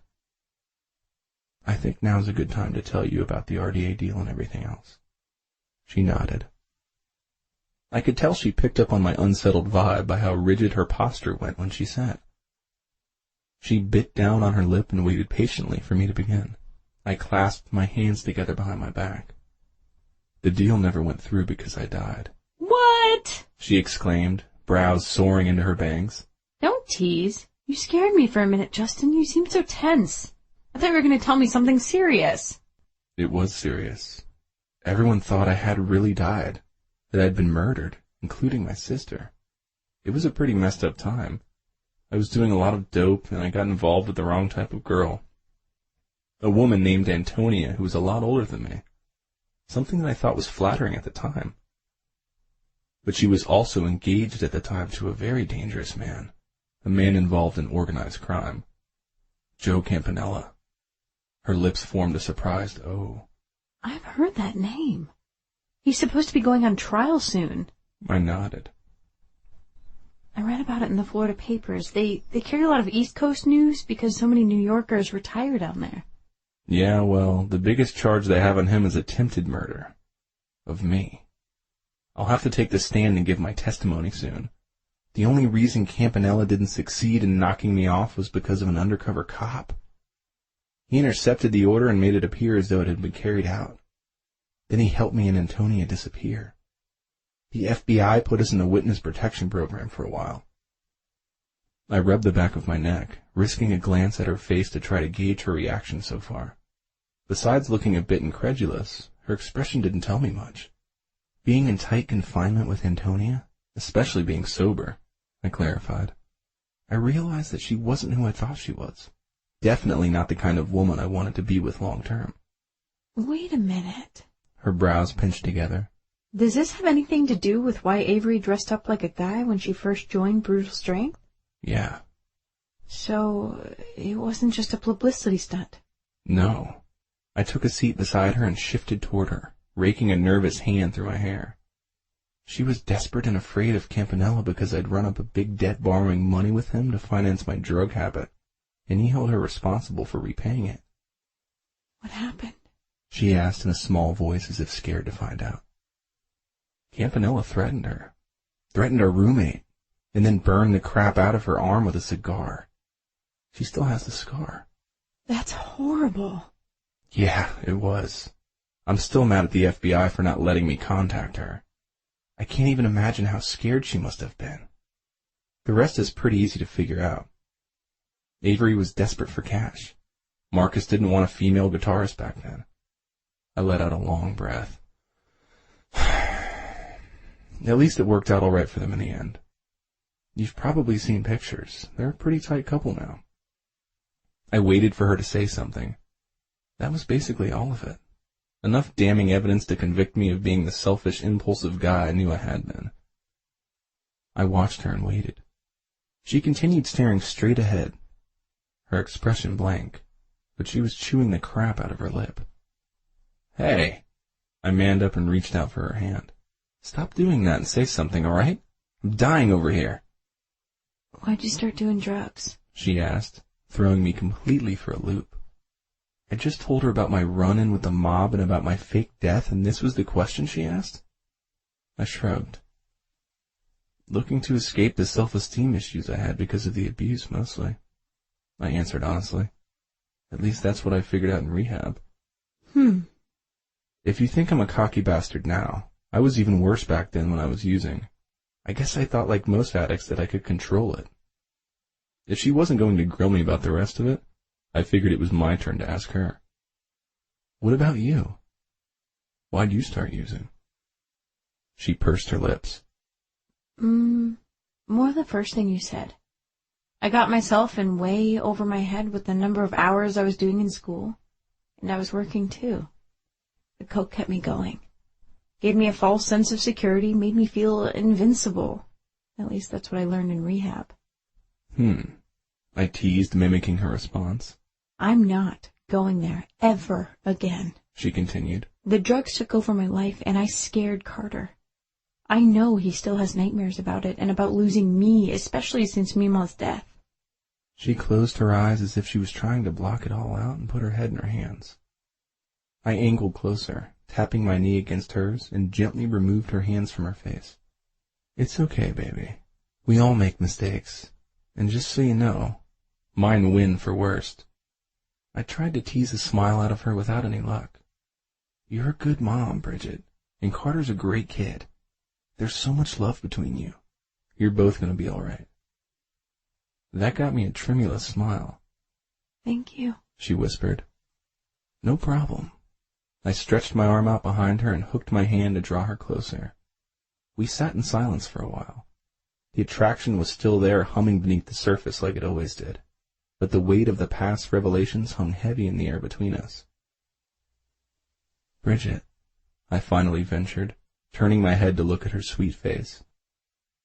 Her aquamarine eyes were flooded with concerns, and I had to remind myself to breathe and prepare for the brush-off I felt sure was coming. Tell me this doesn't ruin everything. She shook her head, a long strand of hair falling across her lips. My throat felt tight as I reached out to smooth it behind her ear. Please don't give up on us before we even have a chance to get started. I don't want to. She gave me a searching sidelong glance. Is there anything else you haven't told me that you think I should know? No, that's it. Are you kidding? I would think that would be more than enough. Her lips curved up at the edges. Honestly, Justin, I had a great time with you tonight, even with all the heavy stuff. Maybe even because of it. She let out a small laugh. Hell, I probably wouldn't know what to do if my life didn't include a little drama. But I still want to take things slow. I can do slow. My gaze roamed her face while my heart danced the Cupid shuffle inside my chest. But I need another promise from you. Anything. She touched my face and I leaned into her hand. Promise me. If things don't work out between us... They will. I wish I had your confidence, and I wish... Well, that's not important. Just promise that you'll always be there for Carter. He's already gotten really attached to you. Done. That's an easy one, babe. I shifted so I could frame her pretty face in my hands. My turn now, yeah? Okay. Warmth filled her eyes and a tentative smile ghosted across her lips. Hell, I hoped that warmth was all for me. I want you and Carter to come with me this weekend out to the Anthony farm to meet my family. My sister and my dad. Your dad? But I don't understand. I thought... We've reconciled. It took some doing, but he's changed, and he's pretty sick. Would you come, so we can spend more time together? We'd have separate rooms. It's a bed and breakfast, but closed this weekend, so there's plenty of space, and... She put a finger over my lips. Yes, I'd love to. She was grinning big time now. You're rambling like I do when I get nervous. Babe. I grinned as I kissed her fingertips. She started to withdraw her hand, but I caught it. One more thing and I'll take you home. Okay. My brow rose in response to her quick agreement. I want a kiss. Chapter 23. Bridget. Milk, flour, sugar, baking soda and powder, oil, and a little bit of butter. I took another swig of coffee and mixed the ingredients together, stopping when the batter was barely incorporated, just like Mima had taught me. I dropped half-dollar-sized dollops into the pan. They landed with a sizzle, just as my body had done last night when Justin had kissed me. I watched as that gorgeous face got closer, and oh yes, proximity only improved the view. Then, his lips touched mine. My eyelids fluttered closed, and my hands came up to rest on the smooth cloth of his button-down shirt, his chest solid as granite beneath it. This kiss was gentle and cautious at first, the other side of the spectrum from the previous one. That one had been a passionate assault, a takeover of all my senses. This one was a seductive coaxing, and I succumbed more than willingly. His firm lips moved skillfully over mine, both of us taking our time to leisurely explore, testing the taste and texture of each other. His mouth parted, and the tip of his tongue came out and traced the seam between mine. That felt so good that I moaned, and my fingers curled into the fabric of his shirt. Justin's kiss was every bit as enticing as his voice. In other words, the man had serious skills. His tongue swept in between my willingly parted lips to tease and tantalize. And if his voice was hot chocolate, then his kisses were dark chocolate cordials, decadent and extremely addictive. I never wanted it to end. He made me feel sexy and desirable, things I hadn't felt in a very long time. And that time had been a lie. Emboldened by the increased pressure of his fingers against my skin, I slid my tongue along his, the friction sending tiny shimmering tremors straight to my core. He groaned. The vibration of that low grumble, the confirmation that he was just as turned on, made desire pump even harder and faster through my veins. And that's when the kiss changed. He began delving my mouth with long, deep, languid strokes. My entire body flushed with heat, and my heart started beating so fast that I had to break off the kiss to come up for air. Justin's eyes were nearly black with desire. He searched my face, taking in my flushed cheeks and the ragged gulps for air that I made through my parted, swollen lips. Beautiful. He breathed in approval, and the corners of his mouth curled with satisfaction right before he lowered his head to start up again. This time my neck, not my mouth, became the target. Warm, firm kisses traveled in a line down the arched column of my throat as I clung to him. Justin Jones was by far the sexiest man I'd ever met. An intoxicating cocktail of solicitous lover, handsome romantic, and poetic soul. He wasn't perfect. I still had a few lingering concerns, but I was beginning to suspect that he might be the perfect man for me. Yay, pancakes! Carter's unexpected voice brought me back from my reverie to here and now. He rubbed his sleepy eyes and then peered into the pan. I think those are on fire, Mommy. Damn. I used a spatula to scoop the smoldering black discs out of the pan and flip them into the sink. I turned on the faucet, and steam rose from the basin as the water hit them. Yeah, it might be wise to extinguish those distracting thoughts about Justin Jones and his kisses, if I didn't want to end up burning the entire building down. Sit, I told Carter, pointing to the dining table with the spatula. There's OJ in the pitcher, and bake it under the paper towel. Heat up. While he dug in, I whipped up a few fluffy pancakes and dropped them onto a plate, a stack for Carter and another one for myself. I sat down beside him and reached for the syrup. We have a lot to do today. His lips formed a pout, but he didn't complain. I watched him devour his food enthusiastically. I wasn't much of a cook, but I knew how to make a mean batch of pancakes, when I was paying attention. After we were both done, we cleaned up the kitchen, and I left a note on the counter to let Lace and Brian know I'd left breakfast in the warmer. Then I took a seat again at the table, Carter sat beside me and looked over, all wide blue eyes and sticky, syrupy mouth. I handed him a napkin and scooted my chair closer. Carter, I began, but then faltered, though I'd been thinking about how to say this all last night and this morning. As he wiped his face, I found the words that had momentarily abandoned me and continued. I really like Justin, and I know you do too. He nodded vigorously. We had a really good time out on our date last night. And the thing is, we decided... What I mean is, well, I think we're boyfriend and girlfriend now. Carter smiled widely. But, Carter, I don't want you to get your hopes up too high. I knew I was cautioning myself as much as him.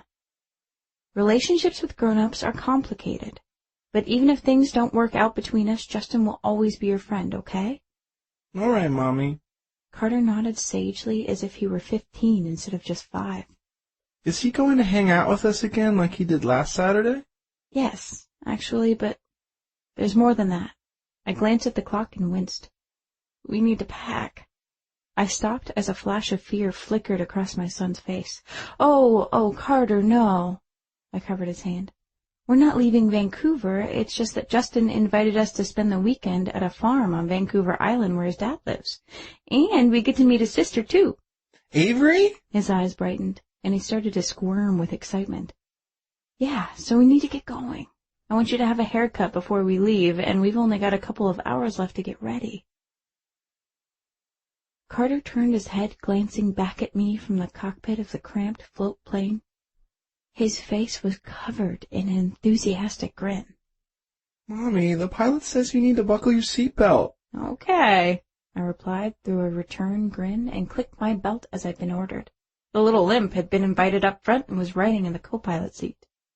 The power had gone directly to his head, and he'd been barking out orders to the other passengers for the past 10 minutes straight. Carter turned around as the engine whine started to increase in volume, and the plane taxied out into the middle of the Barad Inlet, picking up its speed. Within moments we lifted into the air and passed right over Canada Place, the waterfront building topped with the iconic sails that were 267 feet tall. I felt Justin's hands touch mine, and turned from the window to take in the handsome man sitting beside me. His emerald eyes sparkled almost as bright as Carter's, and I wanted to run my fingers through his silky auburn strands that were so attractively tousled from the wind he'd encountered earlier out on the dock. I still couldn't believe this was happening, that he wanted to take us out to meet his family. His thigh pressed into mine, his long legs practically folded up to his chin in the small bench seat.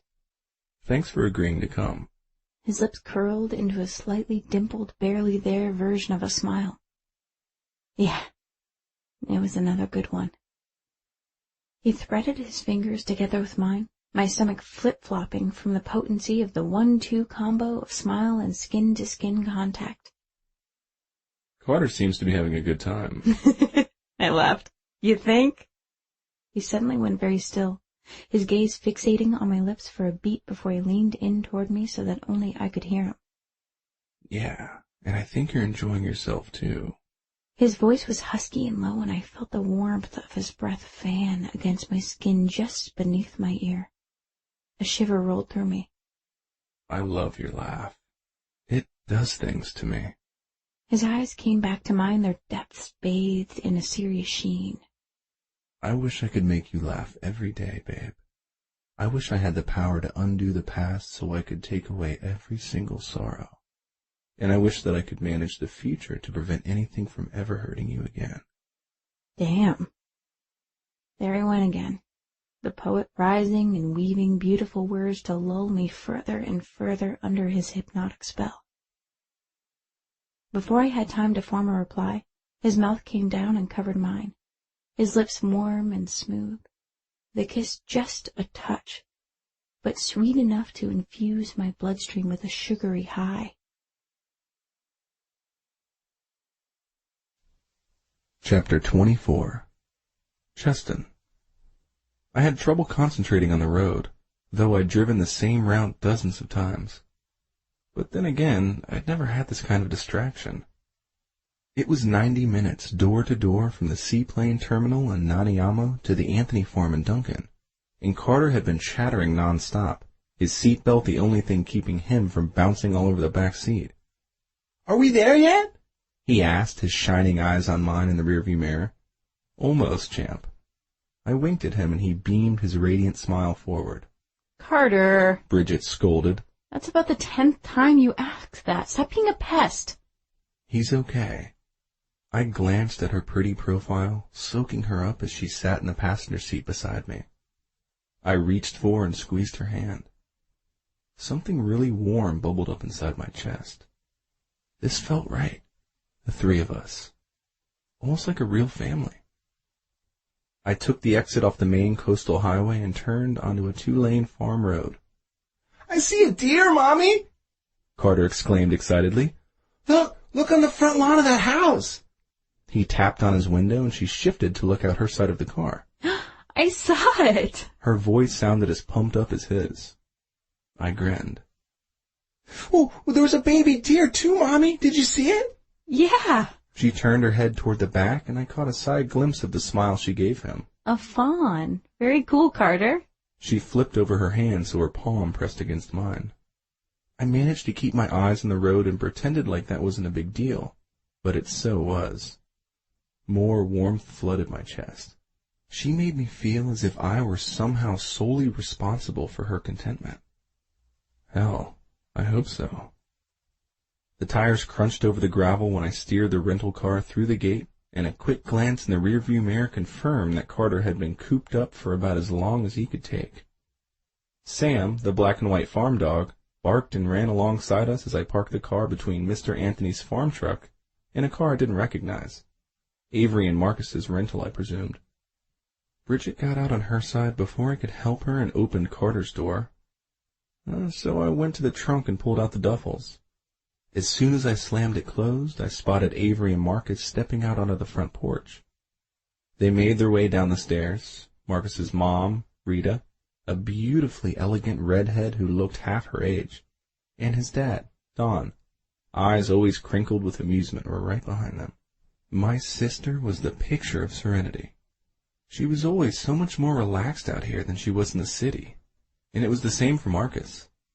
I'd been skeptical about the appeal of this remote place before I'd come, but I was a convert now, though only for short visits like this one. Ultimately, the pace and promise of city life would draw me back to it. I sucked in a deep breath of the fresh, crisp Cowichan Valley air. It held a trace of saltiness from the ocean, though the sea lay miles away. I felt myself relaxing and glanced at Bridget and Carter to see how they were reacting. Carter was petting Sam while watching Marcus and Avery out of the corner of his eye. He scooted closer to his mother as they approached. "Hey, sis." I leaned in and kissed her cheek, clasping Marcus's outstretched hand. Avery smiled at me from her position underneath Marcus's other arm, but her gaze slid to Bridget and Carter. I knew she was curious as hell about them. When I'd called to let her know we were coming, she'd wanted to know immediately what was up. I'd never brought a woman to meet her, not even Antonia. I'd managed to deflect her by telling her how our new relationship was and that I didn't want to jinx it. My dad was the last to make his way over. I frowned, noticing how lank he was and how gingerly he moved. Then there was a long, awkward moment when everyone stopped talking and stared at Bridget and Carter. Bridget's mouth formed a smile that I knew was forced. It was obvious to me just how nervous she was being the center of all that attention.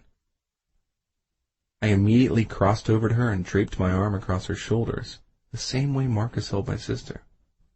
I put my other hand on Carter and brought them both forward to meet everyone. "Everybody, this is Bridget Dubois and her son Carter." Avery's eyes got large. She'd clearly made the same wrong assumption I had when I first met them. I shook my head, trying to communicate telepathically for her not to go there. But she did anyway, and I could practically see the gears turning in her head as she did the math. Welcome to the farm. She smiled gently at Bridget and Carter without a hint of reserve or disapproval. This was Avery, after all, Friend to everyone, stranger to none. I should have trusted her to be kind. It's just that the stuff between her and Lace had thrown me off. It's nice to meet you both. She crouched down in front of Carter. Hey, I was just going up the road to see the water buffalo calves in the barn. Would you like to go with me? His eyes locked on Avery. Carter responded to that invitation with one of his winning smiles. She'd scored an immediate adoring fan. Can I, Mom? Sure, sweetie. I'd like to see them too. Her lip went between her teeth as she glanced at me. Let me just meet everyone first and then I'll join you. Avery held out her hand and Carter took it without hesitation. He did a couple of quick back-and-forth glances between the two of us. She looks just like you, Justin, he decided. We're twins, champ. She's prettier. His face turned crimson as everyone laughed. That she definitely is, I quipped as they walked off. I turned to my father, drawing Bridget closer into my side. How are you, Dad? I'm fine. I didn't believe him. Not for a minute. He didn't look good. He was pale and much thinner than he'd been the last time I'd been out here to see him. I was glad they had moved him up on the transplant list. He extended a hand to Bridget. When she reached out to take it, he laid his other over hers and then looked at me, approval warming his eyes. She's beautiful, son. Reminds me of your mom. You know she was your age when we got married. My chest constricted. Any comparison to my mom was high praise from him. Thank you, Mr. Jones. Bridget smiled and blushed prettily. But don't be planning the wedding yet. We only just started dating. I should have been relieved by her tap on the brakes, but I wasn't. Bridget had turned my world completely upside down. I craved her company, and I didn't want to think about there ever being a time when she might not be at my side. Arthur, my dad corrected. Call me Arthur, please. Arthur it will be then. Mr. and Mrs. Anthony stepped up and introduced themselves, insisting Bridget call them by their first names also. We're very informal here, Don told her before confiscating the duffels and shooing us in the direction Avery and Carter had gone. Go on, enjoy yourselves in the farm. We'll put the bags on the beds in your rooms. We've got you both upstairs at the end of the hall across from each other. I think your father's overdue for a nap. And I need to get back in the kitchen, but we'll all meet up again at supper time. Rita Anthony barked out decisive instructions as if she expected them to be obeyed immediately, as invariably they were. She ran the bed and breakfast around it in a manner much like Mary Timmons managed Black Cat. Bridget and I had taken a couple of steps up the hill when Marcus called my name. I looked back, growing a little concerned when I noticed how tense he appeared. What's up? I asked with trepidation. Marcus gave Bridget an uncertain glance. I'll just go on up ahead so you two can talk privately. She squeezed my hand, and I got lost for a minute watching her long hair sway between her shoulders as she walked on ahead. Your dad's not doing so well. Yeah, I noticed. I returned, a little more heat to my tone than was warranted, but I was irritated with him, something that wasn't out of the ordinary. Today it was more that he was keeping me from alone time with my woman rather than the usual personality clash. But what more can we do? The doctors are doing everything they can, and Avery and I come out here whenever we're free. He nodded, looking uncomfortable, and dug his hands into the front pocket of his jeans. I haven't told Avery yet, but Mom says your dad's doctors have changed their minds about him being a good candidate for surgery. They've taken him off the transplant list. Shit! My stomach took a nosedive while my eyes locked on his. You want me to tell her? No, we just found out today. I'm getting ready to tell her myself. I've learned my lesson. I don't keep things from her anymore. Good or bad, we work things out together now. He inked a hand through his long hair. I just told you so you'll understand why I'm pushing her to move up the wedding even more. She was warming to the idea of June before this. But I don't think that we can wait that long. Not if your dad's going to be in any shape to give her away. Whoa. My mind hadn't even gone there. Avery would definitely want that. Our father might be flawed, but he was the only one we had. How long do you think he has? They don't really know. He shook his head. But they warned him that he's not likely to survive another episode like the one he had when we were on the road in Atlanta. Thanks for the heads up, I managed to say after a couple of swallows. My eyes burned and I looked away, blinking that shit back. Avery and I had only just recently reconciled with him. With this new and better man he had worked so hard to become after we'd left home. I thought we had years to make up for the time we'd lost, but it seemed as though that wasn't going to be the case. After our conversation, I followed in Bridget's direction, picking up my pace as I went, suddenly having an overwhelming urge to be back with her. It was a raw need. I wanted to see and touch her and share this awful news about my dad. Not because I thought she could actually do anything about it, but because I knew that she would care. When I reached the old barn, a small ramshackle building where the water buffalo calves were put when they were mature enough to be weaned, I heard Carter's trilling laughter and my sister's answering one. WBBs, that's perfect, I heard her say as I unlatched the door and stepped inside. I blinked, giving my eyes a moment to adjust to the darkened interior before I saw them all sitting together on the floor in the corner. Dimly, I was aware of Marcus shutting the door behind me. What does that stand for? I asked, moving straight toward them. Water buffalo babies, Carter answered with a grin, his hands busy stroking the flat heads of the two sleeping calves in front of him. I gave them a nickname. Way to go, champ, I smiled back, though inside I still felt all tensed up. My gaze locked with Bridget's. Her eyes narrowed. Immediately she knew something was wrong. She stood up and came to me, reaching for my hand. As soon as she touched me, I felt the tightened knots in my gut loosening. I hauled her closer, lifting her feet off the ground, and kissed her, hard and long and until both of us were breathless. She swayed a bit when I set her back down. I stared into her dazed eyes and plucked a piece of straw from her hair. One word blazed a heated path through my mind. Mine. Chapter 25. Bridget. For an old farmhouse, my bathroom was divinely appointed. The water pressure of the shower inside the old-fashioned clawfoot tub was strong. Rita had laid out a fragrant assortment of high-end bath soaps and shampoos to choose from, and a large fluffy bath towel awaited me on the warming rack. There had been two, but Carter had used the other when he'd taken his bath ahead of me. Justin, Carter, and I had been all over the 40-acre farm. I think Justin needed a distraction after whatever had upset him earlier with Marcus, and I had equally been glad for something else to do, rather than dwelling on our recent kiss.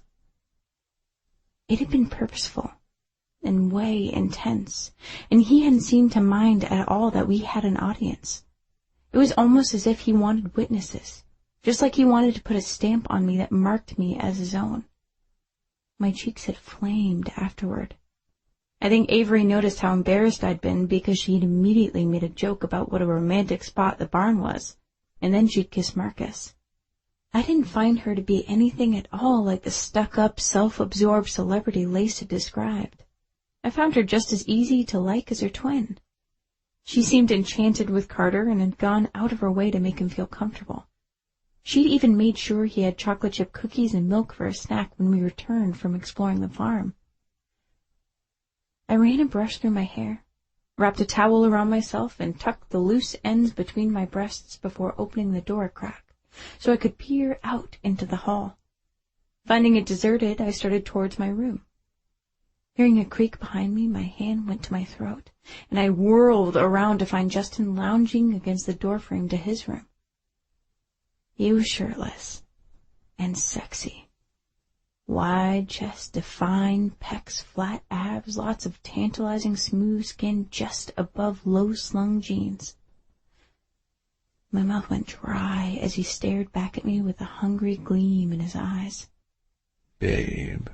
He pushed away from the wall and reached for me. Come to my room for a minute.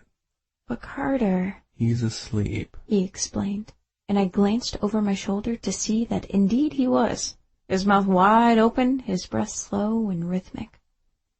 Heart hammering in my chest, I nodded. Though frightened, it was impossible for me to resist the stark need I saw shining from his eyes. I shuffled forward, holding the edges of the towel tightly together in my grasp. I just want to talk, he reassured in a soothing tone. The room was decorated much the same as mine, with old-fashioned wallpaper and antique furnishings, including a quilt-covered 4-poster bed. Justin's boots and socks lay on the floor next to it. Barefoot, he moved to the door and locked it behind us. I felt my eyes go wide. Get it together, I told myself. But my mind didn't follow the directive. After all, I was standing in Justin's room in a towel, with the door locked and him only half-dressed. I think a little bit of a freak-out was a given. I got some bad news today. His deep voice resonated in the air between us, and I stood completely hypnotized as he crossed directly to me. It's about my father, and I just needed... He trailed off. I had never seen Justin so uncertain. I responded instinctively to the hurt shining in his eyes. I stepped closer, just as I'd done in the barn. I forgot about the towel and the lock and my racing heart and everything else, and just wrapped my arms around his narrow waist and laid my head on his strong shoulder. I felt his warm arms come around me and tighten. I told you he was sick. His breath came out in a warm rush over the top of my head. But it's really worse than that. His liver is failing, and Marcus told me the latest doctor's report was worse than expected. His words shot an icy chill through me that had nothing to do with the temperature of the room. I remembered receiving the awful news about my own father. I'd been in school when they'd called me to the principal's office to tell me he'd died from a heart attack. I'm so sorry, Justin. I eased back to look at him, shaken by the raw pain I saw there. Feeling helpless, I kept one hand pressed to his back, but moved the other up to rest it against the coarse surface of his cheek. He leaned his face into my hand, but his eyes remained on mine. You knew what my first thought was when Marcus told me, he whispered. His emerald gaze glittered with deep emotion. I thought, thank God I brought you and Carter out to meet him this weekend, because I might not get another chance. Justin, Shh. You don't have to say anything. He framed my face and kissed my lips, a feather-light touch of his mouth to mine. I was disappointed when he ended it so soon. I just want you with me right now. He turned me around, his hands settling on my shoulders, our eyes meeting again inside the framed surface of the dresser mirror. Justin, what are you doing? I closed my eyes. I didn't want to look at us like this. I don't want to look. Baby, open your eyes. He insisted. Tell me what you see. I did as he ordered, giving our reflection a quick glance and then blowing out a breath that lifted the bangs off my forehead. I see a wonderful, gorgeous guy, and a woman who's in way over her head and way out of her league. I felt his body go rock solid behind me before I'd finished, and I knew instantly that I hadn't given him the answer he'd been seeking. That's total bullshit. His gaze grew scary intense, and his auburn brows formed an angry crease. I'll tell you what I see. I see a man who's fallen for a woman so fair her beauty can't be hidden, no matter how hard she tries to disguise it. Hair like polished platinum, eyes as clear as a summer sky, lips that are utterly addictive. I see a man who wants that woman to know how he feels, how much he admires her, how beyond privileged he is to be with her. And Justin... I tried to turn around in his arms, but he kept me immobile with his hands resting heavily on my shoulders. This is too much. I shook my head since I couldn't do anything else, and it's not true. It is. Every bit of it. I love you, Bridget Dubois. I'm not going to bottle that up inside when it's the way I truly feel. I don't want to waste any more time. My parents were the same age as we are when my dad told my mom. What if he hadn't told her when he did? In the end, they only had 8 years together. My eyes filled, and my throat burned with the effort it took to hold back the threatening tears. I felt sad about his father, and I understood where he was coming from. I wanted to believe him, but I was just too scared to take the leap that he had. He brushed a calloused thumb softly across the apple of my cheek. Everything changed when you blazed unexpectedly into my life, showing me a brand of love so generous, so beyond my imagination or hope. The fact that you don't even realize how special you are only adds to your allure. It may be too soon for you, but I'm standing right here, right now, ready to offer you my heart.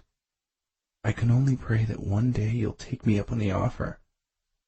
But honestly, even if you never do, I'm already yours. Damn. I started to tremble. Once again, his powerful words penetrated the protective armor around my heart, and this time they soaked deep into my parched soul, scaring me and thrilling me all at the same time. He threaded his fingers into the hair above my ears, tilting my head back so he could look even deeper into my eyes. You'll be mine eventually, Bridget Dubois. He said the words like a vow. And I promise I will always be there when you and Carter need me. No more going it alone. Nothing's going to come between us. No evil stepmother, no ex-boyfriend. Nothing's going to prevent me from making that promise into a reality. His eyes searched mine. They were swimming in tears, and my throat burned with the same effort it took to hold them back. I realize that you might not feel the same. Not yet. But I think you're closer than you're willing to admit.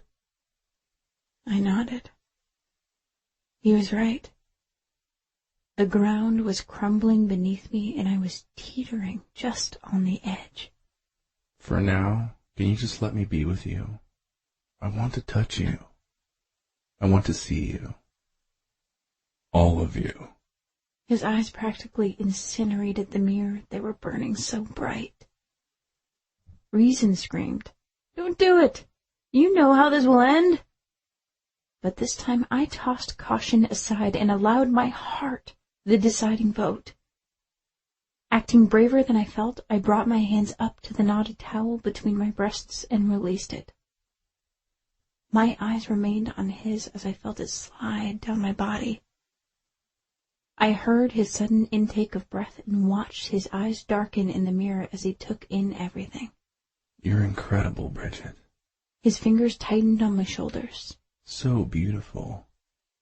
Since I saw you in that swimsuit, I've imagined how you would be without it. But you're so much more. I shook my head, watching my hair brush over his hands. I'm not. You are, baby. You have a body that would drive any man insane. Watch. Look in the mirror. See for yourself what you do to me. His hands moved to cup my breasts, arms at my sides. I found myself mesmerized by the erotic scene playing out in front of me. His warm, masculine fingers slowly traced the pale skin of my curves. Seeing and feeling what he was doing to me was a potent combination, a seductive spell that made my heart race and my breath shorten. I noticed that his emerald eyes had gone almost completely black. His hard body behind me. He leaned over my shoulder, concentrating on his task, while I continued to be transfixed by our reflection. A lock of his hair slid over his eyes. I longed to reach back and brush it aside. When his head came up, our eyes met again in the mirror. I watched the corners of his mouth curve into a dark smile before he rubbed the stubble on his chin back and forth along the smooth line of my shoulder. I loved the feel of the roughness against my skin. But the encore, a barrage of popcorn-style kisses followed by a touch of his warm lips, and then just a hint of his wet tongue, was even better. My knees started to tremble and went completely out from under me when he rolled a nipple between his finger and thumb. Justin, I moaned. I've got you, babe. I've always got you. One of his arms wrapped around my torso, and he held me up while his other hand lightly tugged on the super-sensitive peak. He groaned, his breath coming out hard between his very sexy parted lips. I felt vibrations shoot straight down to my melted core as I watched and experienced a delicious shiver as he did the same roll and tug with the other nipple. It was too much. My eyes drifted closed and my head lolled back onto his strong shoulder. I could feel warm, shimmery sensation in every cell of my body. When I felt his hands skimming lightly down my ribs, I opened my eyes again to watch. Fingers darker than my pale skin spread wide as they smoothed over the flare of my hip. I looked at his face in the mirror. His eyes were smoldering. Mine were dazed.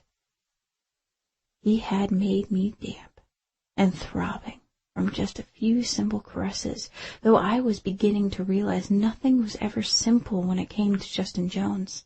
Do you believe me now?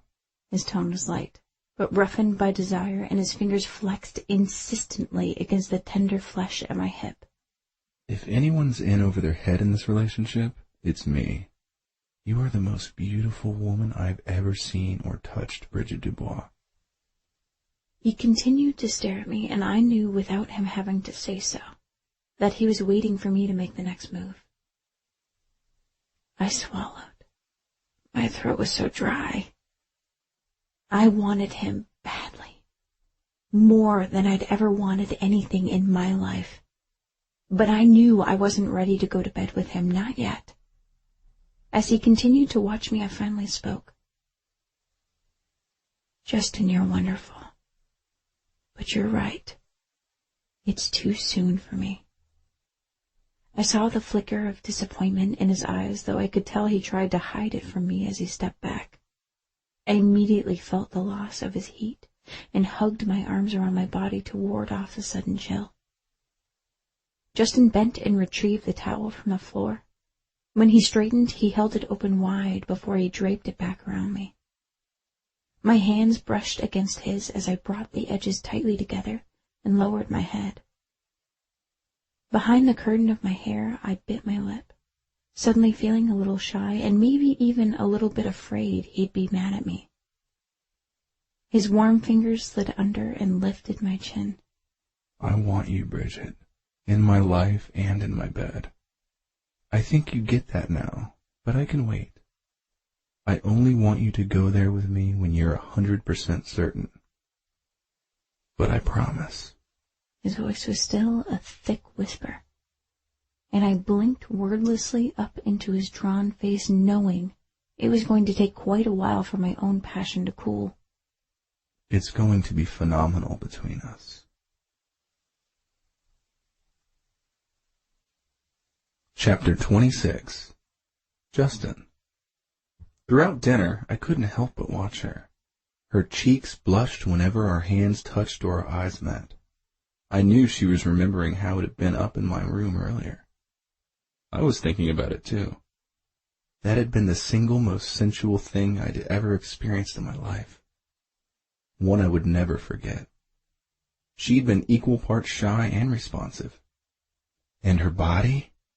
Holy hell, my woman was a total knockout. I shifted uncomfortably. The cold shower hadn't done me a bit of good. I still had a boner that was as hard as a rock. Too hot? Rita asked me. Huh? The question yanked my mind abruptly from the zone that I had been in. Bridget helped me with a pointed gaze directed toward my plate. Oh yeah, way too hot. I stared back at Bridget instead of the plate, my intent just as clear. Her blushed cheeks meant she followed me. I'm just waiting for it to cool down. I continued flirting. Before I eat it. I brought a bite to my mouth, blew on it, and arched a brow while Bridget's gaze dropped to my lips, her eyes all warm and glittery. Across the table, my sister cleared her throat. I looked over to find her smirking at me. A quick glance around the table confirmed pretty much everyone was onto us, except for Carter. He was completely oblivious, digging greedily into his food. I lifted my glass to Avery, and the smirk dissolved, though her eyes continued to hold a trace of a smile and something more. She kept my gaze a moment longer, bobbed her head, and then turned to talk to Marcus. I understood. She was happy for me, letting me know in that wordless way that only a twin could communicate. So how do you like Vancouver so far? Mrs. Anthony asked Bridget. The ocean and the mountains are beautiful, and the people are really friendly. She smiled wistfully. I miss the warmth of Florida, but Vancouver's definitely growing on me. That last part was said low and meaningfully, with her eyes on me. I beamed a bright glance back at her, distracted by her yet again. She was a seductive temptress without even trying. I wanted her so badly. And though I knew it was the way to go, and that I'd be worth it in the end, it was getting harder and harder to be patient. Harder in more ways than one, I thought wryly. Eventually I quit staring at her and distracted myself, tuning into the conversation going on at the head of the table where Rita sat, catty-corner to Carter. He was excitedly recounting his day, the seaplane adventure, to petting the calves, to everything he'd seen out on our walk. Rita just smiled and listened attentively, chin on her folded hands, as if remembering her own sons as young boys. Unable to wedge any words in, I turned back to Bridget. I noticed he cleared his plate. Yeah, Rita's an excellent cook. Bridget's eyes dropped to her empty plate and then came back up, a ripple of sadness ebbing across her features. I haven't had food this good since Meemaw passed. I reached over under the table and brought her left hand to my thigh to let her know that I was here for her, without drawing everyone else's attention. The coolness in her eyes warmed. Taking that as an encouraging sign, I powered on with my mission.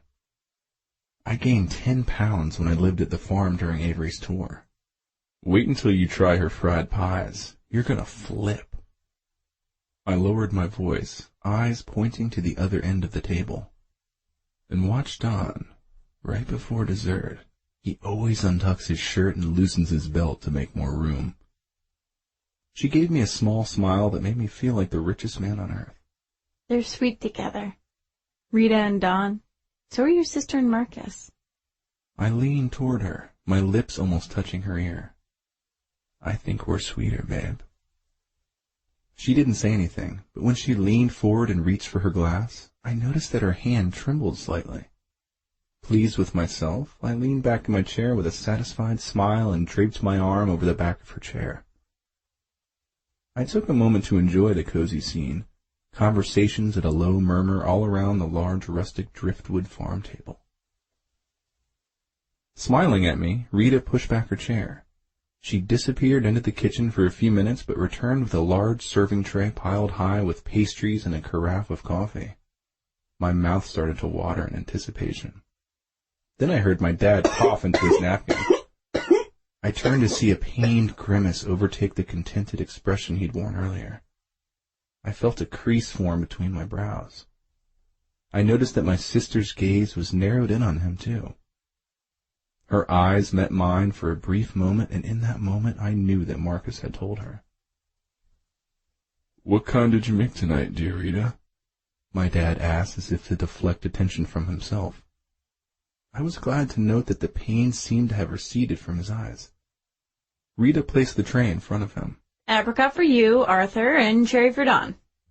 The platter was passed around, everyone eagerly taking one, while Carter and I both took two, one of each flavor.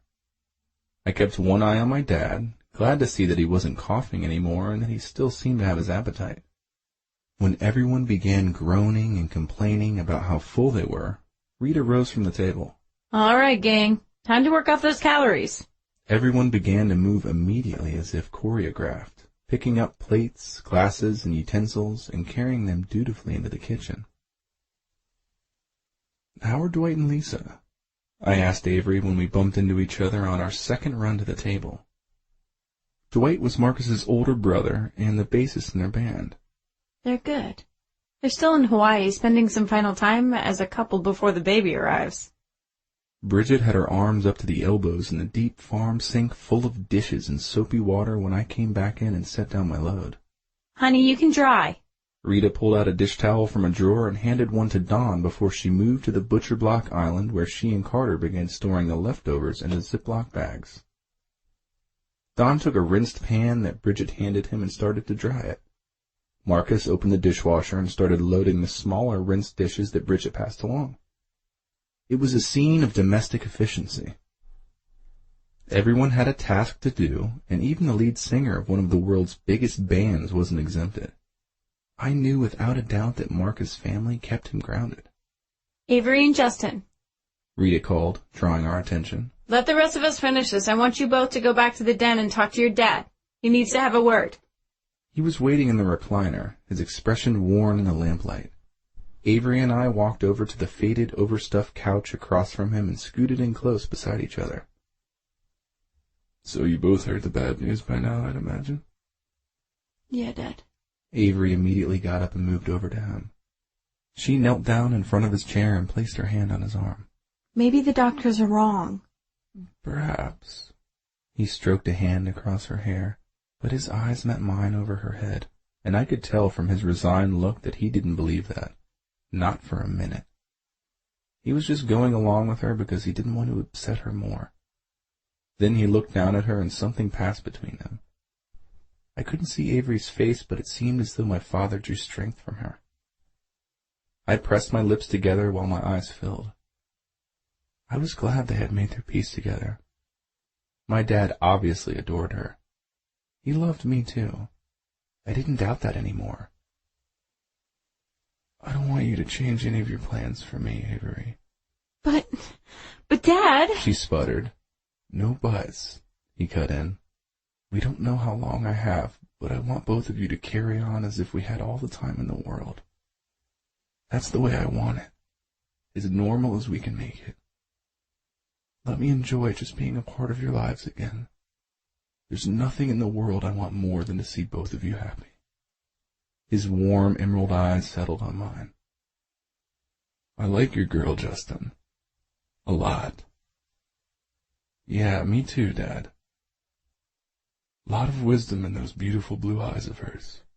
She's a good mom to that boy, too. And you're different with her.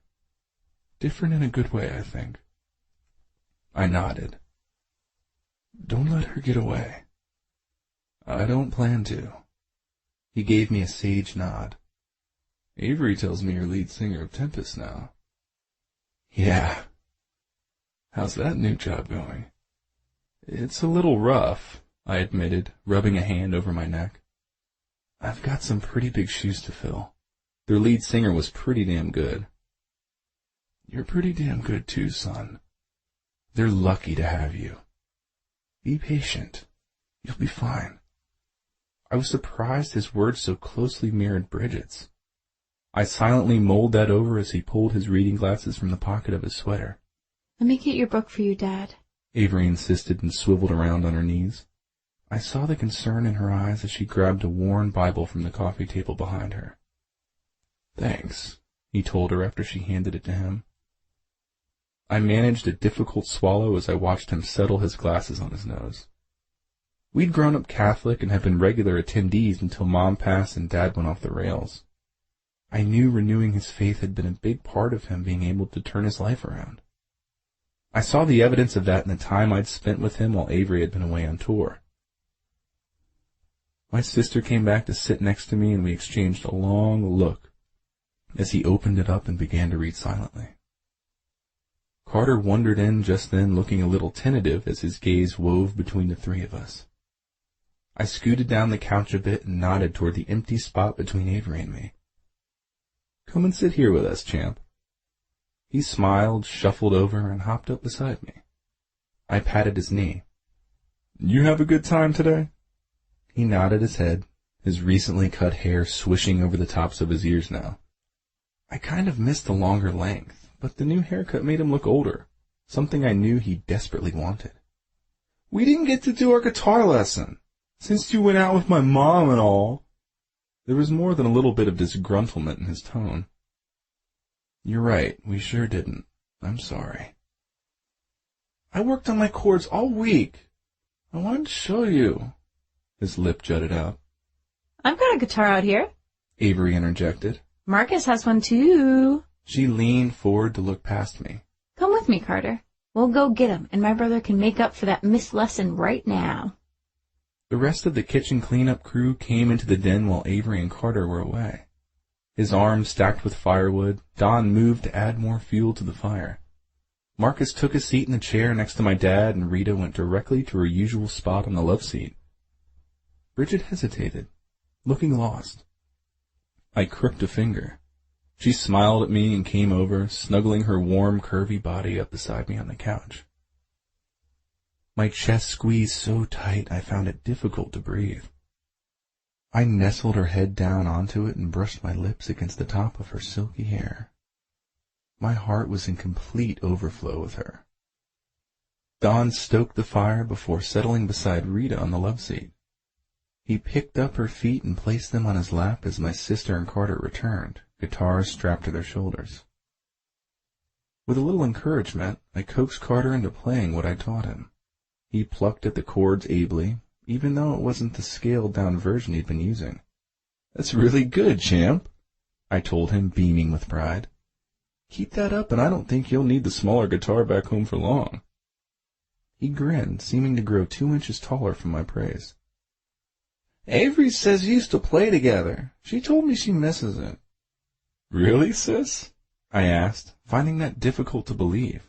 As lead guitarist for one of the most celebrated rock bands on the planet, I couldn't imagine that she longed for those lean early years. Her name was recognized everywhere now, and she'd also have that solo album out soon. Her gaze swung to Marcus. Some message traveled silently back and forth between the two of them before she looked back at me. She gave me a nonchalant shrug, but I could see the truth in her eyes.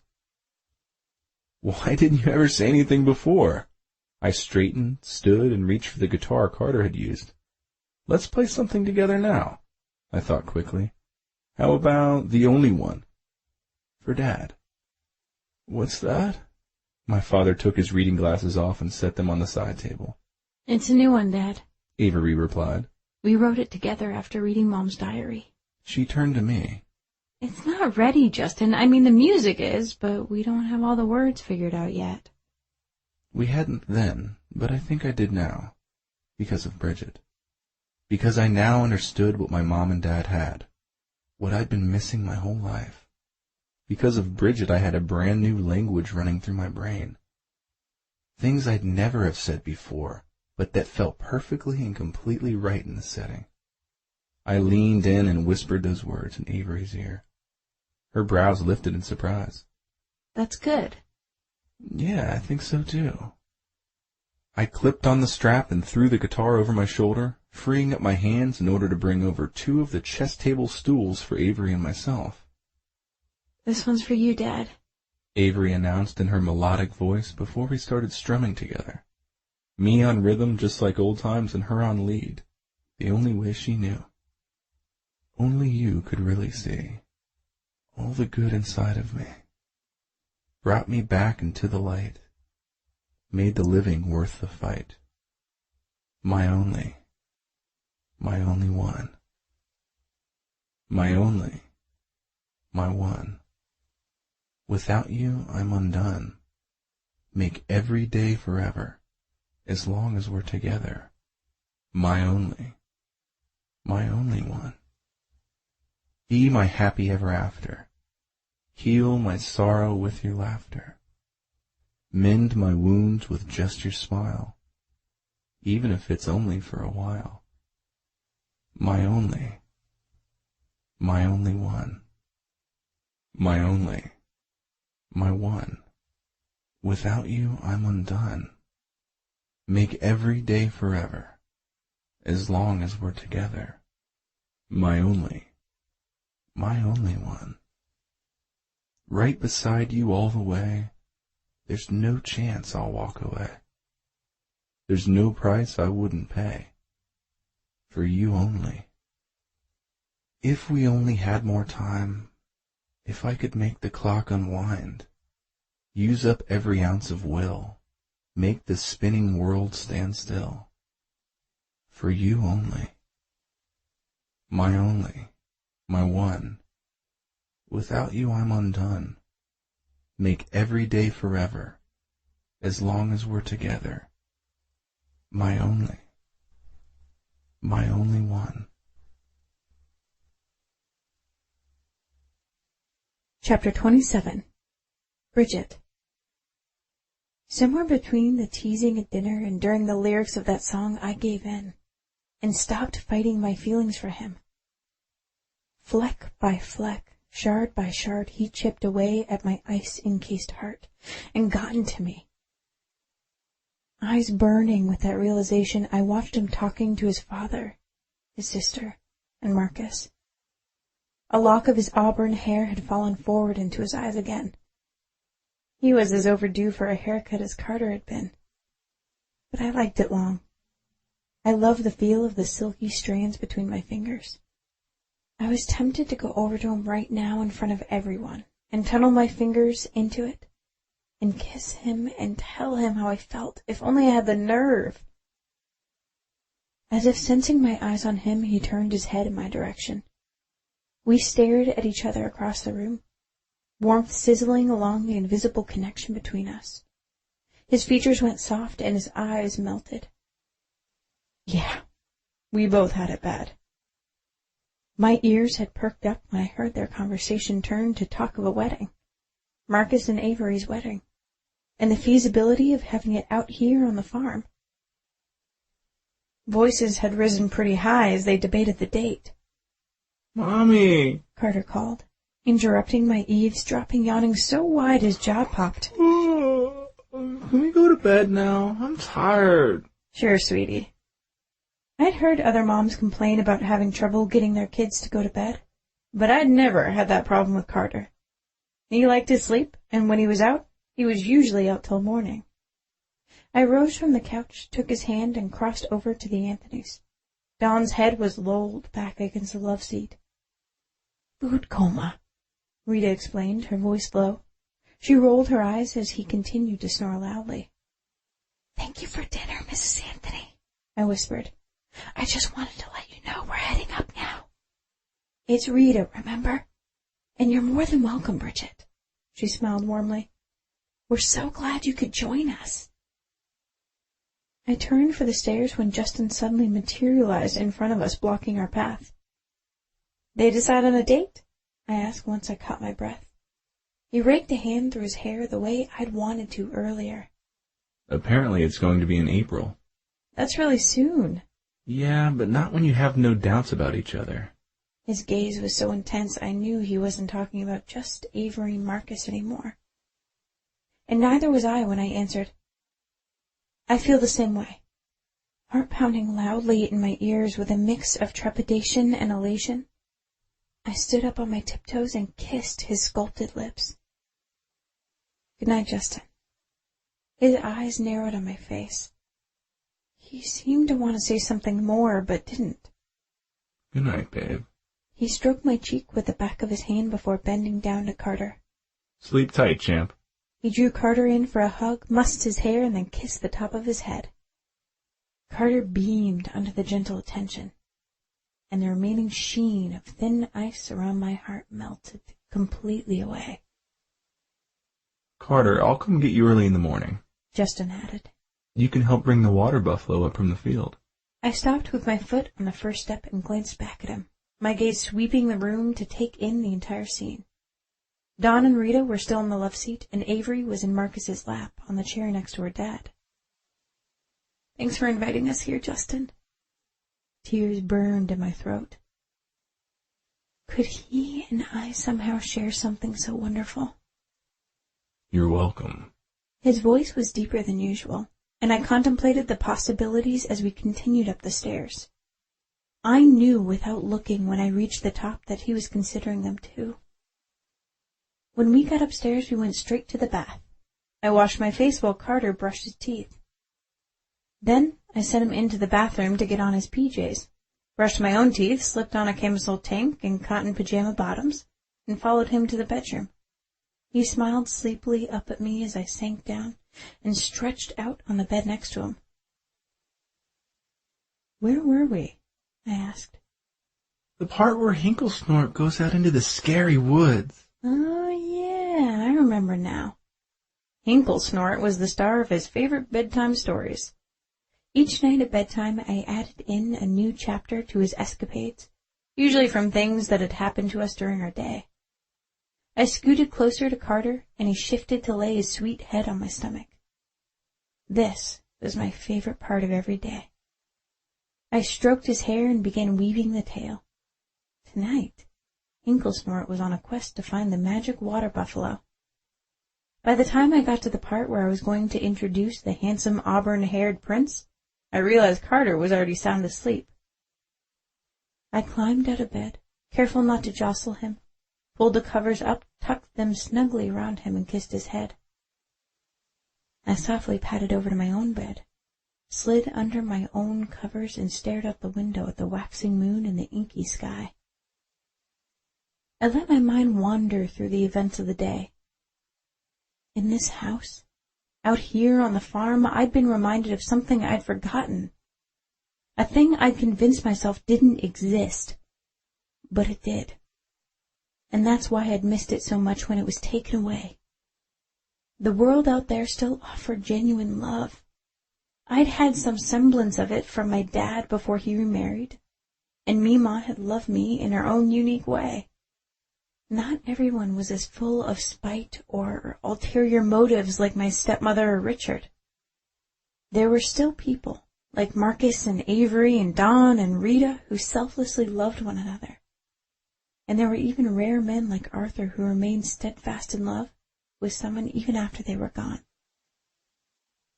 I don't know exactly how long I stared out the window, lost in those thoughts. But when I heard footsteps out in the corridor, my mind stopped its wandering. I listened harder and heard the additional sound of running water in the bathroom, and then the creak of the door opening and shutting across the hall. My decision was all but made. But first, I had to let go of my tight grip on the past. There was no magic potion I could drink that would make me forget it. No 1, 2, 3-step process that would remove the distrust I'd allow to fester inside of me. No guarantee I wouldn't get my heart broken. It was just going to have to be me making that first step to get on with my life. I pulled in a deep breath and put my feet on the floor. Quietly across the door, taking one last glance back at Carter before closing it behind me. I tiptoed across the hall to his room, heart slamming hard against my ribs. I twisted the knob, pushed the door open, cringing at the loud creak, and stepped inside. Moonlight streamed in from the window on the opposite wall, gently illuminating his features. "Bridget," he called, and I heard the sheets rustle and saw him sit up in bed. "are you okay?" "No," I whispered, shaking my head even though I wasn't sure he could see me. He threw his legs over the side, his feet hitting the floor at the same time that I took a step forward into the moonlight to meet him. He wore only a pair of dark boxers. I stared at him. Maybe a little too long. Longer than I had when he'd been in the swim trunks at the pool. His skin was pale and smooth, his shoulders were wide. His biceps were corded with muscle. His stomach was flat and defined. He was gorgeous. "What's wrong?" He took both my hands in his. "Why are you up?" At the first contact of his warm skin against mine, my trepidation disappeared, and the words that had been stuck inside my throat came out in a rush. "I love you." I felt his fingers instantly tighten around mine. "And I'm ready. I want to be with you. Will you make love to me tonight?" He replied by yanking me forward, My body slammed into his, my hands bracing on the center of that gloriously hard chest of his. I felt his heart pounding fast beneath my palm, and I think mine was beating faster. His hands plunged into my hair, palms skimming over my ears until he had my head held firmly in place. Then his mouth captured mine, hard, and it was even more intense than the claiming one earlier. This was a tongue thrusting between my lips, taking possession of what had been offered kiss. I more than met him halfway, doing a little spearing of my own, our tongues rubbing together, his in my mouth and mine in his. It felt so good that my toes curled into the plush rug.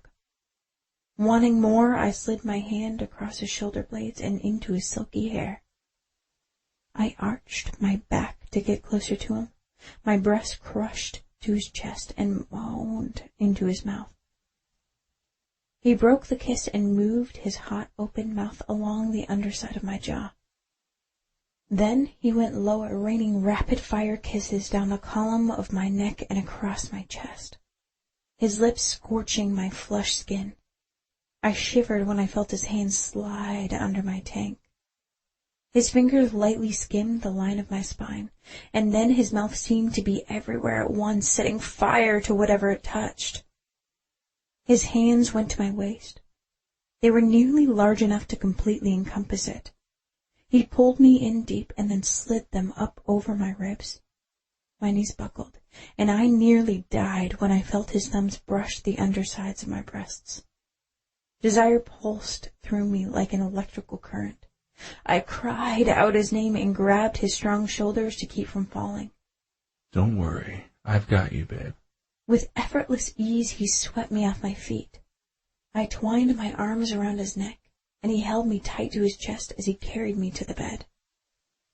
In the pale light, his face was all dark shadows and sharp angles, but his eyes blazed with shining need that I'm sure mirrored my own. As soon as my rear end hit the mattress, he drew back to the edge of the bed and shrugged out of his boxers. Up on my elbows, my eyes were bright as I stared at the proud outline of him that was revealed. You can still change your mind. Passion made his voice a deep, sexy, rough rumble. Sliding closer into a sitting position, my eyes on his, I licked suddenly dry lips. So can you, I whispered breathlessly. He laughed. Babe, even if I wanted to, which I absolutely don't, it's way past the point of no return for me. He put a knee on the bed, the heated steel tip of him practically scorching the skin at my hip. He took my hands and brought them to the center of his chest. Feel that? I want you so bad that I'm shaking. I was too.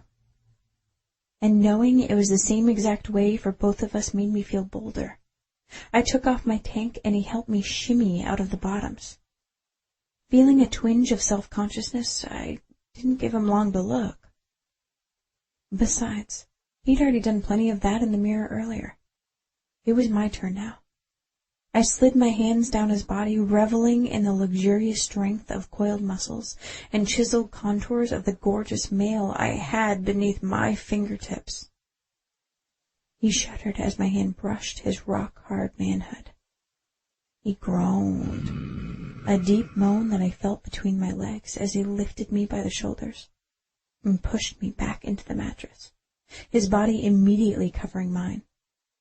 Deliciously blanketed by his warmth and urgency, his face came closer, and his mouth taught me the true meaning of ardent enthusiasm in a way I wouldn't soon forget.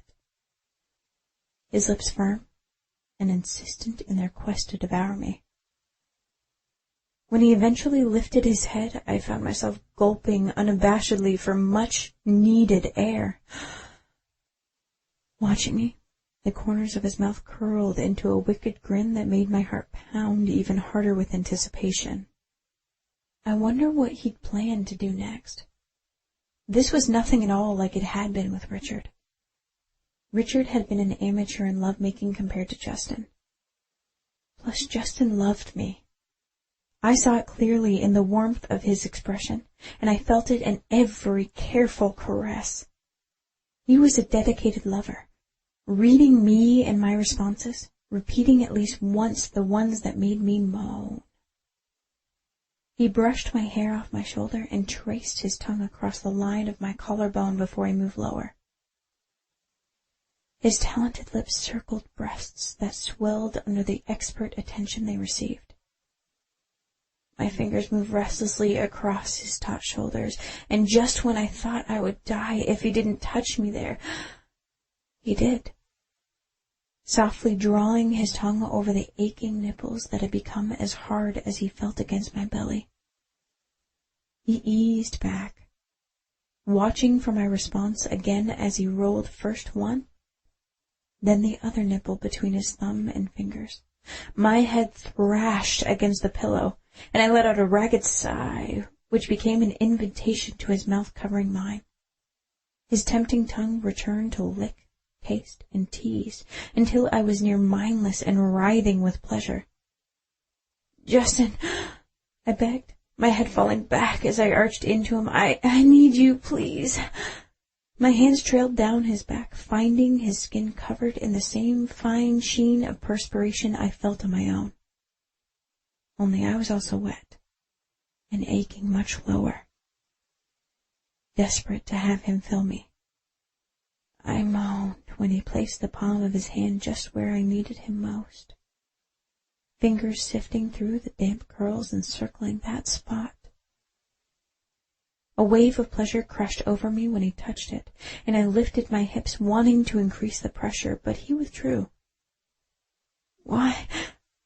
I asked, blinking up at him and trying to focus on his face. "I've got to be inside you, babe. I can't hold out anymore." He rocked back on his heels and reached for something on the nightstand. "Thank you." I closed my eyes, embarrassed, but at the same time incredibly touched that he had enough self-control to remember to use protection. "I'm always safe." He tore open the packet and rolled the condom down his impressive length. Our eyes met again, the message in his so elemental that my entire body flooded with heat. Putting his hands to the mattress on either side of my head, he lowered his face and kissed me hard and wet and deep. His mouth was a ravenous force now, his tongue relentless as it stroked and repeatedly filled mine. My moan turned out into a drawn-out, needful cry that only he could satisfy. I drug my fingernails down the tensed muscles of his back. He groaned, and I loved that his sense of urgency seemed as desperately out of control as mine. "Justin, I can't, I'm gonna... I couldn't say any more. My heels dug into the mattress. I shifted beneath his weight, my hands dropping to his tight ass, and I squeezed. Instead of doing what I wanted, though, he eased back and looked at me. He was making me wait for it. I knew that as soon as I saw his lips spread into a smoldering smile. And then he gave it to me. And he gave it to me nice and slow, sinking into me inch by delicious hot inch until he was so deep inside of me that he possessed me, my body, and my soul. He groaned his approval as I sighed his name. The emptiness inside me disappeared, and I felt a fullness and a connection to him, to this man, and this man alone, that I'd never felt before. Something rare and beautiful and warm bloomed inside of me. And I knew even before he settled into a rhythm that swiftly took us both to that place, passion's pinnacle, where breaths were stolen, where pleasures were given and received and magnified by 1,000, that nothing in my life would ever be the same again. Chapter 28. Justin. Afterward, after she rocked my world and rolled my heart and remade it hers, I took my face out of her neck, wrapped my arms around her, and pulled her into a tight embrace. I was never going to let her go. Never. Her curves pressed into my side, her flowery scent drifting lightly in the air, the soft caress of her hair against my skin. This was right. She was right. Everything was right with us right now. I love you, I breathed like a promise, bending my neck to kiss the top of her head. I felt her smile against my chest. I love you too. My heart skipped a beat. Holy hell. I didn't think I was ever going to get used to hearing those words from her. My heart had swelled several times over just that since the first time she'd said them, and lower down something else was growing. Again. I'd never wanted a woman more than I wanted her. I knew it was because I'd never really been in love. Sure, I'd been guilty of using those words carelessly in the past, but this was different. For her, I wanted to fill those words with memories and meaning. I wanted to show her that I meant them. I wanted to prove to her how I felt in every possible way I could imagine. And much more primitively, I wanted to be joined to her again and again, marking her so deeply, so indelibly, that she'd never be able to erase me from her mind or her heart. I hauled her on top of me, fisted my hand in her hair, and brought those luscious lips back to where they belonged. As soon as my mouth touched hers, she admitted me. I swallowed her sigh and moaned with her when our tongues began to dance in a sensual rhythm again. She tasted like Florida sunshine, fresh and vital. I felt something profound and pure shift inside. Bridget Dubois brought light and color and sound to an existence I never realized had been so shadowed and drab and muted. The velvety points of her nipples scored my skin as she wiggled, and her smooth legs and the press of her softly weighted curves on top of me brought that wild passion raging right back to the surface. I was ready to release it again. Bridget, I called out low. Justin? She eased back, breaking the connection of our mouths. Her lips were wet and swollen, and her eyelids were seductively half lowered. She was the most provocative thing I'd ever seen. Darkened eyes on me, she slid into position, rocking herself against me. Temptress, I growled and flipped her immediately over onto her back. Bracing above her, I could feel the blaze in my eyes as they burned into hers. You ready for me? She reached for me, dragging my face back down to hers. I'm taking that as a yes. I breathed the words against her lips. She shivered. Oh, hell yes. I grabbed another condom from the nightstand, tore it open, and rolled it on. Hands back on either side of her head, I brought our mouths together again, plunging my tongue between her lips, filling her mouth at the same time that I plunged deeply inside her. I immediately pulled almost all the way back out and then went back in. No teasing, no foreplay. Harder and faster this time.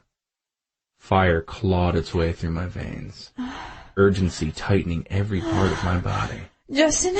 She tore her mouth from mine. Justin, yes. I felt it, the rhythmic clenching of her release. So good, so impossible to resist. I came with her, holding nothing back, an explosion of ecstasy slamming me. Seconds later, still shuddering from that sensual onslaught, I framed her face. My hands trembled. I kissed her lips, her forehead, and then her cheeks. They were noticeably wet and salty. You okay, babe? I felt concern narrow my eyes and tighten my gut. I didn't hurt you, did I? No. She shook her head side to side on the pillow, her long hair tangled and damp, but beautiful. It was just so good, Justin. You're so good. With the words of her endorsement ringing in my ears, with the salty evidence of her praise on my lips, something in my heart broke loose and became completely hers. I pulled the sheet over both of us, tucking her into my side where she was always meant to be. Chapter 29. Bridget. My heart full of him, a thoroughly unfamiliar contentment coursing through me. I tucked my chilled hands into my hoodie pockets and swung my legs, setting the porch swing in motion again. After we'd spent the entire night together, I'd snuck back into my room just as the sun had begun to creep over the horizon. Justin had been right behind me. Fully dressed for the morning, he had stood over Carter's bed, waiting until I was safely under the covers in mine before he had gently shaken my son awake. My body flushed with heat, remembering everything we'd done. There had been no sleeping. We'd been awake. Talking, touching, and kissing. He'd even made love to me one more time right before he'd escorted me back across the hall. Carter's appealing laughter ringing out across the front lawn brought my thoughts back to the present. My son's nose and cheeks were rosy from the cold, his eyes sparkling in the mid-morning sunlight. He'd been lit up from within like that all morning. He loved it out here. He loved helping, being near the animals, and loved being part of a family. So did I. He threw the ball again, and Sam, barking and tail wagging, tore off after it. Can I join you? Sure. I looked up to take the mug Rita offered me before she took the seat beside me. My eyes returned to Carter as I blew over the top of the steaming tea. It's been nice to hear the sound of a child's laughter, Rita shared quietly, her eyes straight ahead. It seems like only yesterday that my boys were his age. Thank you for having us. We loved being here. You have a beautiful home and made us feel like family. Thank you. But I'd be willing to bet that has more to do with Justin than with me. She patted my knee and cleared her throat. You're in love with him, aren't you? Yes. There was no point denying it. He's a good man. Did he tell you how it was for him and Avery growing up? She took another sip before fixing me with a searching gaze. I nodded. A little. He's always looked out for her. He's made some mistakes, no doubt, but one thing is sure about him. He protects the ones he loves. I took another sip of my tea, mulling over her remarks and wishing we could prolong our stay. This had been such an idyllic weekend, a beautiful romantic beginning for Justin and me. But realistically, I knew there was work to be done if what we had started was going to last. I heard the front door creak open behind me. Justin walked over, our duffels slung over his shoulders, looking fantastic in a gray Henley and faded jeans. His eyes twinkling as they met mine. I was just telling Bridget how much we enjoyed her visit. Rita rose and kissed his cheek. I want you to bring them back soon. She turned back to me, framed my face, and kissed my forehead. Remember, you and Carter are always welcome. I imagined that she meant even if things didn't work out with Justin, which was sweet, but a tiny thread of trepidation tickled my spine. On the trip back, my mood became progressively more somber. What would happen when we were back to our busy lives? I had pushed aside a lot of concerns this weekend, but making this work in the real world was going to be difficult.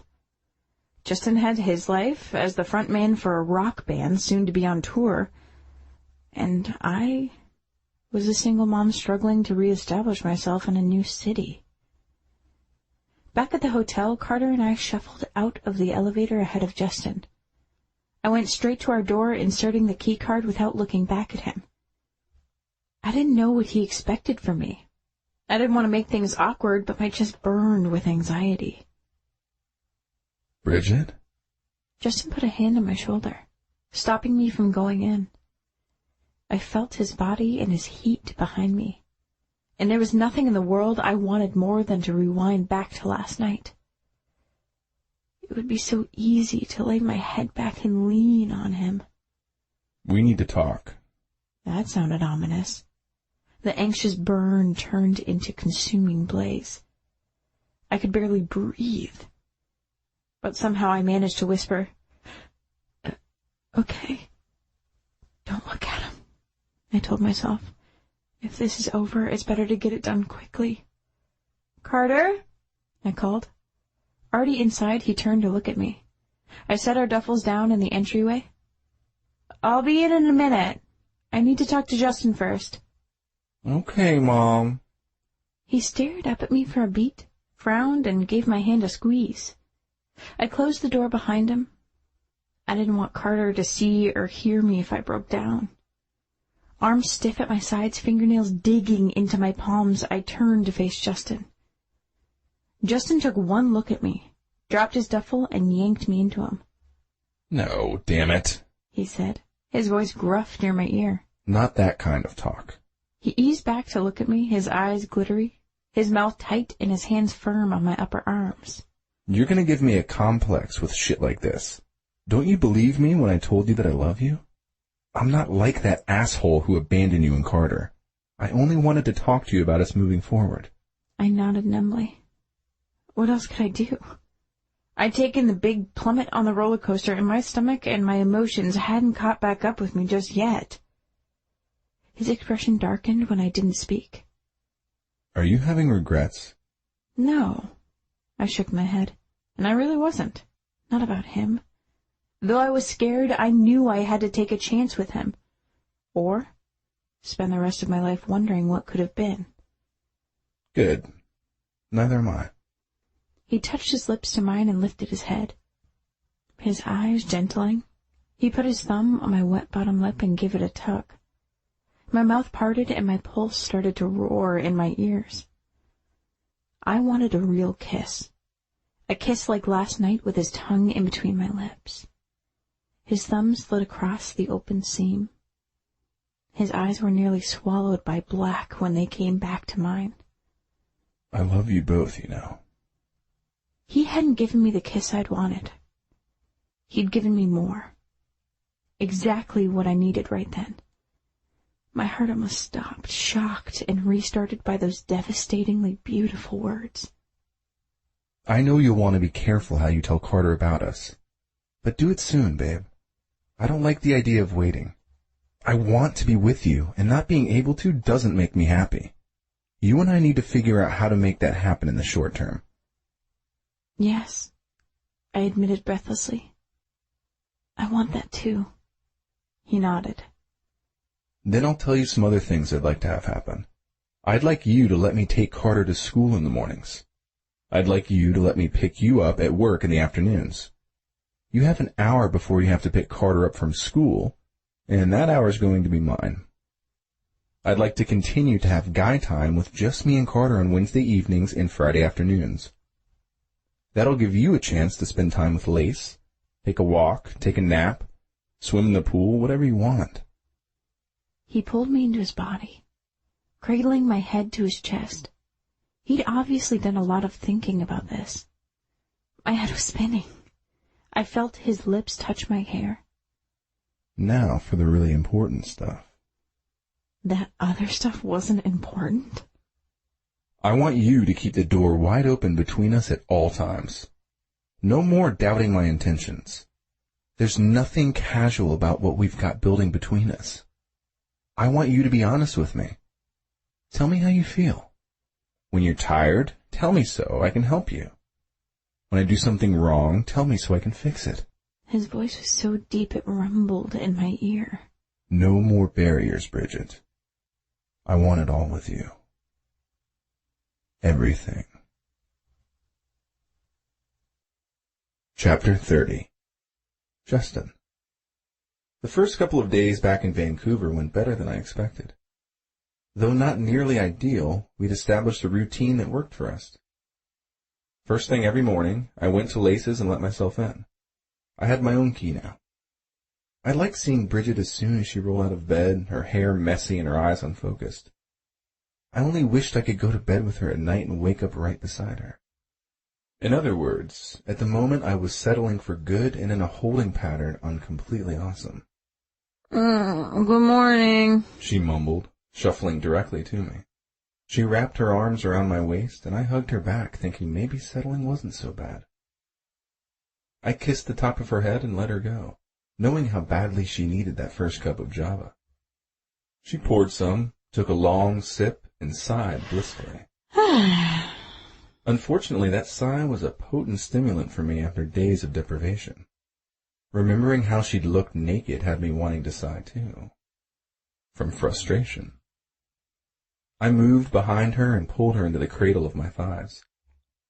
Even through her thick terry cloth robe, I'm sure she could feel what she did to me. I brushed her hair to the side so I could kiss her shoulder. She sighed again, more like a moan this time, resting her head back on my chest and rocked her ass over me. Babe, I warned, watching the front of her robe come open. Not one to waste an opportunity, I started to reach my hand inside when Carter wandered in. Bridget stepped to the side. I stepped back. Disappointed vibes filled the air. By the afternoon, I'd made my decision. Things were going to change. The hustle-bustle sounds of downtown surrounding me, I leaned against my bike and pulled back the sleeve on my leather jacket, checking the time on my watch again. Bridget was 10 minutes past the end of her shift. Impatient, I ran a hand through my hair and was just about to go in the coffee house to get her myself, when she emerged, the afternoon sun glinting off of her platinum tresses. She paused on the steps to undo her hair. Beautiful. I was transfixed as she shook it down around her shoulders. A couple of guys on the sidewalk stopped to enjoy the show with me. I knew how they felt. I knew what they were thinking, too. But even though I understood the fascination, I wasn't happy about it. When Bridget spotted me, she smiled and zigzagged across the crowded sidewalk straight to me. She grabbed the edges of my jacket and tugged me toward her. I dug my hands into that silky hair, cradled the back of her head, and crushed my lips to hers. I immediately swept my tongue inside to taste. She'd had an afternoon cup of coffee. That was good. She didn't usually, but she was going to need that extra energy. I had an ambitious itinerary planned. I lifted my head and ended the kiss way before I wanted to, just when it was starting to get interesting. Just after she'd moaned into my mouth and gotten all soft in my arms. I moved the collar of her t-shirt aside, dipped my head, and ran the tip of my tongue along the skin at the hollow of her shoulder. That would have to be enough to tide me over until later. Stroking a gloved finger down her cheek, my voice was gruff when I looked into her dreamy eyes. I missed you. I missed you too, she replied, cheeks charmingly flushed. How's work? Same old, same old. I handed her the helmet. She took it without fussing at me today. Usually she gave me grief about not wearing one myself. We made some progress on the new song. There was still something missing, though. We all felt it, and it wasn't just with the music. I should have probably been working harder at fitting in with the guys, too, but lately, I only wanted to spend any free time I had with her or Carter. She threw her leg over the bike and settled in behind me, cheek on my shoulder, arms threaded under my shirt and around my waist. Yeah, this was my favorite part of the day. I turned my head. We're spending the rest of the day together. Just you and I, babe. But what about Carter? She protested, lifting her head to look at me. All arranged, I finished. Lace is picking him up after school and they're having dinner together. Don't worry. I'll have you home in time to tuck him in. Okay. She licked her lips. I wanted to swivel around and have another taste of her, but I gripped the handles and kicked the stand up instead. She snuggled in close again as I entered the flow of traffic. I drove us around the museum and down a couple of blocks before I turned back onto Robson Street and parked. She took off the helmet and shook out her hair. I don't think she had any idea how provocative those subtle, feminine gestures were. All part of her understated appeal. But I had it in mind to accentuate that inner beauty with a few things. I tucked my gloves in my pocket and grabbed for her hand. When she saw where we were going, she stopped and shook her head. No, Justin. Her chin dipped. I don't need to go in there. I've got plenty of clothes already. I put my finger under her chin and tilted her face up. I'm buying. And I can't let you do that. She tried to pull away, but I held on to her. I'm sorry if my clothes embarrass you. Her eyes glossed up. Babe. I slid my hands to her shoulders, It's not that at all. I love you. Whatever you wear, you're beautiful to me. It's just that I love to look at you. So you see, it's really a gift for me. Let me do this. It makes me happy, okay?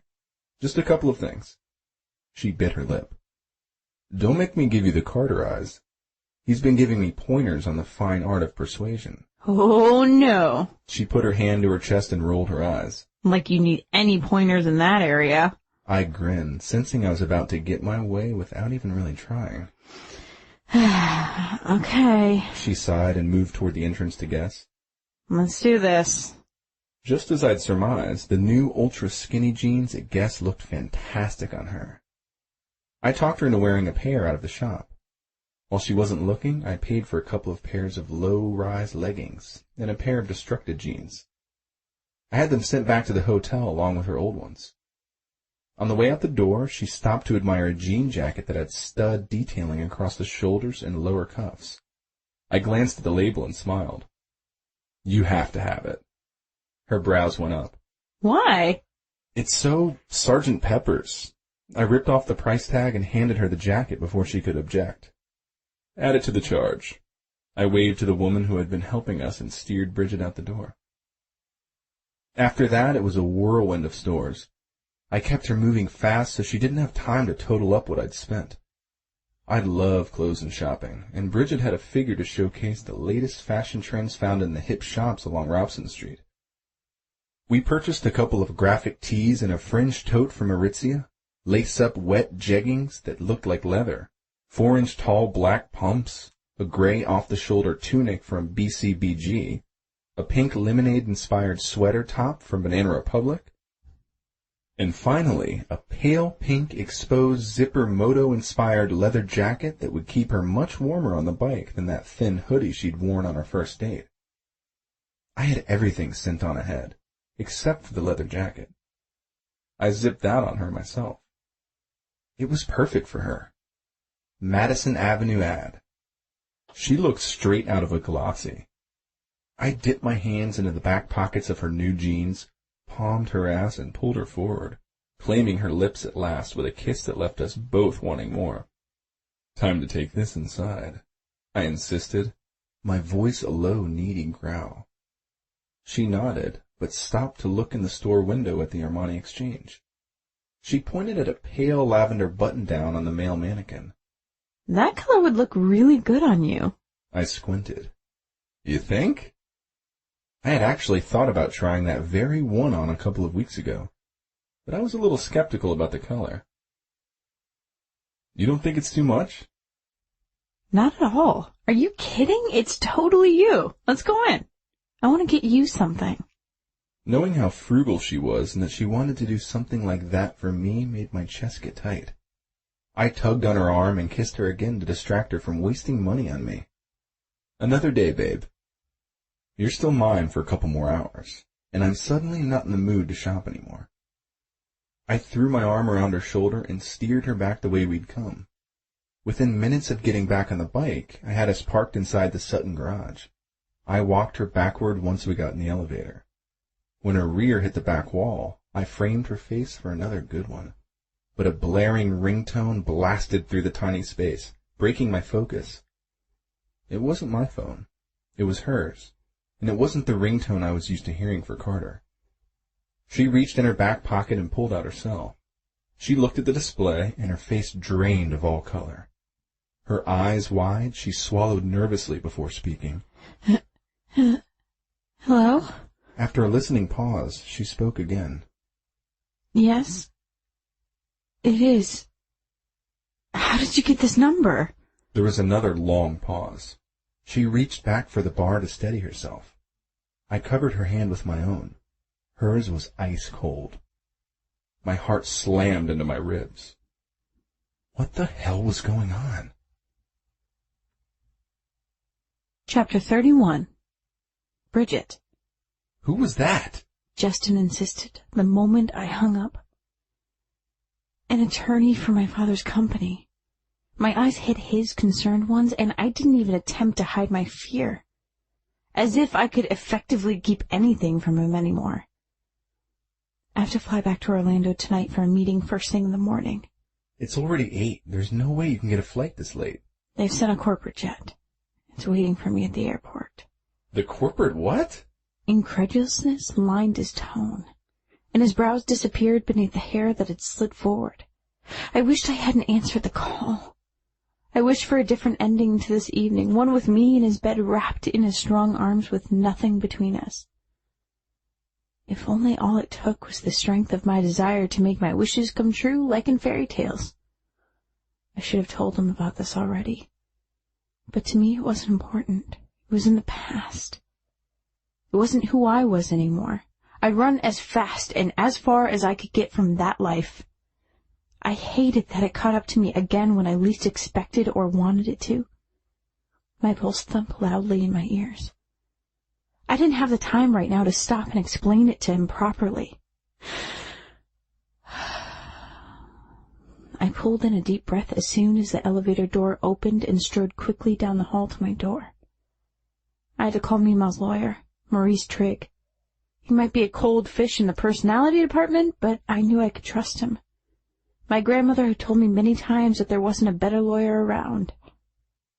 Maurice had worked for my dad until the witch had taken over. She'd screwed him over, too. He hated her almost as much as I did. I need him with me. He would know what to do. Justin put his hands on my shoulders and turned me around before I put the key in. My mind was racing through things so fast that I completely forgot he was with me. Something under any other circumstances would have been nearly impossible. Hold on. His face was hard. Stop for a minute. I can't. I could hear a panicky edge to my voice. I've got to make a phone call, get Carter ready, get packed, get a taxi, call the school, call work. He put a finger over my lips. Yes, you can. His eyes sparked with controlled anger. I could feel the tension in his grip. What the hell is going on? What company is this? Crystal Hotels. Holy hell. He took a step back, looking at me as if he'd never seen me before. His eyes went wide. Your father was Randall Dubois? Yes, I sighed. You're a freaking heiress. No, I'm not. Not anymore. I shook my head. I told you my father remarried. Everything belongs to my stepmother now. I remember that wedding. His gaze slid to the side and took on a faraway glow. All the New York stations carried it live. Avery made me watch it with her. It was as big a deal as Prince William and Kate. There was a horse-drawn carriage and everything. And that little girl with big blue eyes walking down the aisle with her father? He blinked. That was you? I nodded, eyes filling as I remembered that day too. The feel of my father's large hand holding mine. The way he smelled. How frightened I'd been. For a good reason, as it turned out. Holy fucking hell. I can't believe this. He scrubbed a hand through his hair, making it as disheveled as my insides felt. So Evelyn Dubois must be the witch, then. Your stepmother, right? You'd never know it from all the fawning media coverage. She's always doing some charity fundraiser event. Yeah. She's a stellar actress, I commented dryly. And a complete fraud. She doesn't care about anyone but herself. She's as fake as her silicone implants. You're not going without me. He straightened his shoulders. I'm coming with you. No, Justin, you can't. You've got rehearsals and the benefit concert's coming up. In 8 days, yeah. It'll have to wait. You're more important. My chest squeezed. No arguments. There's no way in hell I'm letting you go down there alone. He touched my cheek lightly with the back of his knuckles. You go do what you need to do to get ready. I'll throw together a few things, make a few calls, and then come help you with Carter. There's room for one more in the jet, right? Yeah, if it's the same one I used to ride around in. Okay. You can fill me in on the details on the flight. I nodded numbly and watched him walk away, still staring when he let himself into the apartment. No one had ever put me first. Not even my dad. With him, there had always been an unspoken understanding that the business came first. So many birthdays and special occasions passed without him being present. Even when he had been with me, his phone has always been pressed to his ear.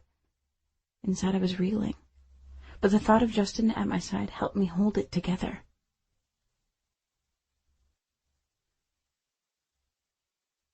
I pulled the CH monogram covers up to Carter's chin. I was glad someone would get some sleep tonight. A quick glance around the bedroom on the plane confirmed what I suspected. Though it looked like the same plane from the outside, it was totally changed on the inside. She'd redecorated it to match her lack of taste. Before, it had been elegant, crisp whites and warm neutrals. Now it was purple, silver, and shiny black, flashy just like her. She'd mismanaged the hotel chain in much the same way. I'd read in the last issue of Forbes that Crystal's stock was undervalued and ripe for the fall, and that they might even lose their coveted 5-diamond ranking. My father and grandfather would have been aghast. The chain had built a reputation based on superior customer service and understated class. But with the witch, the focus was always on the superficial. The more garish or gaudy, the better. I closed the door behind me. Justin was right by my side, just as he'd been since the phone call. He asleep? I nodded. Good. He needs his rest. He was pretty anxious, you know. He picks up on your moods. I knew. It'll be okay. He reassured. God, I hope so. I offered up a silent prayer that going back there wouldn't ruin everything for me. Justin moved closer. He framed my face with his hands and brushed his thumbs across my cheeks. I wanted to let him take care of me. I wanted to relax and take what he offered, but I couldn't allow myself that luxury. I needed to explain. There were things he needed to know. Big things. Things I didn't want Carter to overhear. Let's talk. I removed his hands, keeping one in my grip, and led him to the lounge. I tucked my bare feet underneath me in a leather chair. He sat opposite me. A serious expression clouded his face. I leaned forward. I had a long conversation with my grandmother's lawyer. My fingers tightened on the armrests. My dad had a trust set up, Justin. Maurice told me it predates my father's remarriage. My grandmother never told me about it. She wanted me to make my own way in the world, make my own mistakes, take my knocks, and learn from them. She always thought she made things too easy for my father. She wanted me to be different. Stronger. You are strong. Justin leaned toward me. He covered my hands with his and squeezed. I hope so. I managed a half smile. I'm going to need to be. The terms of the trust go into effect this Friday at midnight, exactly 30 days after Mima's passing. I managed to swallow to moisten my dry throat. It gives me 60% of the entire company, a controlling interest. I wasn't kidding myself, though. I knew no matter what the paperwork said, I was going to have a big fight on my hands. Evelyn wasn't going to turn over the company to me with a pat on the back and just slink away into the night. She was a dangerous adversary. This meeting she wanted me to attend before the trust activated had me worried. What do I know about running a company? I poked myself in the chest as if that could toughen me up. I'm a 21-year-old single mom who never finished college, a former drug addict. I looked down at my hands. I'm scared, I whispered. I believe in you. He pulled my chin up, his eyes roaming my face as he spoke. Whatever he read in my features, Justin certainly knew what I needed. He got up, scooped me up into his arms, and settled back onto the couch with me on his lap. I put my hands on his chest. The strength of him was reassuring. The nervous shivers settled down as I absorbed his warmth. You've got this, babe. He stroked a hand soothingly over my hair. Rest, Bridget. You don't have to resolve everything tonight. We'll take it one step at a time. He kissed the top of my head, and I burrowed in closer, resting my cheek against his solid chest.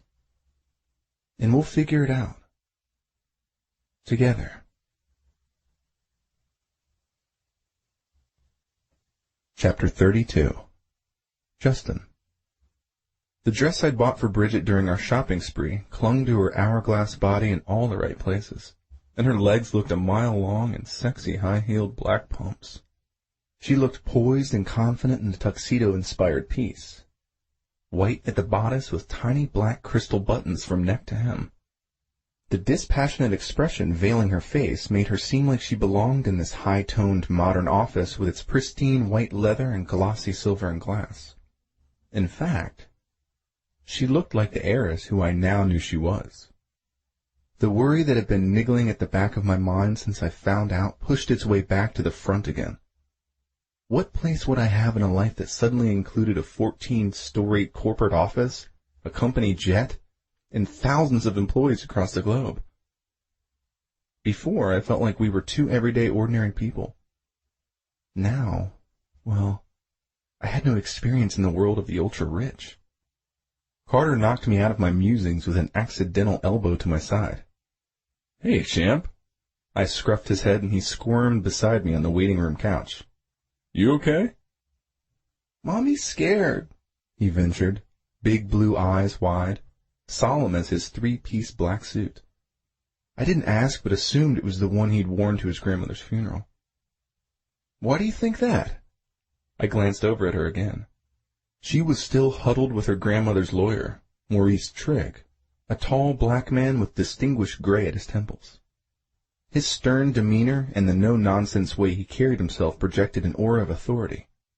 He didn't seem like someone you wanted to tangle with. The way I figured it, with him on our side, the deck was definitely stacked in our favor. I had a strong feeling that the Wicked Witch was about to meet her match. "She's not talking," Carter explained. He was right. In fact, I'd been so caught up in all the drama that I hadn't even noticed till Carter pointed it out. Bridget hadn't said more than 2 words to me all morning. I wanted to kick myself. Instead, I squeezed Carter's shoulders.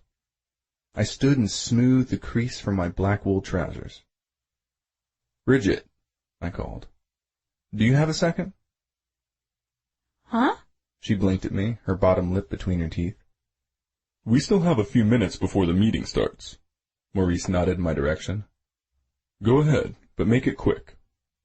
I took her by the elbow to an alcove by a window overlooking a busy Orlando street. What? She asked. "Just this."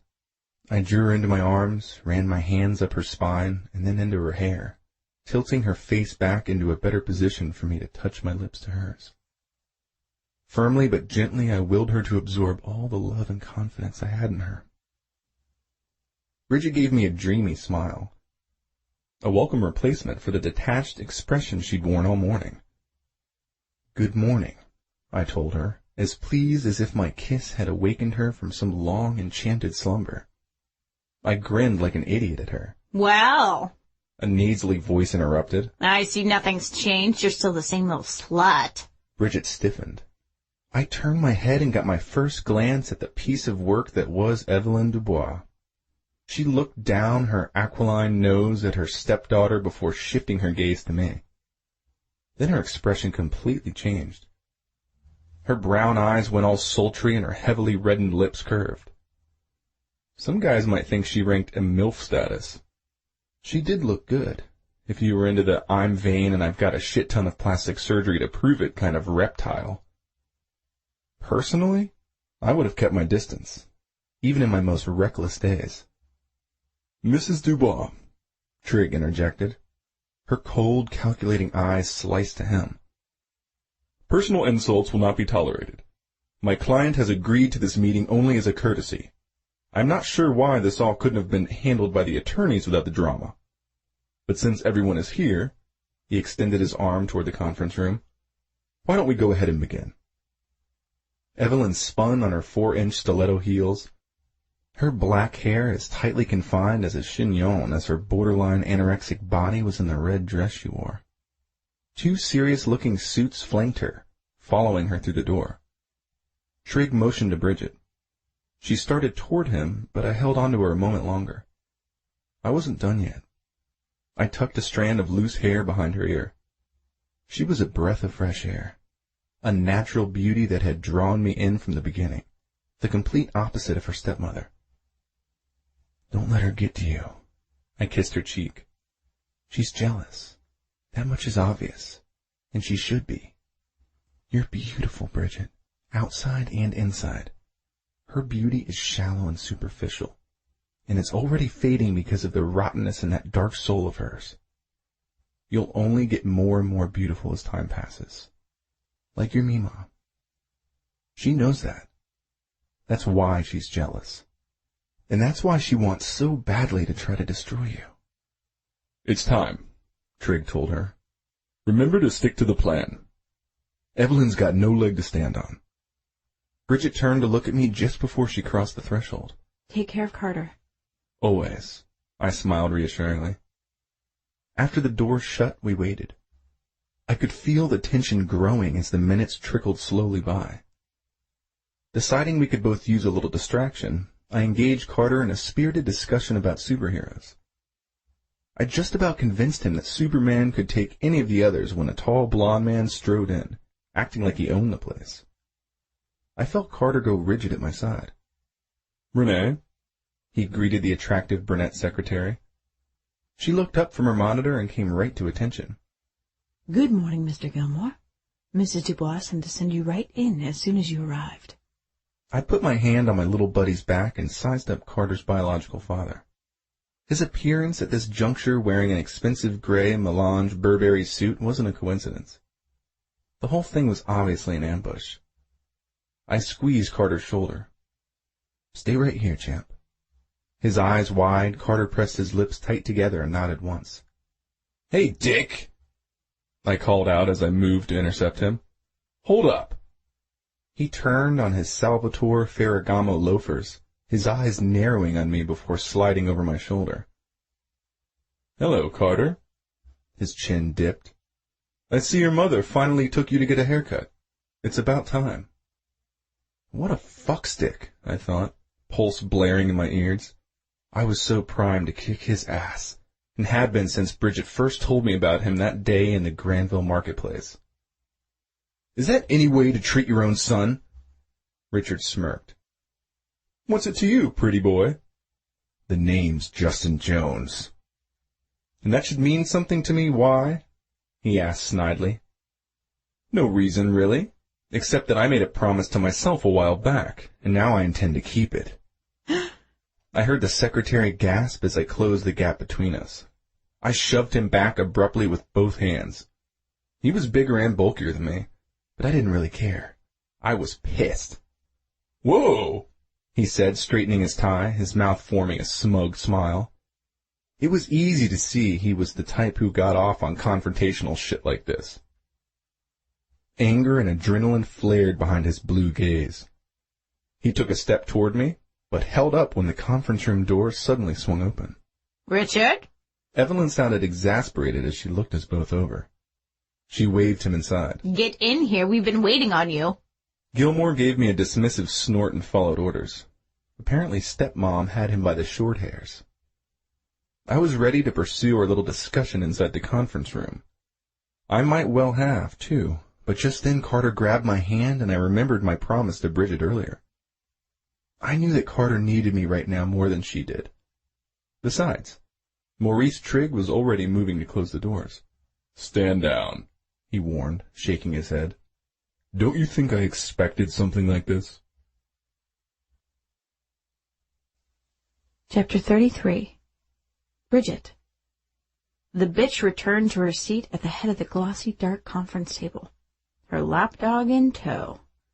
She smiled smugly at me through blood-red lipstick. I wasn't sure what other nasty surprises she had in store, but Richard's presence here certainly wasn't just for show. Maurice patted my hand. He didn't seem to be worried, but my stomach was churning. I did my best to ignore it, squaring my shoulders and trying to maintain a look of indifference. Richard laid his large hands on the surface of the mahogany table and stared at me from his vantage across it. It made me ill to think I'd once let those hands roam all over my body. Tall, tanned, and muscular, he was as absurdly handsome as ever, but behind those looks was a heart as black as Evelyn's. After all, those same strong hands that had once caressed me had shaken me hard enough to rattle my teeth the night before Carter and I had fled to Vancouver. Shall we begin, then? The latches on Maurice's briefcase clicked open, and he withdrew a stack of documents. Evelyn, I need you to sign a few papers. It's really just a formality. The terms of the trust are quite clear. I won't be signing anything. Evelyn's tone was icy, devoid of emotion and full of authority. She accepted a stack of papers from one of her own attorneys and passed them along to Maurice. He began to thumb through them, but she didn't wait for him to respond. Bridget, you have a decision to make. Her gaze bored into mine. The company or your illegitimate spawn. I sucked in a breath. A wave of nausea washed over me at the thought of losing my precious son. You have to decide today, right now. Because I promise you that if you fight me on this one, I'll drag you both through the courts. When everyone finds out that you're a slut and an addict, they'll realize how unfit you are to be a mother, and Richard will easily win custody. She rolled a pen across the table towards me, confident that I would cave in. Once upon a time, not so long ago, I would have done it. I would have picked up that pen, signed those papers, and then slunk out of there like some beaten dog. But I wasn't that lost, frightened little creature that she remembered. I'd changed. I'd learned that I could make it on my own. Even I'd had to crawl forward on my knees most of the way. I'd kicked a drug habit, escaped from an abusive relationship, and gotten a GED, a college education, and a paying job. I was a survivor. I had some of my Mima's fighting spirit flowing through me. All it took for me to realize that was finding someone who brought it to the surface with his faith and love. No, I told her softly. No one's taken Carter or anything else of mine from me. I transferred my gaze to Richard. You and I both know that your threat's an empty one. You seem to forget that I was underage when I had Carter.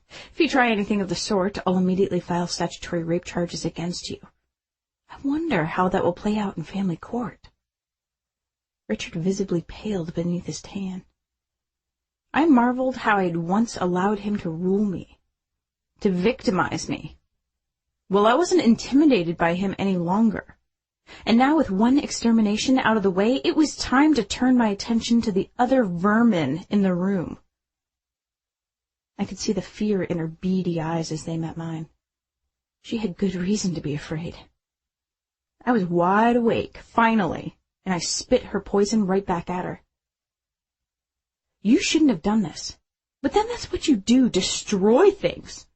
Like taking a little girl's heart and surgically carving it from her chest. My admiration and love could so easily have been yours. All it would have taken was one kind word. But you didn't even have those to spare, did you? Not even after my father died. My chin went up. Well, what goes around comes around, you heartless cow. You played your cards. Now I'll lay out mine. I promise you this, when Trig and I are done with you, you won't even mop floors at this company. I rolled the pen back at her. I suggest you sign the paperwork we've given you.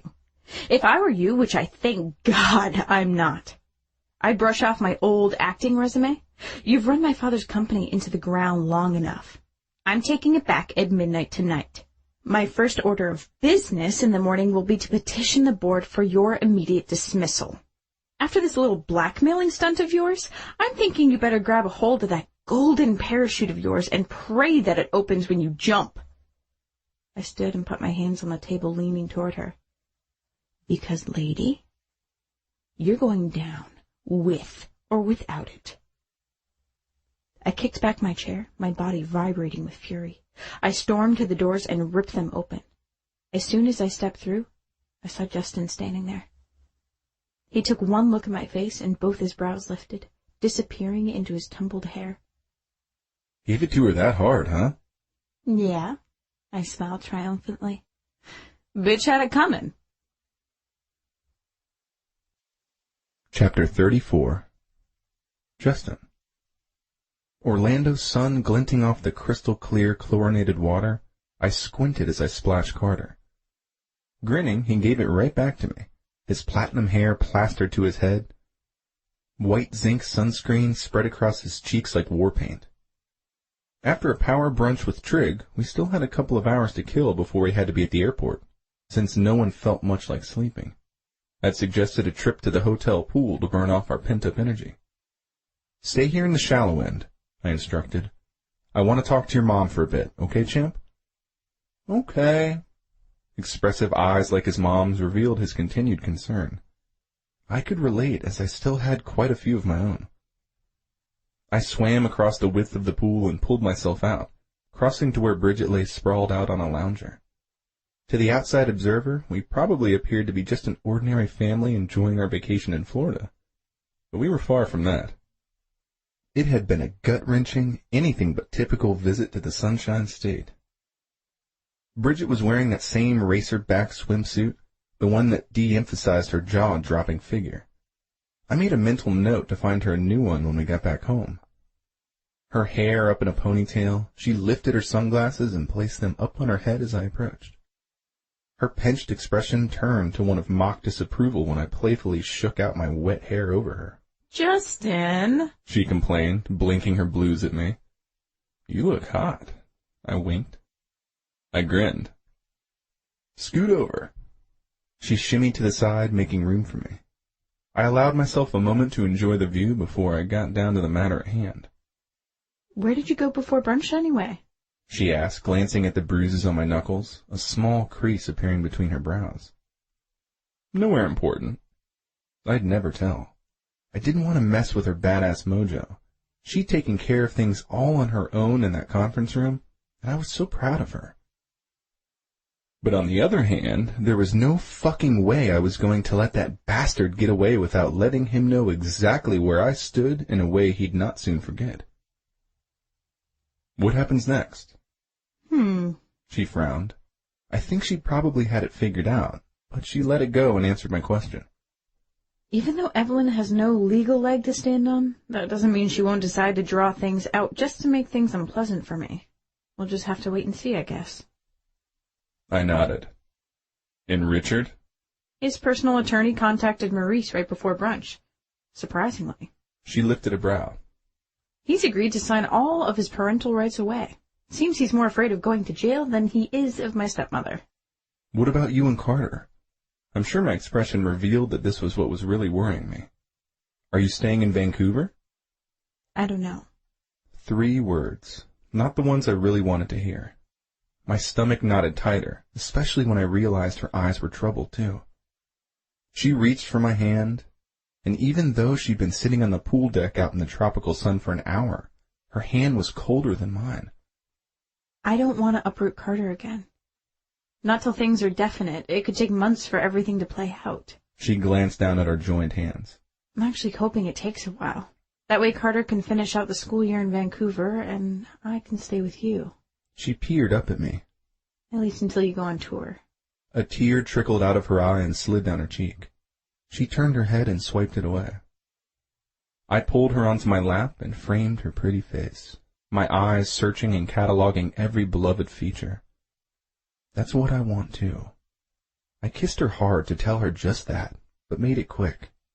Carter was still in the pool. It wasn't safe to get distracted. We'll talk tonight, when we get home, and Carter's in bed. We'll work it all out. But how, Justin? Her lip trembled. You'll be on tour before long, and I'll have to come back here sooner or later.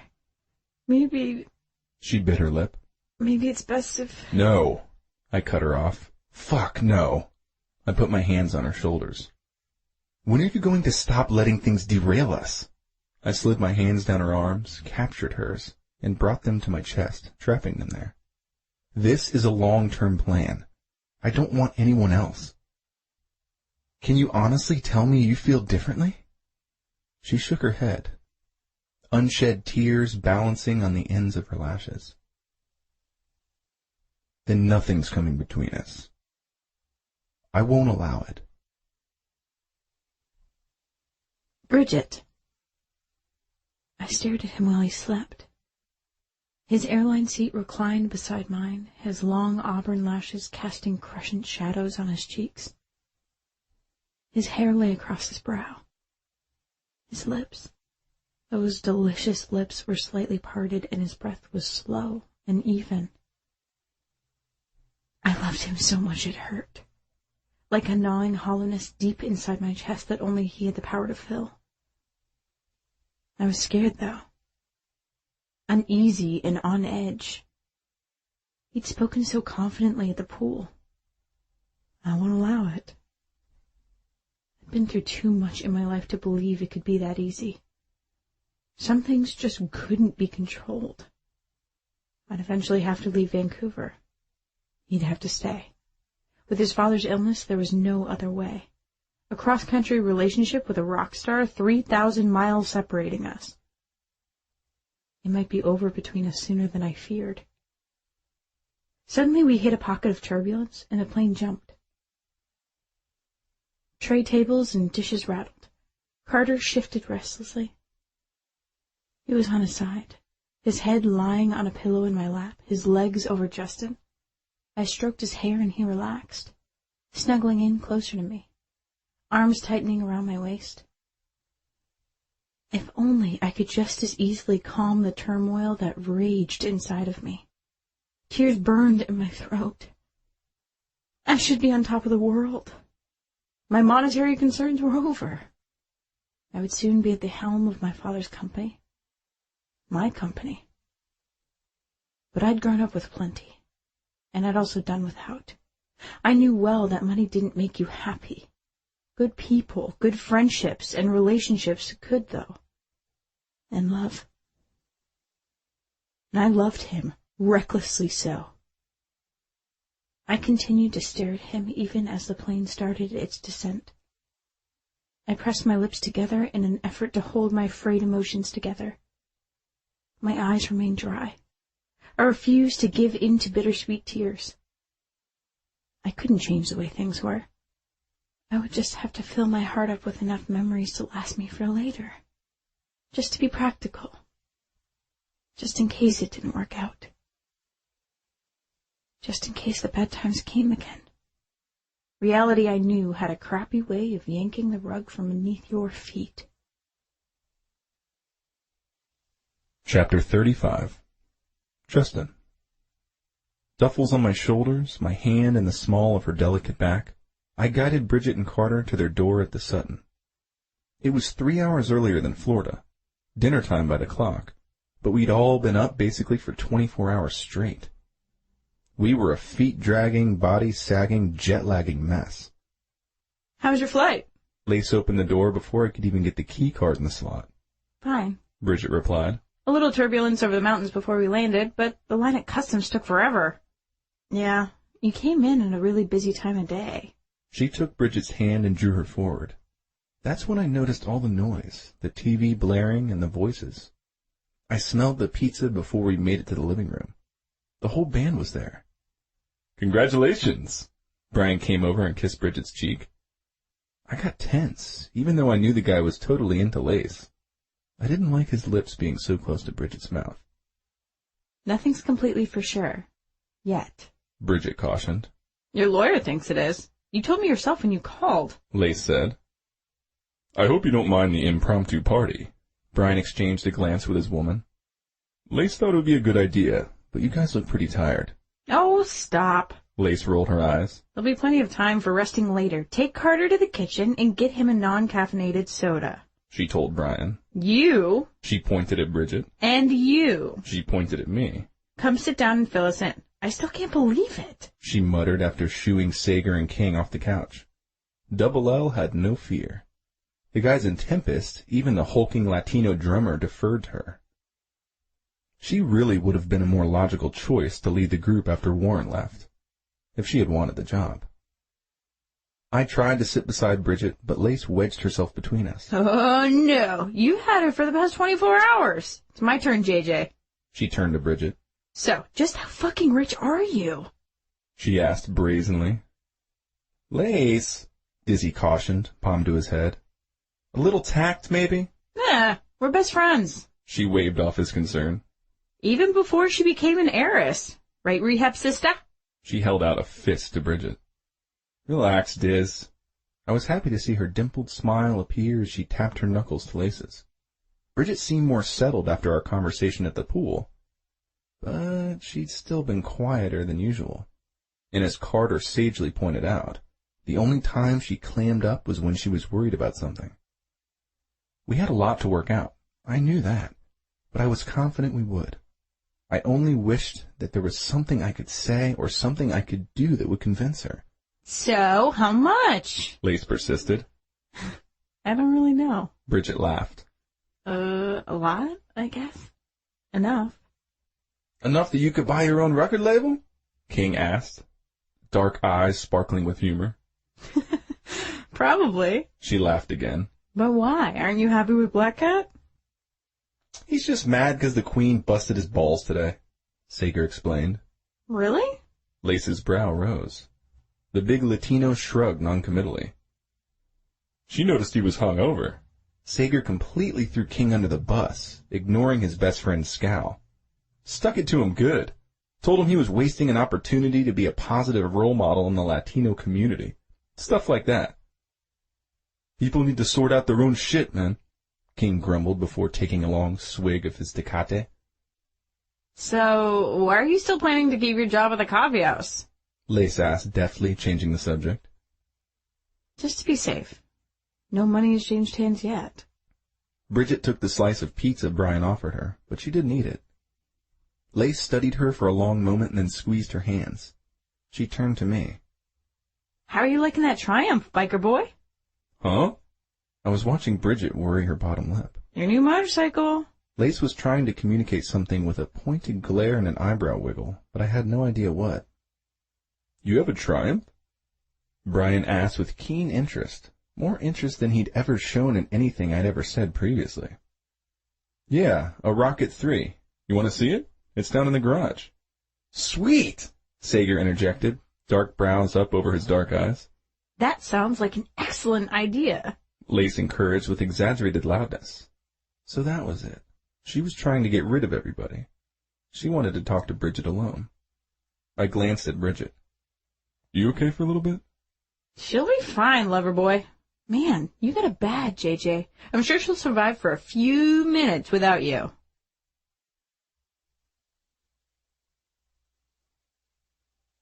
Bridget.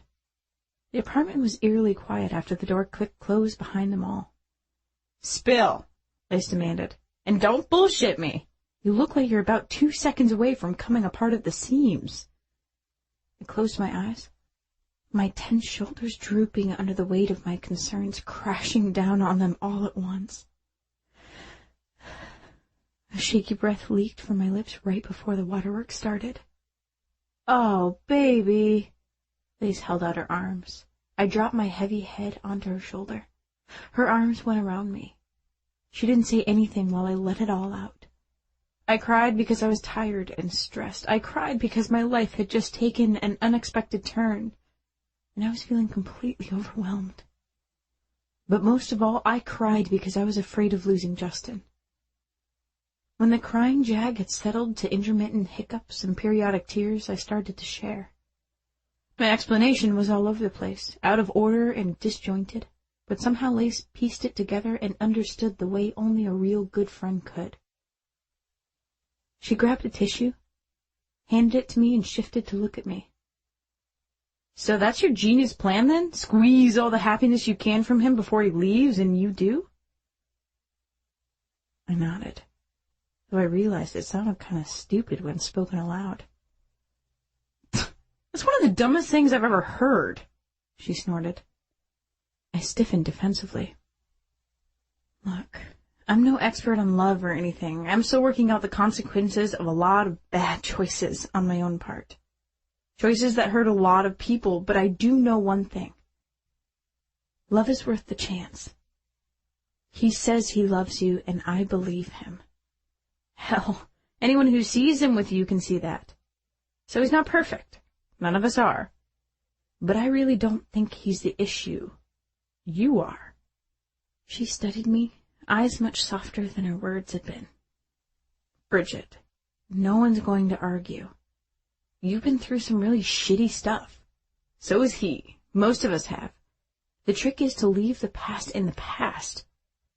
If you don't, you'll never be free to move forward. If you keep trying to drag that heavy stuff around, you're going to find out that your hands are too full of bad to carry anything else. Something good like what I see between you and Justin needs to be scooped up and held onto with both hands. I agree with JJ. Don't let anything come between you two. Commit to it. Commit to a future for the three of you. Otherwise, I think your fear is going to cost you a really good thing. Chapter 36. Justin. On the way back upstairs, Brian jogged up to me. King, Sager, Dizzy, and Carter were a good distance behind. "Sweet ride," Brian said. I nodded my agreement. Would have been smarter to save more of the signing bonus from Black Cat, I shrugged. But life's too short, and I've always wanted a motorcycle. I just got my mom and sisters into a house, otherwise I would have bought myself one by now. After the European tour, there's a Nighthawk with my name on it. Cool. Maybe we can find somewhere to race. His head bobbed. Abso-fucking-lutely. Hey, in the meantime, you ever want to take a spin on the Triumph? It's no big deal. All you need to do is ask. I know you'll take good care of it. Thanks. I just might do that. Lace would love it. Before we re-entered the apartment, he held me up. Listen, I'm sorry I've been such a hard-ass with you. Warren and I were friends a real long time. It's been a hard adjustment for me. I've probably been taking it out on you. It's okay. I started to wave it off, though I appreciated the apology, and took it as a favorable sign that things might have turned a corner between us. No, seriously. You're doing a great job. And if I can do anything to make things better, just let me know. Thanks. I clapped him on the back. I appreciate it. My eyes went straight to Bridget as soon as we turned the corner into the living room. She was still on the couch with Lace, her eyes red-rimmed. Shit. I knew she'd been holding out on me. Hey. She gave me a tentative smile, but there was something more than that in her gaze. Something that hadn't been there before. Something that told me she'd let go of the worry that had been dragging her down since Florida. Brian took a seat on the armrest next to Lace. Arriving with the others, King lifted Carter off his shoulders and set him down. The crew wandered into the kitchen. I heard the refrigerator door open and the hiss of bottle caps coming off. Carter shuffled over to the couch and squeezed between Bridget and Lace. I'm tired, Mommy.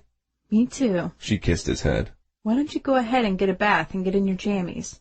Lace wants to tuck you in tonight. Would that be okay? Yeah. His eyes sparkled and he had a bit more spring in his step as he started to move away. But where will you be? I need to spend a little time with Justin. Her eyes met mine. I'm going over to his place, if that's okay with him. Hell yeah. I nodded. She rose and I reached out to grab her hand, interlacing my fingers with hers. You sure you don't mind taking care of Carter? She asked Lace. Not at all. I hugged Carter goodnight and Bridget released my hand to kneel down and whisper in Carter's ear. I love you. Be good. I'll see you in the morning. Her eyes remained on him as he walked to the back. Lace and I exchanged a glance. Go on, guys. Go. Her voice lowered. Sleep in for once, Bridget. I've got breakfast planned already. Brian bought a big industrial-sized bag of powdered donuts from the IGA. If he doesn't share it with someone, he'll be hyper all day. We said our goodbyes to the guys, but my head wasn't in it. The idea of having Bridget completely to myself for an entire night had me euphoric. I placed my hand on the center of her back to lead her out into the hall. She paused before we got there to pull a nightgown and a toiletry bag from the duffels we dropped in the foyer. We're not going to need those PJs, I whispered. If I'm getting you all night, I want free and clear access. Your skin against mine. She blushed and I grinned like it was Christmas. As soon as we cleared my door, I closed it and pushed her back against it. Lift your arms, babe, I ordered. She immediately complied, her hands reaching toward the ceiling, and my smile widened as I drew off her cotton tee. Nice, I breathed when I saw the white, see-through lace dimmy that she wore underneath it. When did you get this? My heart was slamming against my ribs. Just looking at the dusky rose of her nipples made my mouth go dry. Her mouth curved seductively. When we were shopping. My eyes narrowed with intent. I brushed the back of my knuckles against her breast, staring at the already hardened tips. My heated gaze lifted, meeting one vastly more provocative. Her lips parted. Beautiful. You're so beautiful. I took her mouth then, feasting on it, loving the low whispers of delight that trickled up from her throat.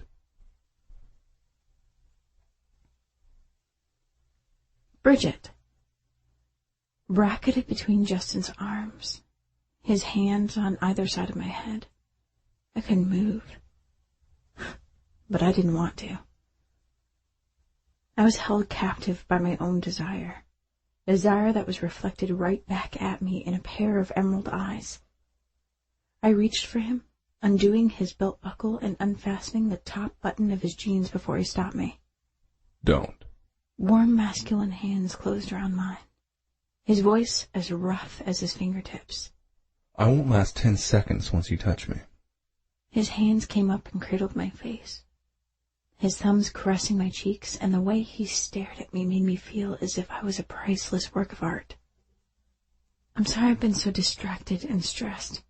I want you to know that I do believe in you, in us.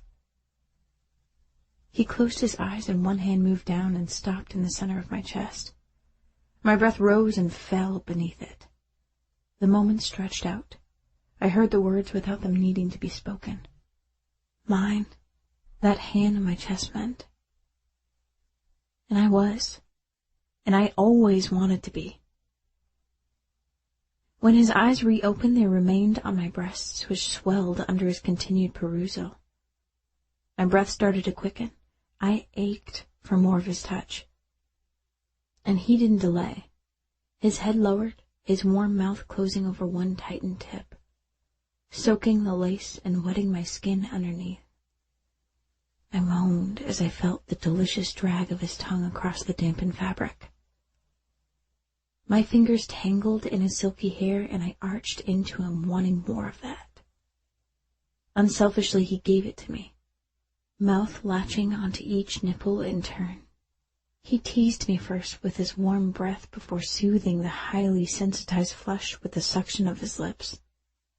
Then he took me higher, making me almost frenzied with the subtle scoring of his teeth and follow-up laps with the flat of his tongue. "Justin," I cried, knees getting weak, hands clinging to his shoulders. I felt as if there was a sizzling cord connecting breastbone to navel, and that the connection kept drawing tighter and hotter each time he increased the pressure of his mouth. His head lifted. I barely had time to catch a quick breath before his lips were back on mine, hot and wet and relentless in their conquest. He caught my lower lip between his teeth before a sweep of his tongue conveyed his fevered apology for the momentary pain. His hands in my hair, he held me in place, slanting his head one way and then the other as if he couldn't choose which position he liked best. His tongue plunged deep into my mouth, a thorough and potent seducer, insistent and demanding. Suddenly he ripped his mouth from mine, and short, shallow bursts of his breath came interspersed with kisses along my jawline, and down the column of my neck while his hands traced down my spine. Reaching the barrier of my bra, he pulled the two sides together and deftly unclasped it. Sliding the straps down my arms, I pressed my bared breasts to his chest, rubbing shamelessly against him and moaning. Shh. He quieted me with another deep kiss. But I began to shift restlessly. My skin and my body felt like they were on fire, and I knew he was the one who could stoke the blaze hotter. He ended the kiss, twin molten pools of green mesmerizing me, luring me further under his control. One corner of his mouth curved up as his gaze roamed possessively over me. I'd never felt this way before, even with him. Like I'd die if I didn't have him. My hand slid up under his shirt, my fingers greedy to touch his smooth, warm skin again. I pulled the hem up as I went. He shivered when my hands brushed across his nipples. He eased back and didn't stop me when I pulled his shirt off. I dropped it to the floor, He captured my hands, turned them over, and placed soft kisses in each palm. I love you, he whispered, closing them. My heart melted, just like the rest of me. He was gorgeous, so sweet. I reached up and traced his features with my hands, outlining his lips with the tips of my fingers. I felt his hands fumble with the buttons of my jeans and felt them part under his persistence. He knelt down and tugged the skin-tight jeans and panties down together. It was much easier when my clothes were looser, I teased, my lips spreading into a grin as I stared down at the handsome man at my feet. His return smile wasn't teasing. It was feral and hungry and made the blood rush hot and heavy through my veins. Step out. His voice was low and demanding, and my jeans and panties were quickly swept aside the moment I complied. His hands moved to my ass. Justin! I squeaked my shock when I found myself hauled forward. This okay? His mouth hovered above the juncture between my legs, his breath fanning the flame that was already hot into an inferno. Heavy-lidded eyes peered up at me. Yes. I sucked in a breath, every muscle in my body tightening in anticipation of what I knew he was going to do next. His fingers flexed on my ass, and I was thinking just how good that felt.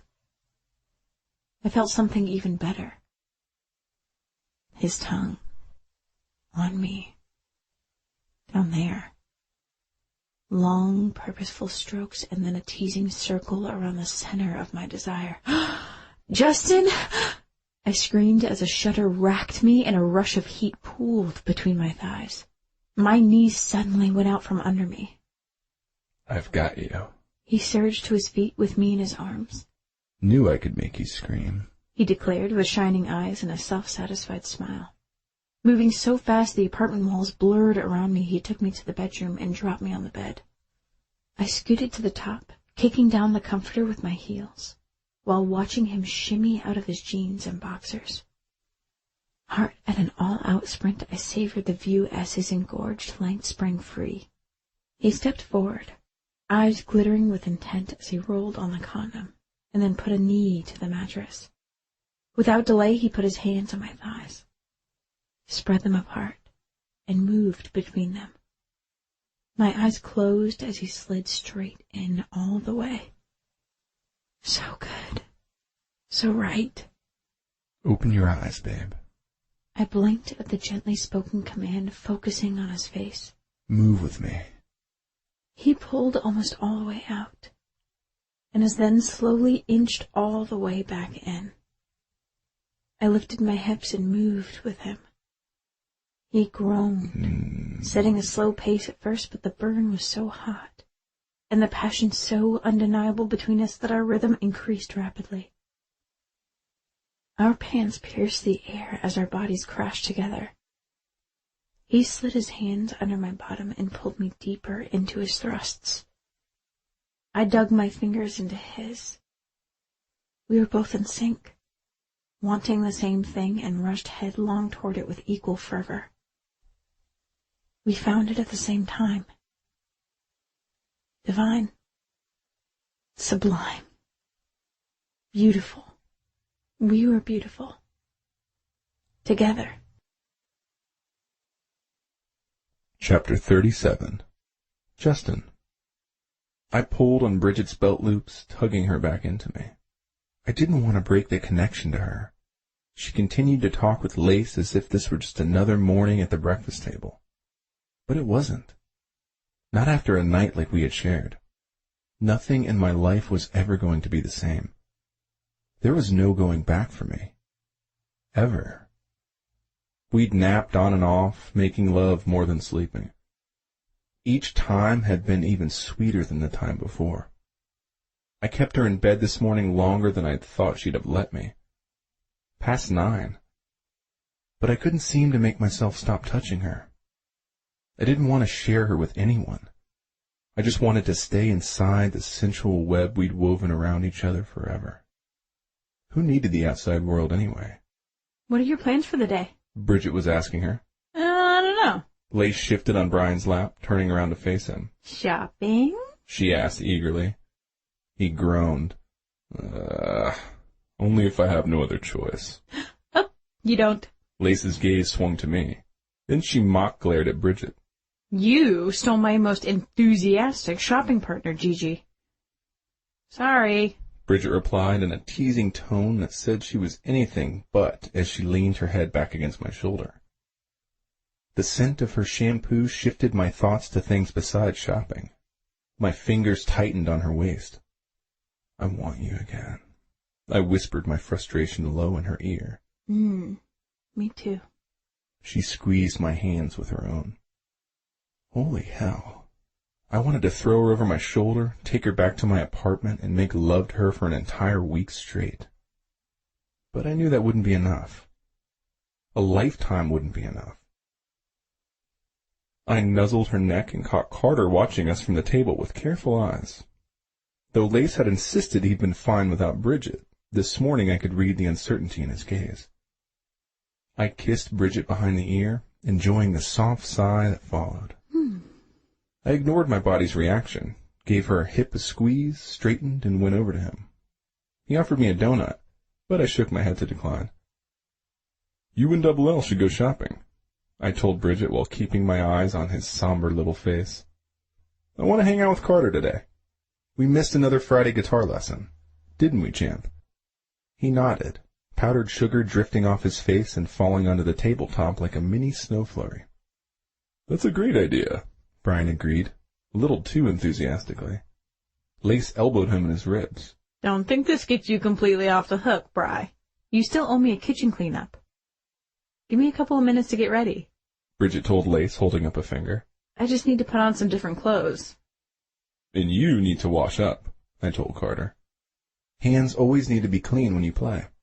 After that, bring your guitar into the living room. I'll go get mine and bring it back here. Carter hopped off his chair and took off. I got up and went to my apartment. When I returned with my guitar, Bridget and Lace were on their way out. I got a quick kiss and leaned inside the doorway to enjoy the view of her cute little backside as she walked away. After the elevator doors closed, I re-entered the apartment, my mind in a bit of a fog thinking about last night. Having earned her trust made me feel 10 feet tall, and I planned to live up to it. I didn't want her to ever regret her decision. In fact, now that we'd reached this stage in our relationship, I was going to ask her to trust me even more. Snatching alone time in small increments, a night here and there, just wasn't enough for me anymore. I planned to ask her and Carter to move into my place. Carter was waiting for me on the couch. I took a seat beside him and we started our lesson. He was a quick study, focused and eager as usual. It didn't take him long to pick up the new stuff I showed him. Mind if I join you guys? Brian asked when he came out of the other bedroom with his own guitar in hand. Not at all. We were just finishing up. But if you had some time, I could really use some help with the bridge on The Girl Behind the Glass. Sure. Brian took a seat in the armchair while Carter continued to practice, but mostly watched us as we plucked around trying out different chord combinations. Do you have the words yet? Brian asked, arm draped over the body of his Les Paul. Not exactly, but I do know I want to go a little more upbeat with the tempo and the tone toward the end of the song. That'll work, Brian nodded. I smiled when Carter moved to the floor, plugged in a headset, and started up a video game. His attention span was longer than most boys his age. Hell, it was longer than mine most days. But writing music was often a tedious business of trial and error. Brian strummed a pattern that caught my attention. I scooted forward. That's pretty good. I think that'll work if we repeat this part at the end. I demonstrated and his eyes brightened as he picked up on my enthusiasm. We played it again together with him improvising. The quirky little riff he added in was genius, the perfect finishing touch. Now if only I could get words good enough to match the music. We didn't have much time left. We had a meeting with Mary this Wednesday to get her final approval on the set list for the benefit concert on Friday. You and Bridget seem to be getting pretty serious, Brian observed out of the blue. I lifted my head, appreciating that he'd kept his voice low. There was no way Carter had heard him, with the headset on, but still. Yeah, My eyes locked with his. I think that's how it happens when you find the one. His gaze was steady, and the look in his eyes told me he definitely got it. I understood Brian's intensity with Lace in a way I hadn't entirely before. I was also beginning to see my soon-to-be brother-in-law in a new light. I even empathized with Marcus' impatience about the wedding and his wanting to get that ring on Avery's finger, sooner rather than later. I was starting to think along similar lines with Bridget. "How long before you knew with Lace?" I asked Brian. He snorted. "She didn't tell you?" "Nah, she deflects a lot when it comes to you." I could see that surprised him. "She tells almost everyone that she wanted to marry me when she was 5. His tone turned reflective. It took me a bit longer to figure it out, but by then, he trailed off as if he was about to venture into subject matter he felt uncomfortable sharing. "She was with Warren by then," I guessed. Brian gave a curt nod. So that's what Lace had been hiding. That must have been some kind of twisted love triangle, considering they'd all been friends. The tabloids had gotten pretty close to the truth after all. No wonder Warren had split. "We had to fight our way through a lot of bad stuff before we finally worked things out." "The drugs?" "Yeah, mostly." He raked a hand through his hair. "Scared me to death. Both of them doing that shit." "You weren't?" "Hell no." He shook his head. "I don't do drugs. Never did. I saw firsthand how much that fucks everything up." "Yeah." I gave a rueful laugh. I wish I'd have been wise enough to have gone that route. Would have saved my sister a lot of grief. "Hey, I'm sorry, man. I didn't mean to imply that." Nah, I cut him off. "That's all right. I'm pretty self-aware when it comes to my own shortcomings. But knowing's one thing. Doing something about them, though, that's the hard part." I flipped my pick over and over between my fingers, thinking for a moment. "Speaking of Avery, she told me you were a really good friend to her when she desperately needed one." Brian shrugged, his expression giving nothing away. Apparently he was going to be just as close-mouthed about that deal as she had been. "One more time through the whole song with the new bridge?" he asked while leaning forward to tag his pick from the coffee table. I knew I was being redirected, but being a guy, I let him have that play. During the final chorus, I noticed that Carter had removed his headset and that he was listening attentively again. When we were done, his lips held a knowing grin. "That song's about my mom." "Yeah, champ, but don't tell her, all right? I want to surprise her at the concert." "Okay, guys." Brian stood abruptly. "That's it for me. I gotta hit the gym." He unstrapped his guitar, took a couple of steps toward his room, and paused. "You guys interested in going with?" he asked, looking back. "Sure," I replied, seizing the opening he was finally giving me. "We'll get ready and meet you down there." My gaze swung to Carter. "Knowing Miss Lace, I'm doubting your mom will be back until after the shops close. Go ahead and get your swim trunks on. I'll take you swimming after the workout, and then we'll eat lunch together after." "Yippee!" he yelled, jumping up and sprinting down the hall like the Flash. When we entered the tiny but well-equipped gym 10 minutes later, Brian's gaze met mine in the wall of mirrors in front of the treadmill he was using. He acknowledged me with a nod but kept on running. I gave Carter my cell to keep him occupied. He immediately dropped down with it onto a mat next to the water cooler. I jumped up on the treadmill next to Brian. "You're really good with him," he commented after a while with an eye on Carter's reflection. The guy wasn't even out of breath, though he was setting a 6-minute mile pace. "He makes it easy to be," I replied truthfully, hearing the sound of Angry Bird destruction even above the constant whir of the treadmill belts. "You seem really comfortable around him, too. You close to those sisters you mentioned?" "Yeah, it was just them and my mom and me growing up." "What about your dad?" I wondered out loud. "I got one, but he's been out of the picture since middle school." "Sorry to hear that." "Nah, I'm grateful. It's a good thing." "Well, mine was out of my life for a long time, too. But he's back now, and that's a good thing, too." I hit the tab a couple of times to ratchet up the incline.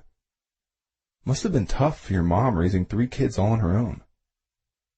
His eyes went intense. Yeah, definitely. But she never let on. She's tough. Like Bridget.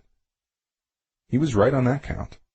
I tabbed down the speed on my machine, noticing that Carter had set aside the game. Speaking of fantastic moms, I know this boy who's a real champ at taking care of his. Robin to my Batman. He follows the superhero code of honor and everything. What superhero code? Carter piped in, not even trying to pretend that he hadn't been listening. I hid my smile knowing I'd gotten his attention. The kid reminded me of myself at that age. I'd loved anything to do with superheroes, too. I hopped off the treadmill, grabbed a towel to wipe the sweat from my eyes, and filled a paper cup with water. I gulped it down while I worked out a good reply. There are several rules in the code. I paused for drama and counted on my fingers. Be strong. Be brave. Be supportive. Be trustworthy. And most important of all, always protect the girl. In our case, your mom. He nodded. His lips were pressed together, his expression was solemn, and he leaned forward, absorbing every word.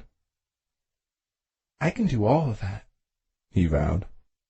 My smile widened. God, I love this kid. I patted his shoulder. You already do, champ. You already do. It's almost as if the code was inspired by you. Chapter 38. Justin. Want to go eat with us later after I take Carter swimming? I called out to Brian after we'd spotted each other a couple of sets on the free weights. Can't. I'm eating dizzy at Tsunami Sushi. Maybe another time. But if you really don't mind, I'll take you up on that offer and give Lace a spin on the Triumph tonight.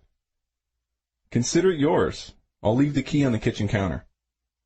I turned to Carter and offered him my hand. You've been real patient. I'm proud of you. He grinned.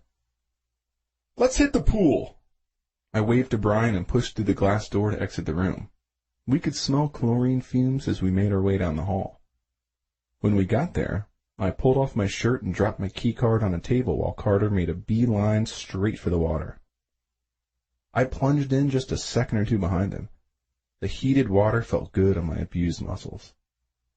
We goofed around for a long time, diving and racing the length of the pool. Carter was a natural in the water. He was very competitive, too. Bridget and I needed to find him a swim team to join.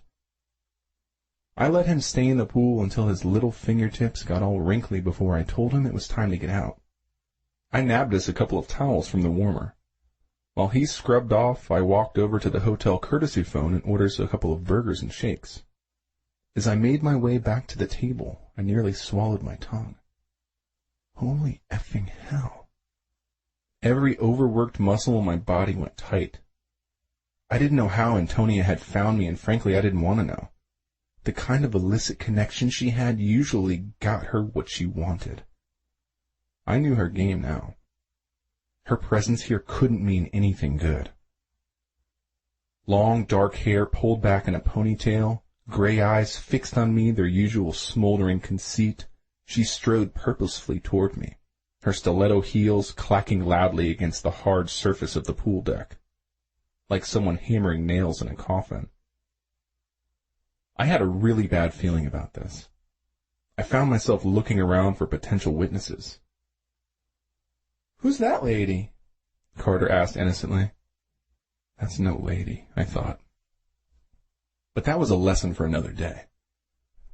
Antonia, I said flatly when she reached us. Surprise. She leaned over my chair, falling out of the undersized camisole she wore, and I got an eyeful I didn't want as she kissed both my cheeks. It sure as hell wasn't a good one. What are you doing here? I thought you were staying in Rome until the trial. I changed my mind. Her wine-colored lips formed a familiar fake pout. I wanted to see you, but I didn't think I'd get such a lukewarm reception. Why don't we get acquainted? Preferably minus those swim trunks. I wanted to bang my head on the table. Or hers. It was a toss-up. "Antonia," I pointed out, gesturing to the wide-eyed boy beside me. "This is Carter, my girlfriend's son." With his usual impeccable manners, Carter stuck out his hand. "Carter Dubois, this is Miss Bartoli, a friend of mine." Antonia shook his little hand indifferently, and then resumed, ignoring him completely. Oh, we were a lot more than friends, Justin, she purred, putting her hands on her ample hips. I didn't like where this was going.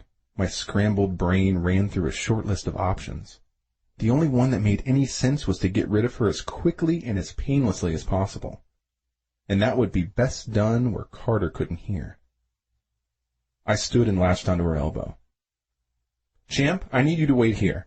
Our food should be here any minute. I'm taking Miss Bartoli just outside those doors to have a private talk. I'll be back before you know it." I gave him my phone and steered Antonia through the glass door out to the patio. A hedge shielded us mostly from Carter's view, but I could still keep an eye on him over it. "Let's cut to the chase, Antonia," I told her curtly. "Why are you really here?" Warning bells clanging in my paranoid ears. Antonia never did anything unless it directly benefited her. She clacked closer, her pencil skirt so tight it was a wonder she could move in it at all. Before I could step back and maintain a more comfortable amount of space between us, she reached out and trailed a French manicured fingernail down the center of my bare chest. I grabbed her hand and removed it, trying to stifle my rising irritation. She rolled her eyes. Ugh, you're no fun at all anymore. "Antonia," I warned. Fine. She tossed her hair behind her shoulder.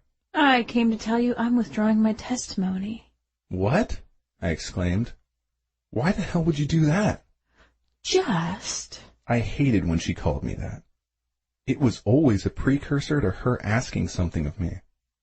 I wasn't giving her a damn thing, and when Antonia didn't get what she wanted, she could be a vindictive bitch from hell. Because I'm tired of hiding out in Rome, she whined. I want to come back to the States. I miss my friends. And Joe says he wants to get back together. His lawyer got the DA to drop all the charges except for the attempted murder one. Can you find it in your heart to forgive and forget all that? It was ages and ages ago. She batted her lashes at me. "No way! Was she nuts?" "I'm testifying. Wise up, babe. Joe's a bad dude. You cheated on him. Guys like that never forgive a betrayal. If I were you, I'd get my fancy ass on a plane back to Italy and fast. I'd keep an ocean between myself and Campanella. At least over there you have your uncle to protect you. Here you've got no one." I've got you, just. "We're through talking, Antonia." I noticed Carter was staring in our direction. "You shouldn't have come." I was out of patience with her and done sugarcoating. "I am in a serious relationship now. I've moved on." I've pointed to the exit. "Now it's time you did too." Chapter 39. Bridget. But, I protested. "No, Gigi," Lise insisted, her hands on the door of the taxi. "When you fall asleep in the dressing room, it's time to go home." Lise was right. I was worn out. Even the plethora of bargain-priced delights at H&M hadn't been able to hold my attention. After being up all night with Justin and then shopping with her for hours, I was totally plowed. I fastened my seatbelt. I'm sorry," I lamented. "Don't worry about it. We'll do it again soon, when you're better rested." Her expression turned serious. "I'm really happy for you, girl. You and JJ are good people. He's really gonna like that shirt you got him from Armani." I thought he would too. I was eager to see it on him, so I could take it off of him. I kept the window down on the way, enjoying the fresh, crisp breeze against my face. It reinvigorated me. I was smiling by the time the taxi dropped me off, and I hit the lobby. "Miss Dubois?" I turned toward the unfamiliar female voice. The brunette had a knockout figure, her designer suit painted on her body.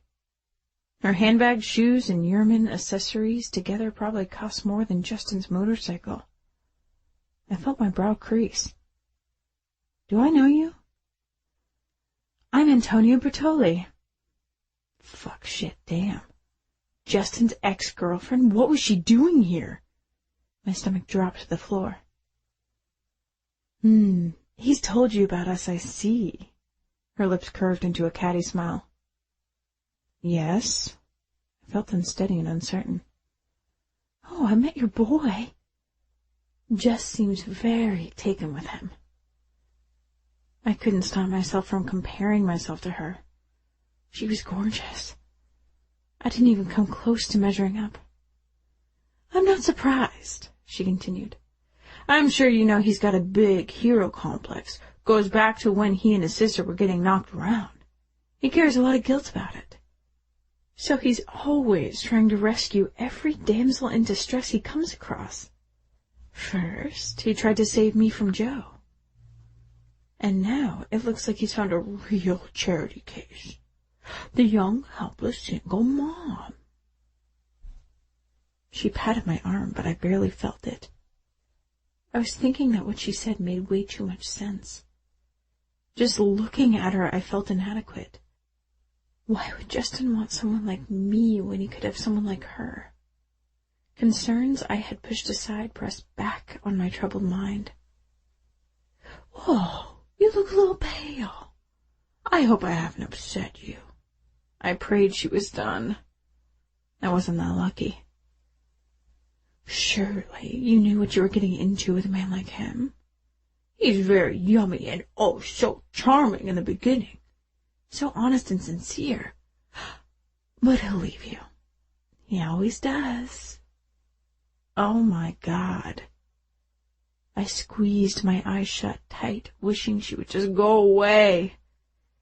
My heart beat so hard against my chest that I was afraid I was having some sort of arrhythmia. Not that it mattered.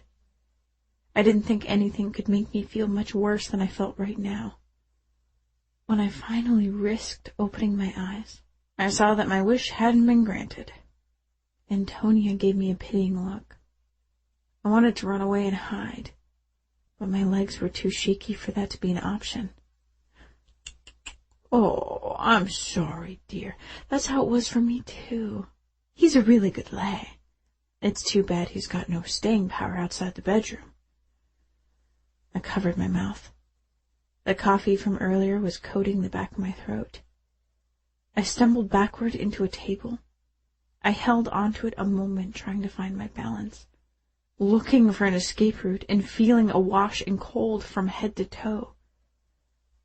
I managed to skirt around her, forcing from my mind thoughts of him touching her the way he'd touched me. I wobbled into the lobby restroom, only barely making it to one of the toilets in time to empty my stomach into it. After flushing, I rose on unsteady legs and came out of the stall. I froze. She had followed me in. We stared at each other, our eyes clashing in the mirror. No more. Please, no more. You didn't look good. I was worried. She calmly swiped a wand coated in lip gloss over her lips and smiled at her reflection before turning to face me. Why did you tell me all that? I whispered. She shrugged. Oh, I think you have a right to know since he's doing us both at the same time. He's unreliable, honey. Take it from someone who knows. He just couldn't wait for me to get my mouth on him. He pulled me over behind the shrubs on the patio. He was so desperate for it. He pushed me down on my knees. Didn't take me more than 10 minutes of, how should I put this delicately, working on him before he was satisfied. But I'm sure you know that a lot of bad things can happen in a short time like that, with an unsupervised kid by the pool, right? My vision tunneled. I didn't even remember seeing her leave. I lingered in front of the mirror, my eyes burning holes in the pathetic little fool who never seemed to learn, staring back at me. Chapter 40. Bridget. I went through the motions, doing what had to be done. Methodically. Efficiently. Emotionlessly. I tried not to allow my imagination to wander, but inside of me a yawning chasm had been ripped wide open. It felt a mile wide, dark and desolate except for the echo of my self-chastising refrain. I hated myself for loving him. This was worse than what had happened with Richard. I never really loved him anyway. But now my heart had been shattered, and my son's would be as well. I should never have trusted Justin. I should never have let him anywhere near Carter. All my fears had been realized. I wanted to curl up into a ball and die, dig a hole, toss my worthless, broken dreams into it, and crawl in after them, pulling the dirt over myself. But I didn't have that luxury. It was time to wake up, not from a tender kiss of true love on my lips, but from a betraying slap in the face. After I'd hastily packed and all the arrangements were made, I texted Justin to bring Carter back to the apartment. As soon as I heard his key in the lock, I went inside the bathroom and clicked the latch closed. I was scared, sleep-deprived, and my nerves had been savaged. I had to get away, get my head together somewhere far from him. I had Carter to consider, to protect. Justin had failed 2 people today. Hey, babe. His voice slithered along the cracks in the door. I loved him so much. I was so tempted to open the door, so close to setting aside my pride, so close to abandoning my plan, but I couldn't. He would just explain away everything that Antonia had said, and we would end up in the same spot again, a week or 2 from now. I despised myself for being so weak where he was concerned. Down the line, maybe we could talk and I could figure out where I had made my mistake with him. But it would be on my terms, and at a time when I had better control of my emotions. You okay? Justin rapped on the door. We still on for dinner tonight? Yeah. I pulled in a quick breath and rubbed my hands across my chilled flesh. I couldn't come out. I couldn't let him see my eyes. I wasn't that good of an actress. See you later. I practiced those words for the past hour. Now I just hope he'd stay on script and that the closed door and the running water would muffle my wooden tone. It was a long pause. I counted my thundering heartbeats and waited. Okay, then. I love you. Liar. Maybe he just didn't really understand what those words meant to me. If I had been smarter, wiser, more cautious, and slowed all this down, maybe I would have discovered that sooner. But either way, it didn't matter. It didn't change what I had to do now. I waited 5 extra minutes just to be sure he'd actually left. When I finally stuck my head out the door, the apartment was eerily silent. "Carter!" I yelled, suddenly feeling panicky. I'm here. He came out of the bedroom, saw me, and the book he'd been reading fell out of his hand. What's wrong, Mommy? He flew to me and threw his arms around my waist. I returned the hug, squeezing him tightly, desperate to grasp onto the only real love I had left. The only real love I'd ever had. Everything's going to be okay, I said quietly, as much for his benefit as my own. We just have to hurry to catch a plane. Okay, Mommy. He peered up at me while biting his lip. Where are we going? Is Justin going with us? My eyes hardened. Not this time. Chapter 41. Justin. I knew something was wrong as soon as I let myself back in the apartment. The quietness was palpable. A quick walk through confirmed the dread that encircled my heart. Bridget and Carter were gone. There was no trace of them. Housekeeping had already been through. The bed was freshly made, no books on the side tables, no juice boxes on the counter, no Lego models on the shelves. It was as if they'd never been there at all. I threw open their closet door. It contained only the new clothes I had purchased for her. Most were still in the hangers, their tags still intact. A few lay in a neat pile on the floor. The ones she'd worn. They were freshly laundered and folded, and there was a note on top addressed to Lace along with a check made out to me. I carefully set the note on the dresser. Then I took the check and ripped it to shreds, just like her leaving me like this without saying a word had done to my heart. I stood in the center of their bedroom for a while, worry mingling with anger that had me teetering on the ledge. Eventually I dropped onto the bed and glanced at my expression in the mirror. After a couple of deep breaths, I coaxed myself back from the brink. My brain came back online. I pulled out my cell and tried her number. Even though I got the recording, the sound of her voice made me feel better. I left a message. Babe, come back. I realize Antonia must have said something really terrible to you to make you leave. Whatever it was, it's not true. I love you. You know I do. Talk to me. We'll work it out. I'm worried about you. After that, I left a flurry of messages with everyone I could think of. Lace, Brian, Bridget's boss at the coffee house, Maurice Trigg, even the principal at Carter's school. And then a threatening one on Antonia's voicemail that probably wasn't a good idea considering her uncle's connections to the Italian mafia. But fuck it. I was beyond furious with her.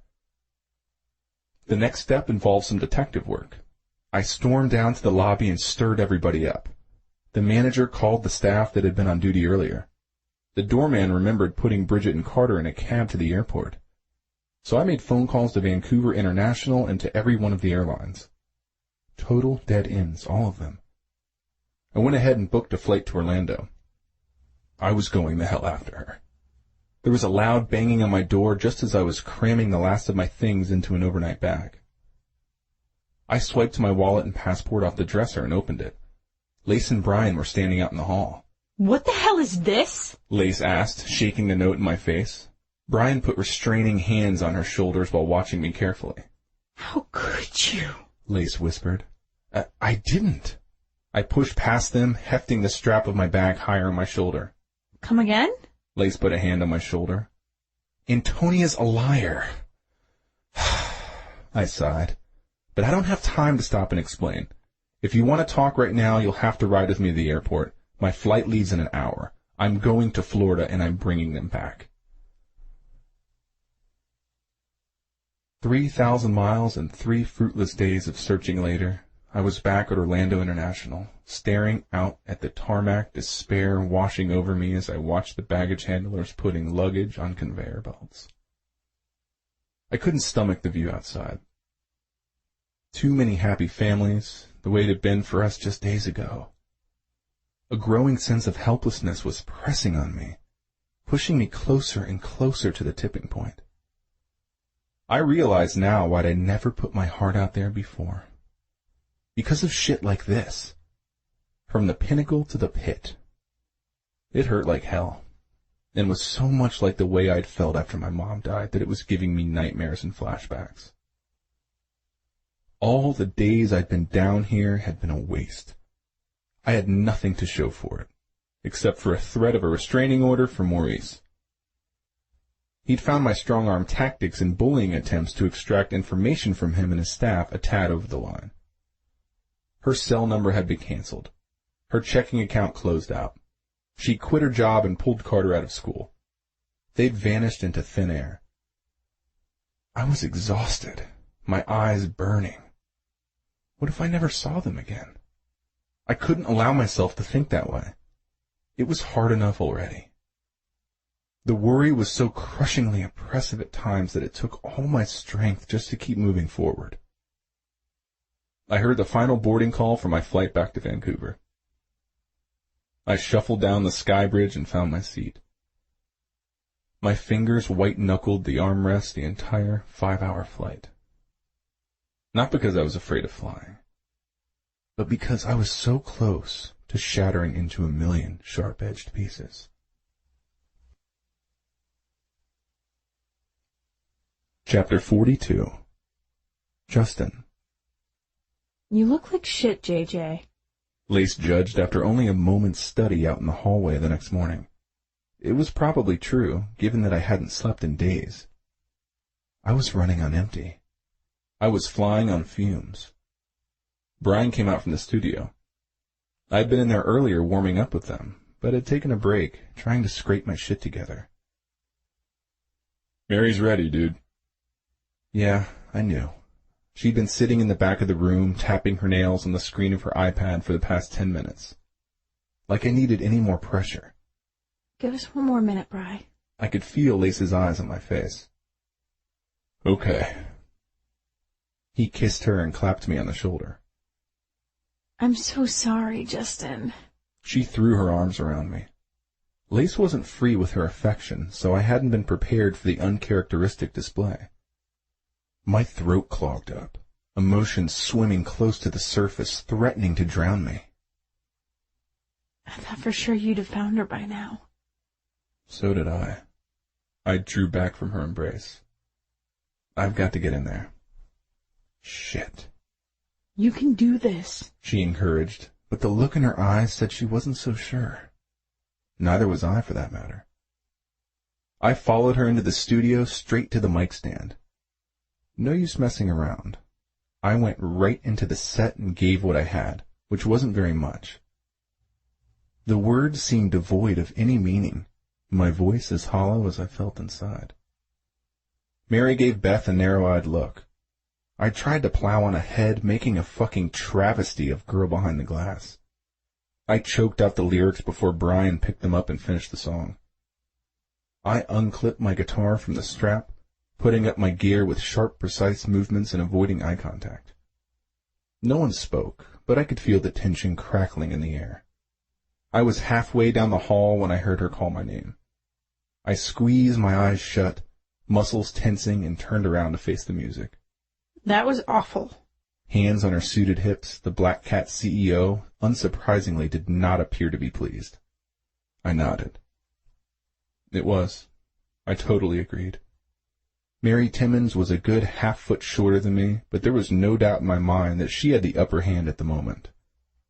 Her light-colored eyes flashed with annoyance. Tell me I wasn't wrong to take a gamble on you. No, I said without much conviction. I ran a hand through my hair, knowing I was on the verge of irreparably damaging my career. I'll do better on Friday. That's only a few days away, Justin. She crossed her arms, fingers tapping on a forearm. Has no one heard anything from her then? I stared at her dumbfounded. Oh, don't look so surprised. Of course I know about Bridget and Carter. I run a record label, not an insurance company. Drama is part of my business. She cocked her head to the side. Beth's already made a few phone calls.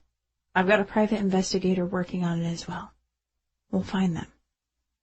In the meantime, I want you to do whatever you need to do to get your head together. This is Tempest's first gig with you at the helm. Don't mess it up. Chapter 43. Bridget. The baying of the buffalo soothed me as I washed and hung up the last of the milking equipment. I took the bandana off my head and used it to wipe the sweat from my brow. If only I could wipe the memory of him just as easily from my mind. I missed him. Everything about him. His gentle touch, his poetic words, his enticing voice, his alluring arsenal of smiles. I closed my eyes, forcing back the tears. Again. When I opened them, I spotted Don over in the far corner of the barn. He had his cell to his ear, probably calling in a feed order. I'd noticed the supply was getting low. I waved my hand to let him know that I was going in. He nodded his understanding, but his face wore a troubled frown. I was miserable. I don't think I was fooling anybody with my fake bravado, least of all myself. In my rubber work boots, I trudged carefully through the sludge, taking a deep breath of manure-free air when I finally got outside. As warm as it had been in the barn surrounded by the buffalo, it was cool enough outside that my breath frosted. The sun had just begun to peek over the top of the Cowichan Hills. The birds were chirping their good morning. A brisk breeze whipped my hair around my head. It was shaping up to be a beautiful day. I wish I could conjure a mood to match it. I gave myself a mental shake and made my way briskly up the well-worn path to the house, knowing Carter would soon be awake.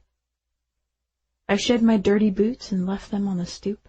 I padded through the mudroom in my socks on the way to the kitchen for a much-needed cup of coffee. Rita was there. She paused in the motion of pouring one for herself. "You don't need to do chores, honey. You're a guest." "I don't mind, really," I insisted. "I like helping out. Plus, I enjoy being around the animals." I went to the sink and washed my hands. I didn't tell her the real reason, that I needed to stay busy to keep from feeling sorry for myself and to take my mind off the constant yearning I felt for him inside. When I finished drying my hands, she handed me a cup of my own. "Well, I'm sure Dawn appreciates the help." She moved to the table and took a seat on the bench, indicating that I should join her. She immediately pushed a plate of eggs and bacon towards me. I threw my leg over the bench but ignored the food. I wrapped my hands around the mug and took a careful sip of the coffee. Extra strong, just the way I liked it. Her eyes narrowed. "You need to eat something." "I'm not hungry." I didn't feel much like eating these days. I looked away, focusing on the view out the window above the sink. The treetops were swaying beneath the steady wind. "Bridget." Her warm hand covered my own, her expression revealing her concern. "If you're going to work so hard on the farm, you can't keep skipping meals. You've lost weight since you've been here." "But—" "And you're not sleeping either," she cut in. "You've got circles under your eyes." Her lips flattened in disapproval. "I haven't wanted to push, but I just spoke with Avery. She told me that Justin's been looking everywhere for you. I think it's time we talked about what happened between you two." I lost my grip on my mug. It slipped out of my fingers and clattered onto the table. I'd worried he might pressure me. That's why I'd come here, to avoid confrontation, to regroup. But instead of the tranquility I'd sought, I found myself sinking deeper into despair. Carter and I should have moved out days ago, but I hadn't wanted to leave. I'd been clinging to this peaceful place like it was my only hope. Rita handed me a paper towel to clean up the spill. She'd been so gracious and patient with me. I owed her an explanation. I pulled in a deep breath and looked in her eyes. "Mrs. Anthony," I began. She shook her head gently. "Rita," I corrected myself. Before I could go any further, a chill ran down my spine as the sound of Carter's voice reached my ears. "No, Justin." I scrambled off the bench, nearly face-planting into the table in my haste to get to him. As I rounded the corner from the kitchen, I instantly froze. Carter was on the house phone, twisting the old-fashioned spiral cord in his hand. "I can't tell you. Mommy made me promise. She told me some people only love us for a little while, and then they stop." I could hear in his voice how much he was hurting. Tears filled my eyes. "I've been following the superhero code just like he taught me." Unchecked tears coursed down his chubby cheeks. "I've been strong and brave and protected Mommy. But she still cries sometimes." I covered my mouth to stifle a sob. I needed to get him off the phone. I wished now that he weren't so good at memorizing phone numbers. This was only going to make everything even harder. I stepped forward. Carter saw me. His liquid blue eyes widened and his bottom lip trembled. "It's time to say goodbye," I insisted. "Mommy's here. I have to go. I love you too. Goodbye, Justin," Carter said softly and handed me the receiver. I heard Justin calling my name as I set the receiver firmly back in the base. I grabbed Carter and pulled him close, one arm wrapped around his body, the other one crooked around his head, holding it to my chest. I kissed the top of his head. I wish you wouldn't have called him, but it's okay, Carter. My pulse was pounding so loud in my ears that the return ring didn't register at first. Rita answered it. Hello? Her eyes were on me and her brows pulled together. Yes, she is. She crooked her finger, calling me over. I shook my head and backed away. I'm sorry. She doesn't want to talk. Lower your voice, Justin. No. Yes, I understand. Tomorrow. I'll tell her to expect you, yes. Rita set the phone down. She gave me a stern look. Come back to the kitchen. We need to finish our conversation. I shook my head. I realize now it was a mistake to come here. I didn't mean to place you in an uncomfortable position. We'll pack up and leave right away. I'm so sorry. Not as sorry as you're going to be if you don't march yourself right back into that kitchen and hear what I have to say. My eyes went large. I turned to Carter. Go upstairs and play. I'm sorry, Mommy. I didn't mean to be bad. Damn. His sad, regret-filled look knocked my battered heart around some more. You aren't. You are the best son in the whole wide world. Mrs. Anthony and I just need to talk about important grown-up stuff. Go on. I pushed him gently towards the stairs. I'll be up in a minute. Okay, he said with a nervous glance back at me before he went up. Rita's back was stiff when I re-entered the kitchen. Sucking it up, I sat back down opposite her at the table. You eat something. She pushed the plate of food toward me again. Then you're going to listen to what I have to say. When I'd cleaned half the plate, she seemed to be satisfied. Don and I knew something was wrong the minute you showed up alone at our doorstep.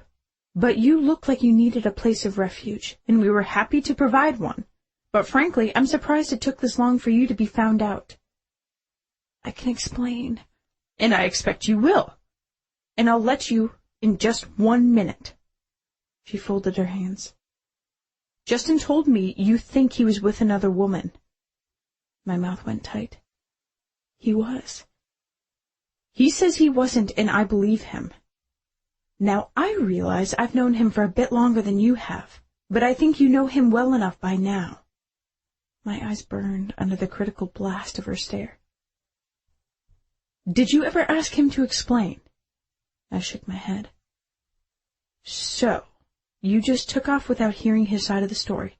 That seems pretty impulsive. Yes, I whispered. When she put it like that, it didn't sound so good. My eyes dropped to my lap. Forgive me, I don't mean to judge you. Sometimes I forget just how young you really are. Hearing her gentler tone, I looked up.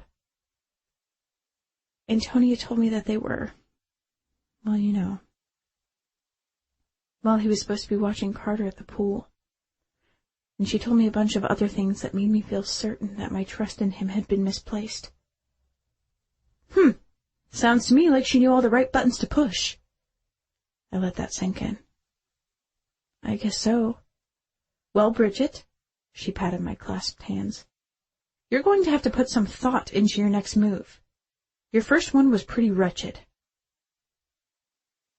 I closed my eyes, but I couldn't hide from the truth in her words. Tears burned behind my eyelids as I ran back through the events of the day. I'd been so tired, so easily frightened. Had I been so wrong? When I opened my eyes, Rita handed me a napkin. Feeling adrift in a sea of conflicting emotions, I dried my tears. How can I be sure? I begged her. I can't tell you who to believe, and I can't tell you what to do, but I will say this. In my experience, it's not often that we can be completely sure when we have to make the big decisions in life. Sometimes we have to go on faith. You have to decide whether you have faith in Justin, but more importantly, whether you have enough faith in yourself. Rita's convicting words echoing in my ears. The wooden floorboards creaked beneath my feet as I made my way up the stairs. I paused inside the doorway to our room. Carter was sitting cross-legged on the floor playing with his Legos. I still hadn't worked out in my mind what I was going to say to him when he looked up.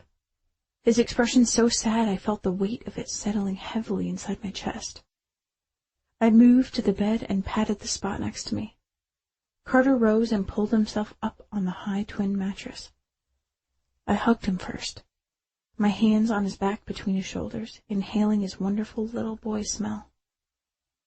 I pulled back and looked at his face. I'm sorry, Mommy.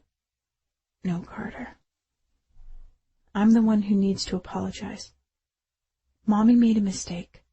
A big one. One that hurt you and Justin and me. I sucked in a deep breath through my nose and reached for him again, tucking his head into my chest and pressed a kiss into his silky hair. Do you remember the story I told you when Hinklesnort first met Thinthorpe, and how badly he really wanted him to be his friend? Yeah. He leaned back to peer up at me. He gave Thinthorpe all his favorite toys and lots of candy. I nodded. Did any of that stuff work?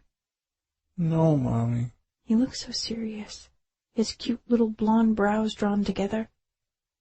They only became best friends after Hinklesnort pulled Thinthorpe out of the icy, sticky quicksand in the scary woods.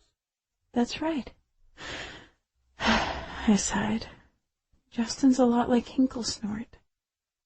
I looked around the room. He brought us here. He showed us by his actions how much he cared about us, and then he gave us the very best gift of all. Himself. I touched my finger to his soft cheek. But that wasn't enough for me. I listened to somebody I shouldn't have. Believed lies about Justin without giving him a chance to explain. I guess I didn't believe he could really love me. Don't worry. Justin knows the superhero code. He'll rescue us, just like Hinklesnort. You'll see. Chapter 44. Justin. I'm okay, sis. Really. I leaned in, gave her a peck on the cheek, and pointed my head toward the dressing room door. Get back out here. You're going to miss Cold Snake if you stay back here hovering. She didn't move. I don't believe you. Stubborn emerald eyes drilled into my own. Fine. I sighed. I thought she'd lighten up with the mother-hen routine after I'd told her that I'd found Bridget and Carter, that they were safe at the farm and that I was going out to see them first thing in the morning. Wrong. Justin? She started. Sensing the impending lecture, I stopped her. Listen. I put my hand on her arm and glanced around the room. We were on in 15 minutes. King and Sager were seated in front of the makeup mirror, the last to have their turn with the stylists. Dizzy had his boots propped up on the coffee table. Lace was in Brian's lap in an overstuffed chair. The atmosphere was thick with expectation. Make or break time as the new lead singer of Tempest was nearly here. The stress level's already high enough. I lowered my voice. Everyone's watching my every move, afraid I'm going to blow. I'd feel much better if you were out in the audience supporting me. She studied me for a moment. Okay. She rose, smoothed out the non-existent wrinkles in her leather skinnies, and said a general good luck to the room before leaning in close to my ear. Brother, you're going to bring down the house. Not that the women in the audience are going to care how you sing, she said in a louder, teasing tone with a pointed glance at my low-slung jeans. They're going to be too busy watching to see if those pants of yours stay up. There were snickers and chuckles all around. Ironic, considering that I was more covered than any of the rest of these shirtless rockers. Her teasing had lightened the mood considerably. I loved my sister. I'm heading out.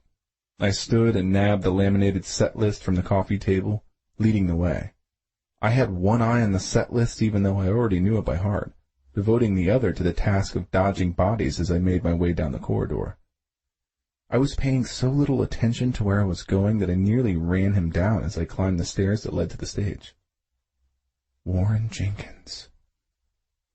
The whole world froze solid. Fuck.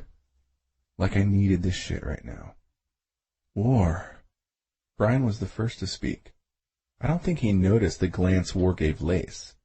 It was clear from that look that he wasn't over her, even if she had moved on.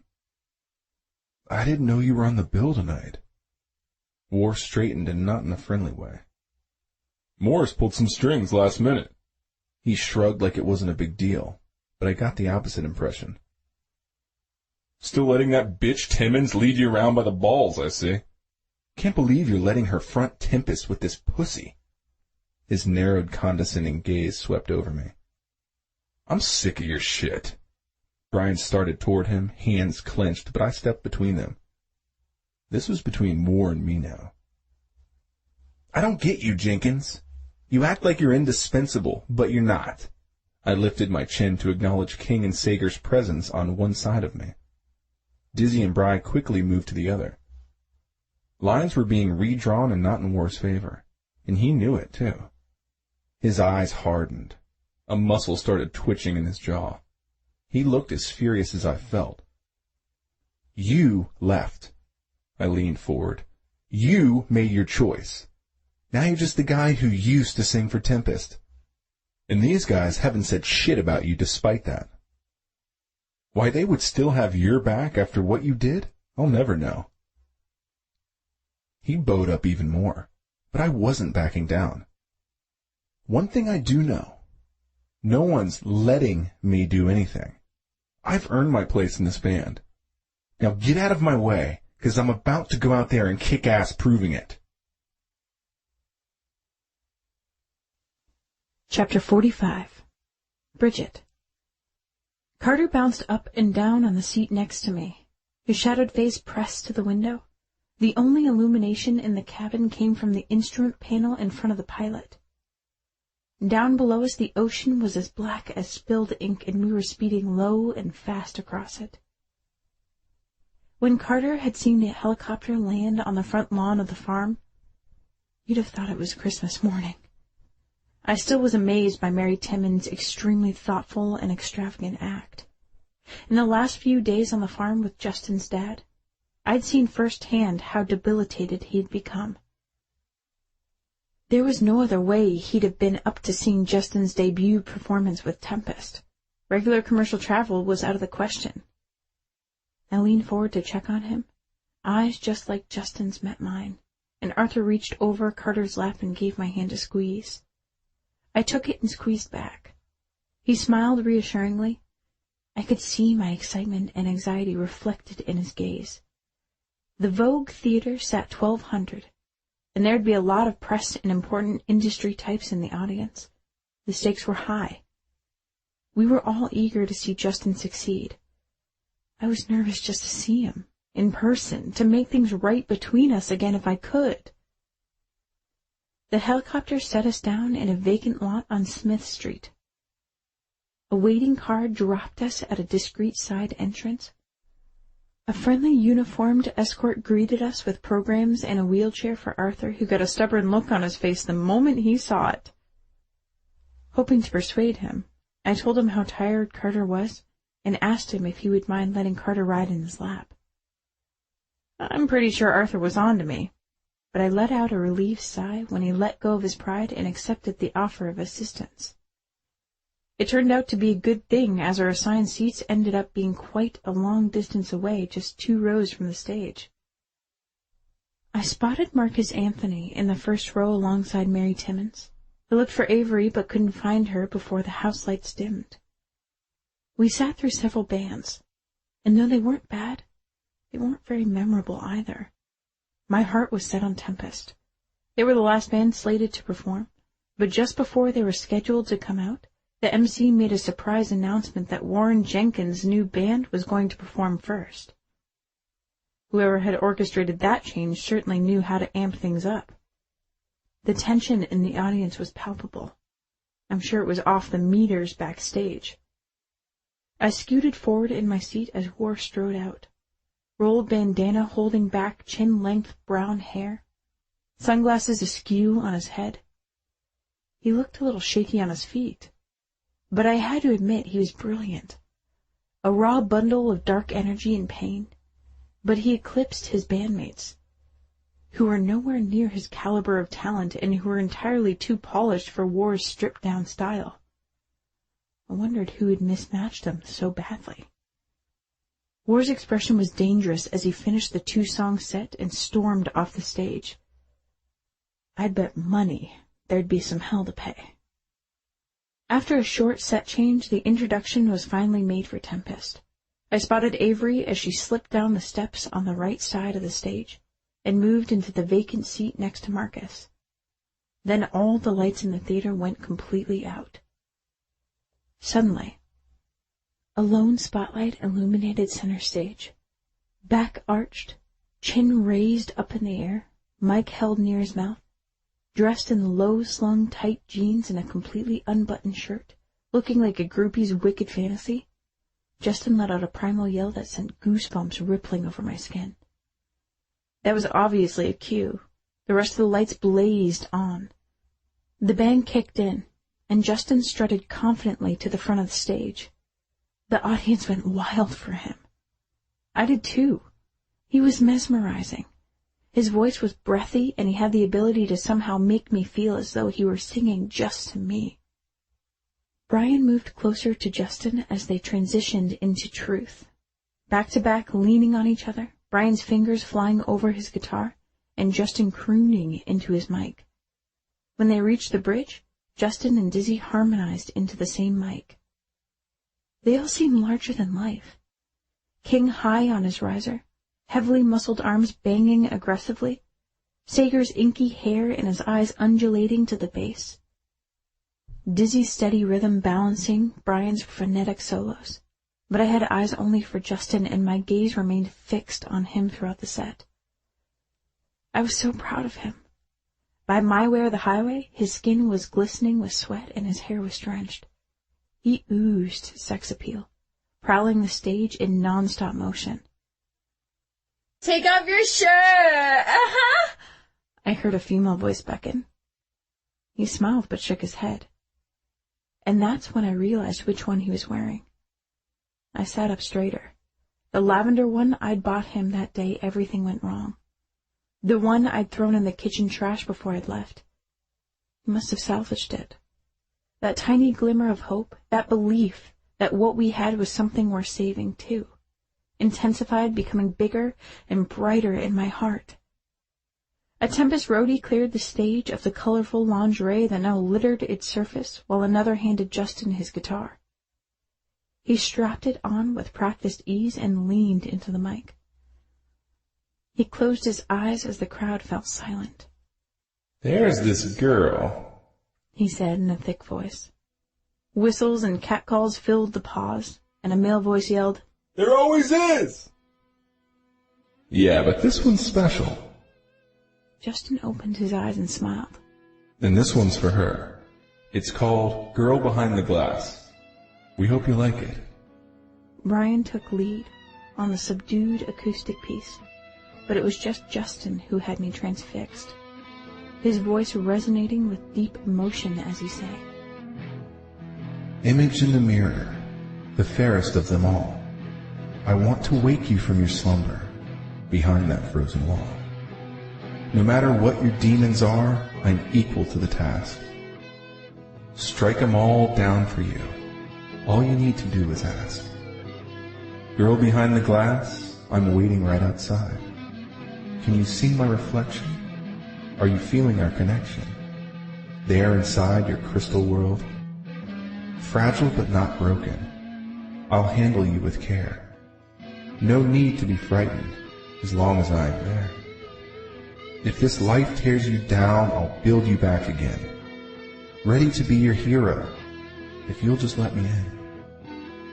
Would it be so hard to let down your guard and give your heart to the one who will keep it safe for you? Girl behind the glass, I'm waiting right outside. Can you see my reflection? Are you feeling our connection? There inside your crystal world? Tears streaming down my face. I remained in my seat until the standing ovation ended. I couldn't believe he'd written a song like that about me. He saw me and understood me the way no one else did, and I'd been an idiot to have ever doubted him. Arthur passed me a tissue as I drew my legs in so people could file past us. Suddenly a shadow blocked out the light. I glanced up. Marcus stood in front of me and Avery was with him. She bent down to hug her dad. I stood, wiping my face, and then reached back and took Carter's hand. Avery turned to me, her smile fading. She stared at me for a long, uncomfortable moment. "Why are you here?" she demanded, her eyes icy green. Avery, Marcus cautioned. "She's got a right to ask," I said, looking her straight in the eye. "Justin wasn't the only twin who was a protector." "I love him," I told her. "I was wrong to doubt him. I was wrong to run away like I did, but I'm back to stay now." Her brow rose, skepticism evident. The gesture was so like him that it made my chest burn. "And if he doesn't want you back?" "That's something he has to decide." Her assessing eyes flashed with what I hoped was approval. Arthur started coughing, and her gaze slid to him, concern creasing her brow. I'm sorry, Kat.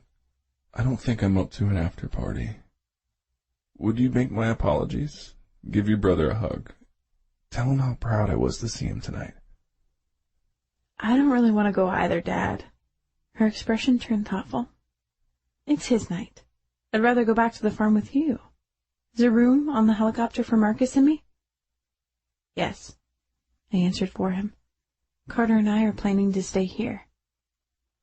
"Good. Then can you deliver a message for us both?" I nodded, and she pressed a couple of lanyard passes into my hands.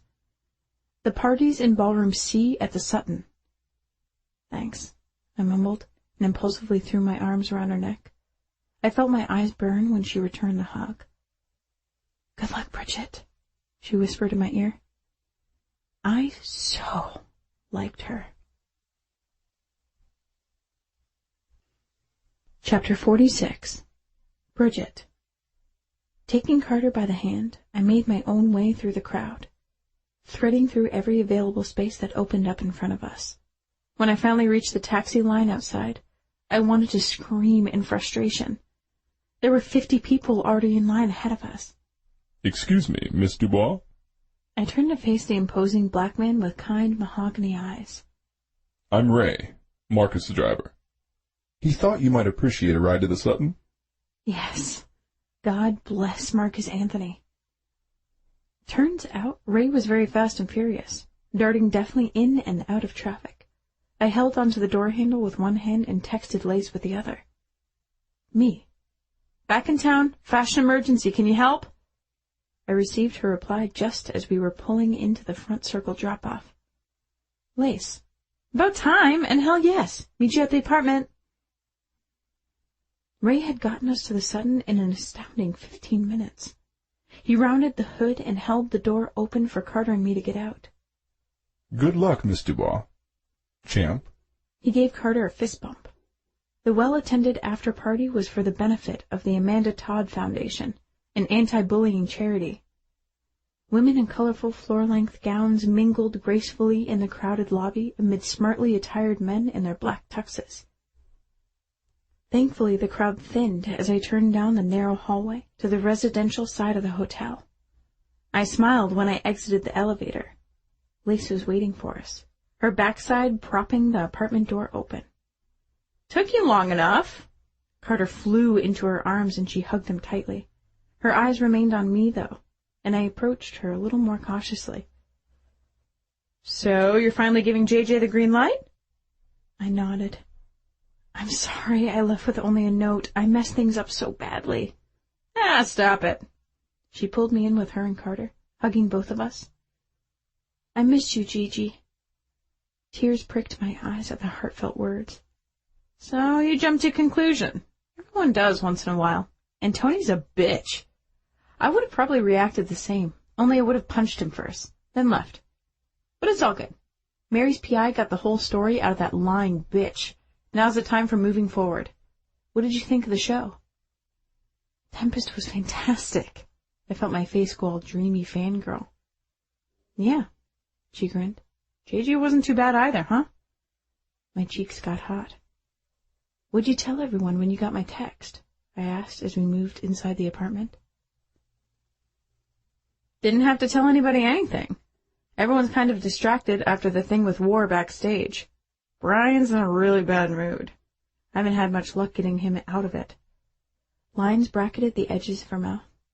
Though she probably wouldn't admit it, I could tell that seeing her ex again had been rough on her, too. Carter plopped down in front of the television and picked up a game controller. Lace and I moved down the hall. What happened with Warren? I asked as soon as I closed the door to my old bedroom. With him and me? Nothing. She shrugged as if she wasn't bothered. He and Bri exchanged some words. It didn't come to blows, but only because Justin put himself between them. There's definitely someone War hates more than Brian now. But enough wasting headspace on Warren Jenkins. Let's get you glitzed up. Lace slid the closet open and started looking through the unworn clothes still hanging from the bar. My brow rose when I saw the things she'd laid out on the bed.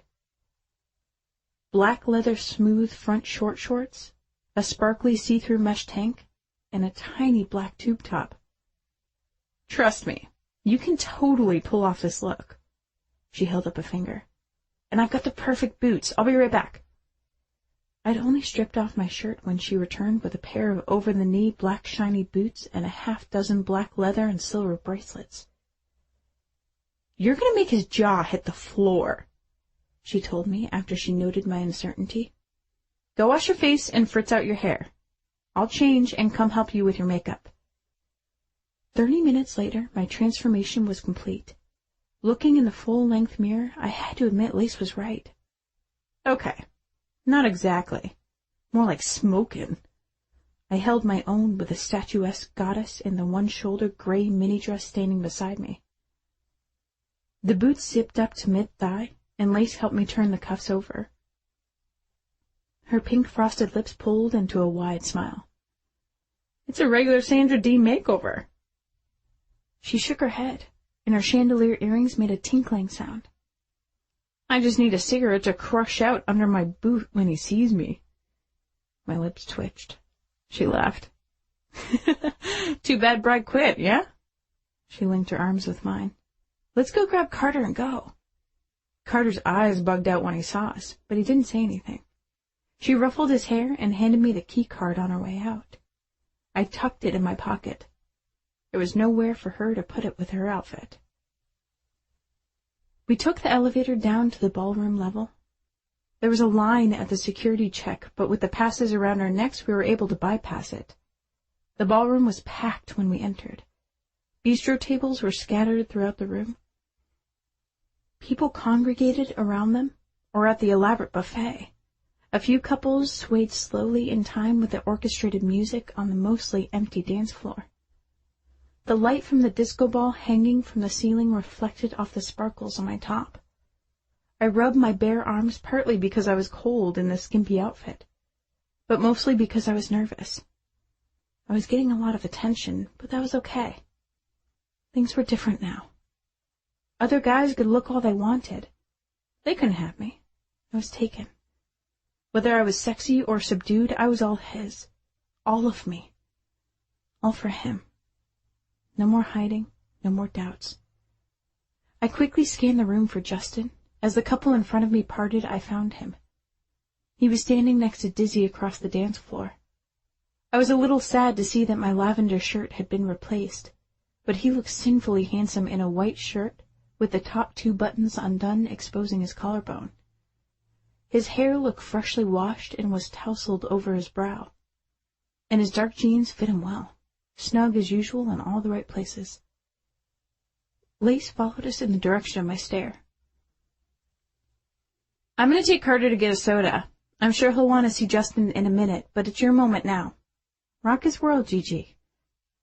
I nodded absently, but my eyes were locked on him and my purpose was clear. I threw back my shoulders, summoned my confidence, and strutted towards him. Dizzy saw me first. He did a double take and then elbowed Justin. Isn't that Bridget? I heard him ask. Justin's head snapped in my direction. He gave me a fast head-to-toe scan. Then he blinked as if he couldn't believe his eyes. So he looked me over again, this time taking his time. The edges of his mouth curled as he came towards me. When only a foot remained between us, his arms flashed out and he pulled me in and wrapped them around me tightly, like he would never let me loose. I love you, he said, his mouth near my ear, his breath warm on my neck. Then he leaned his head back to look at me. I know what she said to you. His eyes searched mine. None of it's true. She's a bitch and a liar. She's not fit to breathe the same air as you. I was in a different place back then when I was with her. I shouldn't have believed her. I put my fingers over his lips. You've never given me a reason to doubt you. I let my fears drown out what I knew was the truth. I'm so sorry. Babe, he breathed. And I knew he accepted my apology even before he swung me around in a celebratory circle. You look hot enough to need a warning label. His eyes were smoldering when he put me down. I smiled. Thank you. You look pretty good yourself. I peered up at him through my lashes, suddenly feeling those nerves again. I bit my lip and marshaled my thoughts. I wasn't prepared for someone like you, Justin. Someone patient and understanding, who could help me find faith in myself again, who could help me become the person that I've always wanted to be, the person that I was. Before all the poison in my life put me in a dreamless sleep, but you woke me up and rescued me from my fear and doubt. And you made me some beautiful promises. Promises I treasure. Promises I want to return along with a few of my own. My fingers tightened on his solid forearms. I promise I won't allow anything to ever come between us again. I promise to take every single one of your I love yous and give them back to you with interest. I pulled in a breath to finish. And if for some reason my glass wall needs to come back up again, I glided my fingers up into the silky hair at his nape and pulled his face down to mine.